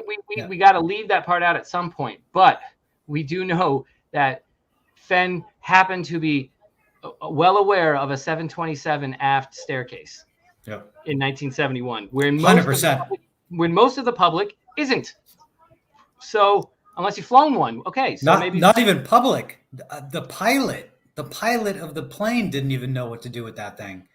He told he tells the stewardess, the flight attendant, no, go in the cockpit. I got this. I know how to use it already. Again, without Forrest Fenn's backstory, I can't think it's Forrest Fenn. But with Forrest Fenn's backstory, I can go, okay. Yep. And it's not like I was a DB Cooper guy, and I'm like, oh, I need to figure out who DB Cooper is. You might have been, like, totally. Yeah. And that's where it's backwards to me, where I had zero interest in DB Cooper until the chase ended, and then I found the book, and I'm like, whoa. Yeah, that's funny. My introduction to DB Cooper was on Unsolved Mysteries in like the mid to late 80s. Most people. Yes, honestly, that's what started me too. I would watch all the Unsolved Mysteries, and that was one of them, and that's what got me going as a kid. 100%, that's what got me going. Yep, and I'm the same. Reader's Digest for Curse of Oak Island. Yep, and I'm the same age as you guys, so I'm not about to say like that. It's too old for me. Like I just didn't see that, and I didn't care. Right. I was a nerd in that regard. That's it. I wasn't like no nerd. No way. That's freaking awesome. Mysteries or Nintendo. I was playing Micro Machines probably at the same time. So, and there is an article that says he was CIA. It was from 1980, I believe, and it was the Cincinnati Post or Gazette or something like that. Yep, and that's where that other ex-CIA agent was outing herself. Plus, not Fenn. Like she wasn't outing Fenn. It was. Oh, it just so happens Fenn has a connection and pictures and an intimate connection with an outed CIA agent, correct, Alan? Yep. That's his connection to the CIA, I think. Oh, and maybe old Donnie Rumsfeld was a connection too. Yeah. Of course. So again, we got the means, the method, the motive, the man, the maverick. You need all of that to be DB Cooper. And it just so happens Fenn fits each one like a glove. Rumsfeld was from Wyoming, wasn't he? He was a governor there. And yeah. I think that's where he passed away, too. I think he ended up passing away in Wyoming in his home. So, again, he's one of the board members at the Buffalo Bill Cody Museum, too, I believe. Yep. Don't put restrictions on me. I love that phrase by Forrest Fenn. Don't put restrictions on me. I'm still not over the newest revelation for my journey into the DB Cooper connection with Fenn of the D rings. That's what I think we're on 5 days old. I still can't get over that. Yep, and he removed the D from knowledge. Like, why did he do that too? I prayed for D's. First off, he prayed for D's, and everyone that knows Forrest Fenn and has really looked into him, he was not a bad student. I heard he was in like the bio honors class. Like, right. He's praying for D's. His father was the principal. That means that you're a smart dude. If your father's the principal of the school for multiple years, you are a smart guy. I'm sorry, that's just how you're raised. And again, remember, Alan, when I was in West Yellowstone, I took that one little 2-minute video praying for D's. There's a missing D at the dude. There's missing D's everywhere with Forrest Fenn. And it just so happens DB Cooper would have fallen to his death praying for those D rings that the government took out of the parachutes. Yeah. Or sorry to correct you on that. I think he took the front parachute was lacking D rings, and I think he wanted the front parachute to have D rings to secure the money. So I just want to make sure that so he wouldn't have fallen to the way he was doing it, right? But they would have fucked him on the money then. Yes, exactly. So that is 100%. I feel accurate. I like that even more. How do you feel about the insecure money bags though, Alan? Okay, but again, you're going off this rumor shit from that one. Wait, which part? Sorry, which part? No, sorry, that came out of the FBI agent's mouth. He said there was no way to tie or fasten the top of the bag that the money was in. What? Wait. Because did you not see the chopped up? Did you not see the chopped up parachute in the back of the plane that I shared on slide 19? But DB Cooper, whether it's Forrest Fenn or not, don't care. DB Cooper sliced and diced paracord, so parachute cord, to make sure that he could fasten not only the kids coming in, not only the money to himself, but all that. It's like he chopped that stuff up like in many, many, many pieces, and fastened to it like an Eagle Scout. Like it wasn't just like me. Like if I said, "Hey," I mean, I could barely tie my shoes. This guy chopped up paracord and made sure that the 20 pounds of $200,000 were secured enough to jump out of a plane. And how much did the $200,000 weigh again? 22.04 pounds. Yeah, I lost 22 pounds and didn't know it. I lost 22 pounds and didn't know it. Again, another quote he would shove in our faces in every interview, and people would maybe make connections to the thrill of the chase, to the poem 22, something like that. Me as well. 22 What pounds. denomination? It doesn't matter because it's 20s, but every dollar bill weighs 1 gram. So if you have 10,000, any dollar bill, they each weigh a gram. So that's 20,000 grams. 20,000 grams equals 22.04 pounds. That's pretty math. Good analysis. That's a pretty awesome analysis, Alan. Thank you. And that was slide 18. But yeah, slide 18, of 7,622 slides. And it was fucking phenomenal. And again, that's where the fact that the DB Cooper story answers for me, the strange things like the missing D's, praying for D's. I lost 22 pounds and didn't know it. What up, little man? It was just, come on. It starts to add up. It's again, we're on just offhanded without a PowerPoint. We are on coincidence number 12. Say DB Cooper. This feels like a psychology experiment. Let's hear it. DB Cooper. Can you say DB Cooper? No. All right. He's done. All right. This is Little Alan. All right. Come on, tell me there's a D initial and a B initial somewhere with your kids. No, just now he's talking. No. Good, he's camera shy. He doesn't want to be involved in that nonsense. Keep him away from the camera. Let him be smart and bury his own treasure one day. Yep. Sorry for that interruption. I never heard him talk about taking commercial jets anywhere. That's a good point. That's interesting. He didn't have to. He didn't have to, right? Like he just didn't have to. He could fly. He could fly one over there himself, probably. Which works as a perfect cover. again, remember, the only part of this book I've still been able to read yet is the whole front end of it is talking about his cover. These morons are going to think I smoke. These morons are going to think I drink bourbon as he's drinking his Coors Light, in present time thinking as it's being written in the first person view we're in. He took the time to change his identity. He took the time to do a lot of things. He took the time to pick flight 305 when Forrest Fenn said his last flight was 305. So there's a lot of meticulous planning that's involved here. This isn't your everyday heist. Yep, that's a ridiculous question. Like, well, Forrest Fenn didn't fly commercial. Of course he didn't. Of course he didn't. And I don't think they were meaning it as a ridiculous question. I think they were even bringing it up as a valid point of what an interesting factoid. This man also happened to never fly commercial. It almost speaks to the kind of cover you'd need if you committed a crime on a commercial airline. If you've been in airports before, you know what I mean? You have traces that can be followed. If he doesn't fly commercial and hijacks a commercial flight, there's no trace. Yep. It's like, it's that, like, I always think that, this is a horrible, I'm not even gonna say it. I always thought that if I did something like go rob the local bank, there's no way I'm gonna be a suspect because there's no way that I would be a suspect. But the other people would. So it's the same thing where it's when people say it's not Forrest Fenn because he's not a proper suspect, that is the perfect person to do something like this. And Which especially is why he's never been caught. Yep, no harm, no foul. He was kind of like polite. expect the unexpected. Yeah. Not sure. everything as it seems. It only matters who they think. It doesn't matter who you are. It matters who they think you are. This is the same man who shoved that down our throat the whole chase. Yep.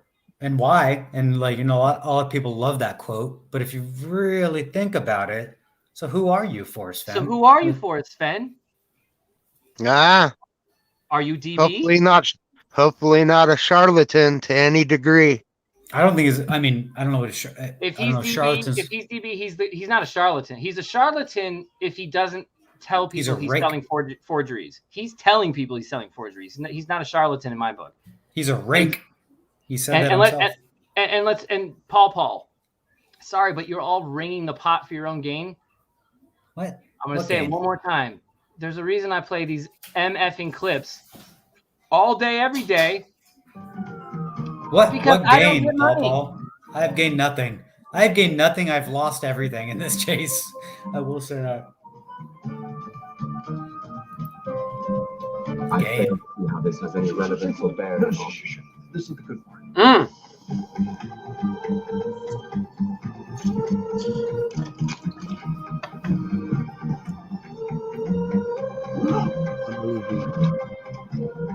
See, you got something. That's so Forrest Fenn. And this isn't even how it goes, of course. Is that a D-ring? Is that a D-ring on his chest? Is that a D-ring? No. Should I go back? He looks more like Hugh. He looks more like Hugh Hefner than he does Forrest Fenn. Well, that's the point. He greased his hair, dyed it black, combed it over, wore some sunglasses, hid his blue eyes, and hid his accent. That's Hugh Hefner. It's Absolutely. Hugh Hefner. Hey, if you absolutely 100%. Forrest was on the grassy knoll. Could be. That's the other rumor, right? That he knows who killed Kennedy. Think about it. Again, guys, I offer you this thought exercise. What is the story in the treasure chest that's bigger than the treasure chest and the story we've already read in his numerous books? It better be on the level of JFK or DB Cooper, or we were sold his autobiography, Secret. Fenn's secret is in the jar. Okay. Sealed with his DNA. Okay. I put the hair in there because I figured they'd want to know who did such an audacious thing. Who did such an audacious thing like hijack Flight 305? Yeah, I'd love to know who did such an audacious thing like hijack Flight 305. We know who did the treasure hunt. Sounded like in there for a second. That's a good. You sounded like him there for a second, Dan. I'm just saying, guys, who would do such an audacious thing is absolutely right, Forrest Fenn. Thank you for putting it right in front of our face the whole time. That makes a good mystery. It's solved, in my opinion. He's DB. I know Alan's not all the way there, and he's the leader of this chart. He's my general. Alan is my general. I'm just convinced. Hey, I'm a minion. I will always say that. Like, and I prefer to be a minion, by the way. I think around this time frame that you guys are discussing, Fenn was trying to solve a murder. If he solved a murder and his solution is the story, that'd be dope too. What would suck is if he did something like he solved Zodiac, right? And that's what's in the olive jar, but Zodiac's already been solved. It would make him look like a genius, though, if he had solved it. But then why wouldn't he have told someone he solved the murder? Why would he keep that a mystery for himself? Because in the Santa Fe, New Mexican Lorena Mills interview, he said that he was working on a murder that he was trying to solve. That's different. That's the closet story of Taos, that he was saying that he was trying to solve a murder, and he actually said he solved it. So if Cynthia would be the best person to talk to that about, because he said he solved a murder that happened decades ago in the Taos area. Sorry. Tyler's going to join us. I just sent him a link. Sorry, dude. I didn't mean to cut you off. Oh, no. All good. But Ghost answered, that's where Fenn was talking about solving a murder. It had to do with something Taos related, and that's... Okay. I got you. Yep. But I see it. Yep. Yeah, but he also said that in Vietnam, like they were sending him over to like flights to bomb people, and he was saying to like in China, and he wanted someone to perform an investigation on that later on in the future. Exactly, and he said someone wanted someone dead over there. That was his like insight, which is someone wanted us to go kill someone, and that was Fenn's like insight, which is he didn't even have the information, but yeah, those are all strange coincidences, but I don't think they're related to what I believe with this thing, but just trying to share information. That's all right now. Earmuffs for the kid. You want to know why I pulled you over? He can't hear anything. Littering. Officer, that's not ours. Candy bars. Littering and littering and littering and littering and littering and littering and smoking the reefer. Is that Super Troopers? Yeah. You know what's funny is that when I won the cat naming contest to rename Forrest Fenn's saber-tooth tiger, which is weird. Illinois' Ghost said that it reminded him of Super Troopers. I've never seen the movie in my life, so I've seen it. No shit. Super Troopers is dope. So when I named Forrest Fenn's saber-tooth head Meowthful, and then Illinois' Ghost was like, dude, that's hilarious because it's like Super Troopers. I had no idea what he's talking about. Alan, I want you to tell me the truth right now. Right now. Tell me the truth right now. Hold on. You gotta watch it, okay? It's a great fucking movie, dude. It's a great movie. I saw it like in 2017, All right, 2018. I'm gonna mute everybody so they can hear this. I'm gonna put the volume up, okay? I got it.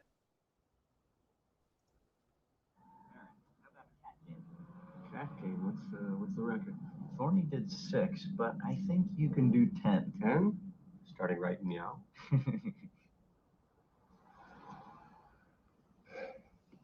Sorry about that. All right, Meow. Hand over your license and registration. We might get kicked off. Your registration? Hurry up, Meow. Sorry. There's something funny here, boy? No. Well, then why are you laughing, Mr. Larry Johnson? All right, Meow, where were we? I'm sorry. Are you saying meow? Am I saying meow? I thought... Don't fake, boy. Meow, do you know how fast you were going? Now, what is so damn funny? I could have sworn you said meow. Do I look like a cat to you, boy? Am I jumping around all nimbly bimly from tree to tree? No. Am I drinking milk from a saucer? Well, do you see me eating mice? Hey, you stop laughing right now. Yes. Now, I'm gonna have to give you a ticket on this. But No buts, Meow. That's the law. Not so funny now, is it?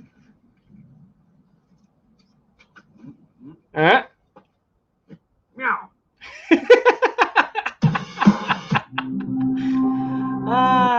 All right. Unmute. So good. That's some fun shit. So, But Alan, the more important question: Tyler. have you still not seen Without a Paddle? I have not ever seen that movie. See, this is for all the people. This is for all the people who say I do this for money. First of all, Without a Paddle. Let's dissect this for a second, Alan, shall we? Does that remind you of anything you've heard? There'll be no paddle up your creek. Of course. Oh, does it? Okay, Bingo. let's see what this trailer is. can't permit. I won't play the role of nagging girlfriend anymore. Nagging wife make you happier? Oh, dear God. Dan's a little timid. Afraid of cellophane. Like saran wrap? Afraid that somehow it'll get draped over my head and that's very pathetic. It's very sticky. And Tom's not afraid of anything. Is this Billy's funeral? Is that the course? Billy? Billy Newland? Tom, where'd you guys park?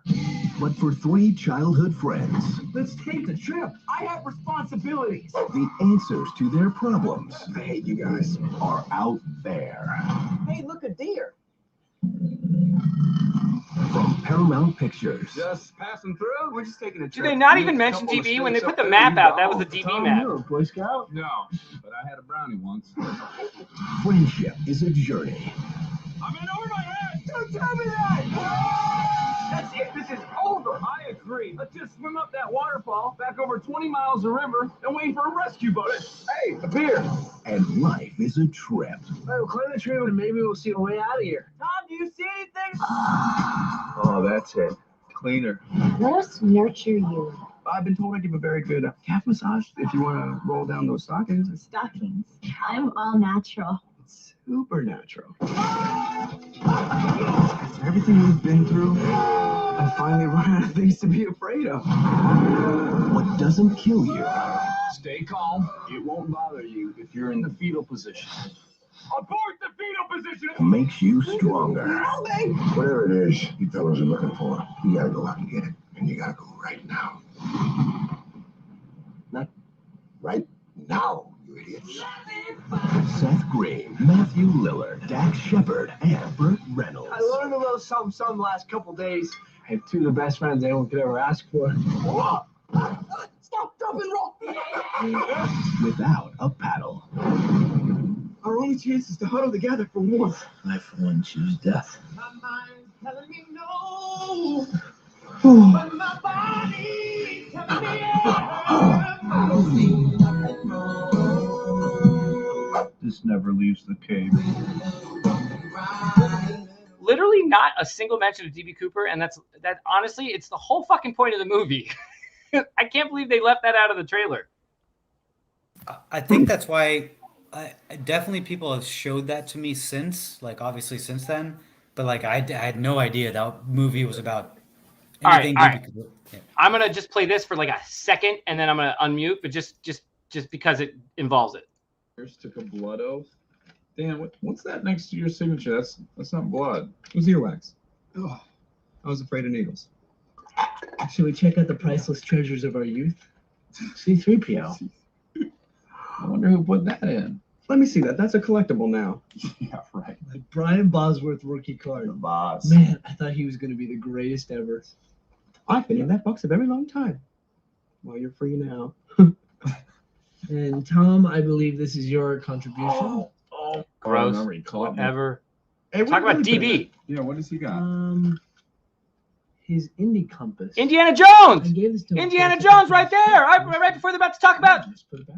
DB Cooper. It's one of our mixtapes. Remember we did the DJ intro? Fort Cooper. Let's not Wang Chung tonight. Burn it. Wow. You guys, check out this map. It looks like they left us a treasure map. Not only that, This map looks new. He plotted out the whole trip. Billy thought DB landed right here. There's no way he did this as a kid. He must have been adding to the box. Over the years, this is the camping trip he wanted us to take last summer. I couldn't go. I was detained in Mexico. I was detained in Mexico! God, I think he figured it out. I mean, and look at all this research. He reconstructed the jump. He pinpointed DB's landing. That's crazy. God. I missed 420. Shit. We made an oath. It all goes back in the box. Alan, this is for you. We It all made an goes oath. Back in the box until we find the treasure. So let's go find it. Let's take Billy's. Oh, he had cut it off before it got good. But you get the point. That kind of reminds me of the Goonies scene where it's like, this is my coin. These are my, story. It's Right. the same thing. But Yeah. but it's DB Cooper related, man. Yeah. It's DB Cooper related. It's nice. It's nice for sure. You're not gonna watch it. You're a son of a bitch. No, I'm gonna watch it tonight. Okay. For good. sure. And then right before we're going, I need you to watch City Slickers 2. Oh, I've definitely seen that. Yeah, but you got to do it just to get yourself back in the mood. Yep. City Slickers 2 is the best thing to watch right before you go out looking for the treasure that's already been found by Jack Steuf, because it ends with a false find. It's the only thing that can get you motivated to get up. Yep. I'm a big fan of City Slickers 1 though, so sorry. I love Norm. I love the little cattle guy. I mean, 1 is the classic, right? But 2 is the treasure hunt. Yep. This is where I argue Back to the Future. Do you think Back to the Future 1 is better than Back to the Future 2? That's a really good question. I like 2 more. It's a question for the panel. Tyler, Yes. Back to the Future 2. And by the way, I don't think I've seen the second one. I think I've only seen the first one. Oh, well, shit. What, Alan? Oh, I was gonna say if it gets crazier, I just need to if I shut off, it's for a reason. So just letting you know. No worries, man. No worries. Ghost, you still there? Have you seen Back to the Future? All of them? I vote for number 3. Oh, that's such a low-key poll right there. I think 3 is vastly underrated. It's still the third in the rankings. But at one point, I thought it was 2, 3, 1 as the rankings. But I switched. I think it's 2, 1, 3. But that's 3 is number 1. Yeah, I like the Western element, and then the ZZ Top and the 18 whatever 85. ZZ Top's good. Western element's good. Yeah. The soundtrack is great. It's about the finality of both characters of Doc and Marty. I like that too. Jack goes BTTF 1 is the best, period. That's what most people I think would say. But 2 is I think 2 is the better movie. I think 2 is the best movie. If you're going to show anyone Back to the Future, just show them 2. That was with when he was playing Chuck Berry's Johnny Be Good, right, at the prom. Well, or something. Yeah, because they're going back to the same problem. It's the same. It's in 1 as well. So and 3, it's probably in all of them. Yes. Mm-hmm. They're all connected. Have you guys looked at the manure company in all 3 movies? It's the same family that owns the manure company in all of them. The Jones. Like Indiana Jones. Great series. I love Back to the Future. There's your connection from Indiana Jones to Back to the Future. Steven Spielberg and the Jones family is the manure truck for all of Biff's bad scenes. So the bad guy eats it with the Indiana Jones family manure company. And again, my home of Brown is Doc Brown. Riverside Drive. You find it right along the Madison River.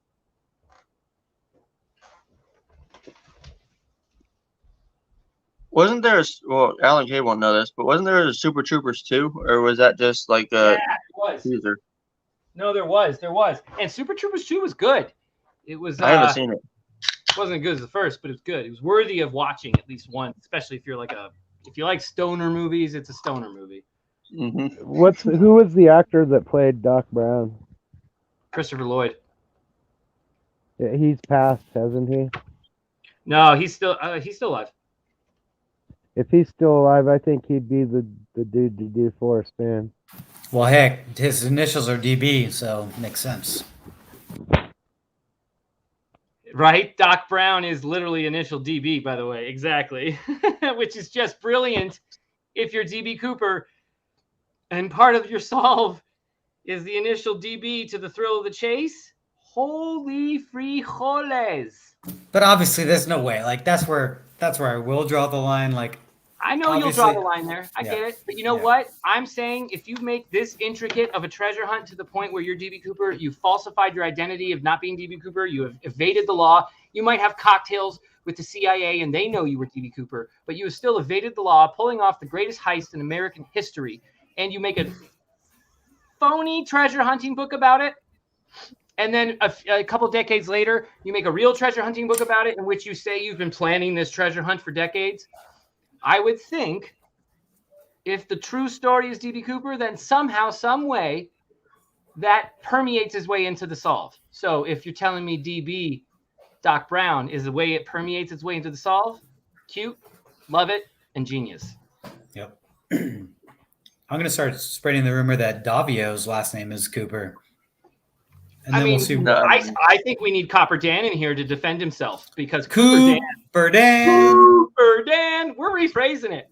Never say Copper Dan again. Mike, if you're listening, never say Copper Dan again. It's always Cooper Dan. You need a pause in there for the comma. The Cooper Dan. Perfect. Anyways. And what was the obsession, guys? Again, if you want to take the numerology simple substitution cipher and put it into this, 423, 423, 42, 42, 23. My parents plot or row 4 plot 23, 423, D, B, C.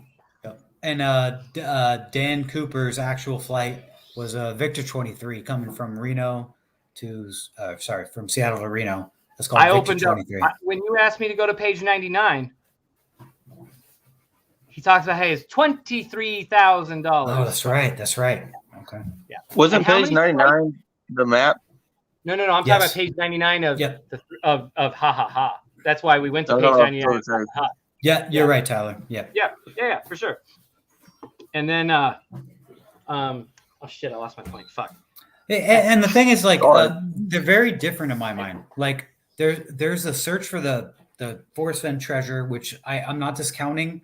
I don't know if Jack found it. I think he did, and all that stuff. That's one thing. I'm not saying that has anything to do with what the other thing is. Maybe they're connected. Maybe what's found in the autobiography is connected. Is there any insight onto what DB Cooper's occupation was? In the book, it says real estate. So in the book, he says he invested a lot of money in real estate, and then the system screwed him over. Don't know what that means, but we also know that Forrest Fenn was also in real estate. Granted, he bought San Lazaro. Yep, real estate, different terms. I mean, in he's talking about like Los Angeles real estate. Forrest Fenn but again, they say events, names, and places have all been changed. Yep. Just because he says Los Angeles in the book doesn't mean shit from Shinola. Yep. So the beginning of is saying real estate. I made some money, and the system screwed me over. And then I remember now. Yep. I remember. Sorry. Again, reminder: 328, 305. The true number was 305, as he said in 1969. What did he do? He added 23 phantom flights to 328, DB so that we Cooper would never. Sounds like he was a pissed off stockbroker.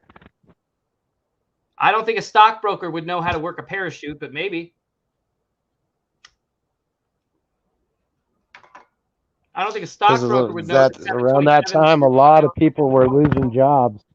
If you're going to tell me a stockbroker pulled this off, if you're going to tell me a stockbroker knew the exact procedures of what would happen when the hijacked plane would land, if you're going to tell me a stockbroker knew the fueling tank truck's time frame, if you're going to tell me a stockbroker knew where the snipers would position themselves around the plane in a time where there's no internet, if you're going to tell me a stockbroker knew that he could see that D-rings were missing from the bag that would use to be protecting his money, if you're telling me a stockbroker knew how to work the aft staircase of a plane only used by the CIA, the actual stewardesses and pilots don't know how to use it, But if you're telling me the stockbroker knew how to use it, sure, I guess it could be the stockbroker.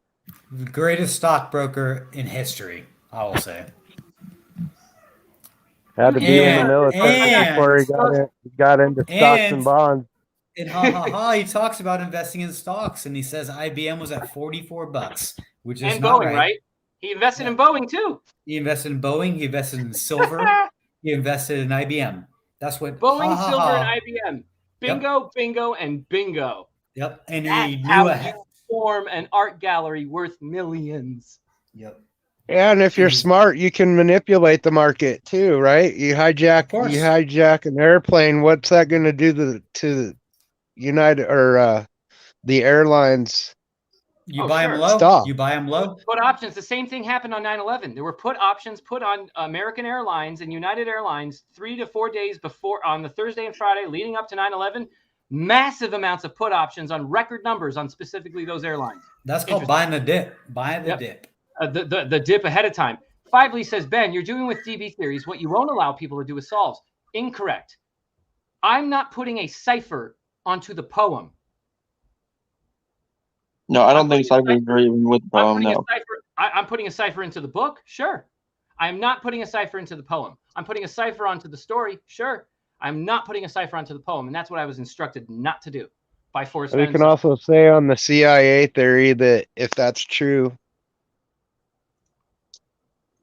if the CIA is involved in that, it's a false flag operation, and again, the CIA doesn't have it was all cleared through Congress and the president anyway. No one's saying that it was all cleared through Congress and it's a false flag. What we're saying was there's interagency rivalries that root into the 60s and 50s and 40s.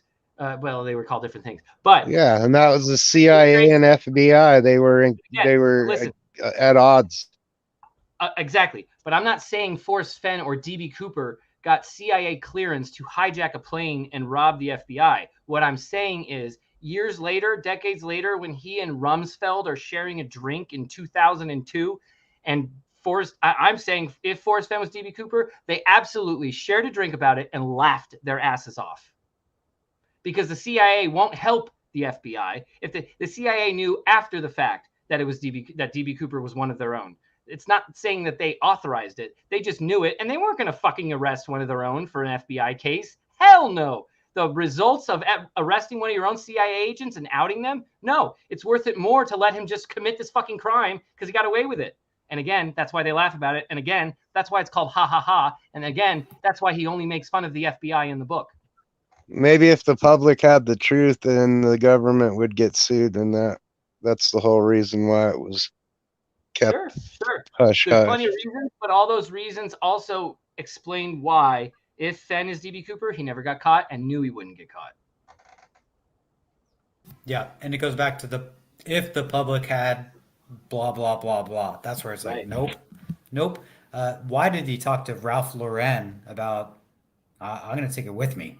Like maybe Fenn told certain people, what he was taking with him. And if you think about that, that's a fun thought. Like, I think certain people know who I think the reason, I'm not to jump on you, Alan, cut me off too. No. But I think the reason, the explanation for why Fenn's gallery gets all these actors and directors and Hollywood types, I think he told the right couple of people who would keep their mouths shut because they have nothing to gain from spreading rumors because there's some big celebrity like Ralph Lauren. Ralph Lauren doesn't need to go gossiping about some Santa Fe art dealer. So he happens to mention to Ralph Lauren, hey, by the way, I'm DB Cooper. And then Ralph Lauren goes, okay, sure you are. And then he shows him something.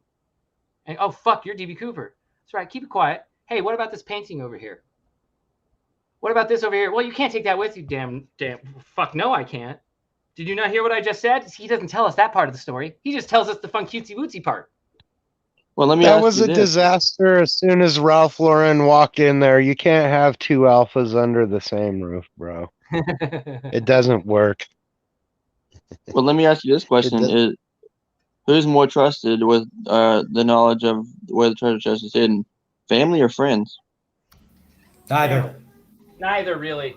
Beforehand, I don't think anybody. After the fact, I think he told Shiloh. I think he would tell Shiloh, before he would tell Doug Preston after a find. We don't even have to say the find of Jack Steuf. Let's just pretend a real find that we all know happened and nobody argues about. Absolutely, Shiloh has the the information that everybody wants and I'm is obsessing over. And I don't mean to say that to go attack Shiloh and find out. Don't leave them the fuck alone. No. But yeah, but I think he also could be the key to our salvation one day. I'm gonna go back to my quote because you mentioned it earlier. I was in the chat earlier talking about it. Right. Two can keep a secret if one of them is dead. Right. And I sent you that link for a reason because George Ellis Brown, if you remember, one of the mega stream, I dropped the mic on this one. I said, "What if Forrest Fenn is actually a Brown?" And he even mentions in his Forrest Fenn Yellowstone interview with Down Itzel, he says, "My mother's father introduced my family to Yellowstone." So what if George Ellis Brown was the one who knew about the treasure chest and where it was hidden? And we all know George Ellis Brown died in 2013. That's why I asked, when was that statement released of the two can keep a secret?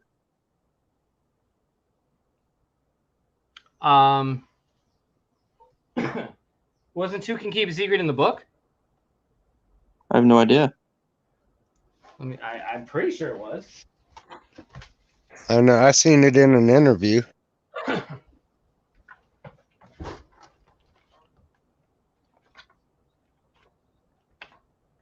I'll go through every page just to make sure. While you're thumbing through those pages, in Ha Ha Ha, there's only one other person in the book. And in the book, Ha Ha Ha, he's thrown under the bus, and it's disastrous. So it's pretty fun. Ben, read the damn book. I know you just got it. So I'm doing right after this. Yeah, it's fun. It's a great book. And I'll say this: if that quote is actually in the book, then it must be Don Martinez, because I remember in one of his old extra file scrapbooks, Don Martinez is in a photo with what's her name? Oh my God, June Fenn. June, yeah. Yeah, they're standing in front of that tackle shop together, outside on the concrete. And that same photo, it looks like it's the same building as off of Monument Street and off a dirt road. That's nearby to the Buffalo Bill Museum. Where the fuck is this in the book, though? I could have sworn it's in the book, but I don't know. How far do you live from all that stuff, Tyler? I'm here in North Carolina. Oh, you're in North. I thought you were in Wyoming. No, I made a trip to Wyoming like in late August. And that's when I came down with COVID. How you doing, Tyler? You feeling okay? Good. Yeah. Good, man. That's the most important thing. Yep. Yeah. Well, Eric said it's in the book. I just don't know fucking where. Yep. And on that note, I mean, I'm wearing this necklace, which I don't ever wear ever. But this is for Bobby D. This came from 3D Bronze, but oh wow, nice. Wearing it all night, all day actually. And this is from 3D Bronze. It's the latch from Forrest Fenn's treasure, but I've been wearing it all day. It's super freaking heavy, but it reminds me of Forrest and Bobby. So, anyways, sorry to even mention that. Oh man, no. Don't never be sorry for mentioning that. Like, absolutely, man. It's tough times. Everybody's kind of dealing with it in their own way. I know he was in my chat a little bit, when I first got going here, and then, so I didn't know him, but I always thought he was a cool dude, especially when I saw him in previous chats and whatnot. So freaking genius. Genius. For sure. I think the time talking with him was when telling him that I was supposed to go to Virginia. I was going to look for that H. Charles Beale cache. Yep. How long ago was that? That was in September, late September-ish. Yep. Well, Bobby D goes by those initials of BD to me, so we're gonna flip them around and find DB for Bobby. There you go. That's what we'll do. Yep. Well, hey, whatever. Yeah. I think it's a good spot to end it. What do you guys think? Yeah. Going on 4 hours, 40 minutes. I think Susie Fenhaven's going to be on soon. Give her a break. Maybe she'll talk about some DB Cooper stuff and we'll want to invade hers. But well, you know, she's going to talk about Eric Sloan. Yeah, she probably. I mean, that's fine. I like other people's streams because it's something I'm not normally thinking of, which might spark a thought. So you need that. You need that. You gotta have that, in my opinion. You gotta have that. All right, last words. Tyler, Alan, and then Ghost Dancer. Tyler, what's up? Last word. Well, I'm gonna say this, and I'm gonna leave it on this. I know I've already sparked an interest and an idea on your behalf with the quote. I'm gonna leave it at that. Word. Alan. For Bobby D and for 3D Bronze, I wish you guys the best. I think about you guys, and that's it. Love you guys. Sounds good, dude. Appreciate it. Ghost Dancer? Shout out to the community for sitting here and listening to this. Thank you for your support. Ben, it was a pleasure. Thank you. As always, have a good weekend, guys. You too, dude. Have a good weekend, everyone. And I think it was good to have a debate, especially with someone who really doesn't buy into what we're thinking, Alan. And so my final words are, go back and watch us talking about it. Try to list off the items where we go, come on, and add up those conspiracies and contradictions and coincidences, and maybe you'll see something. I hope you don't actually. I need about 4 weeks, so take it easy, guys. Either way, hopefully Susie Fenhaven's on tonight. If not, maybe I get drunk tonight and come back on. I don't fucking know. Either way, peace out, guys. Thank you, Alan. Cheers, Ben. Cheers, guys.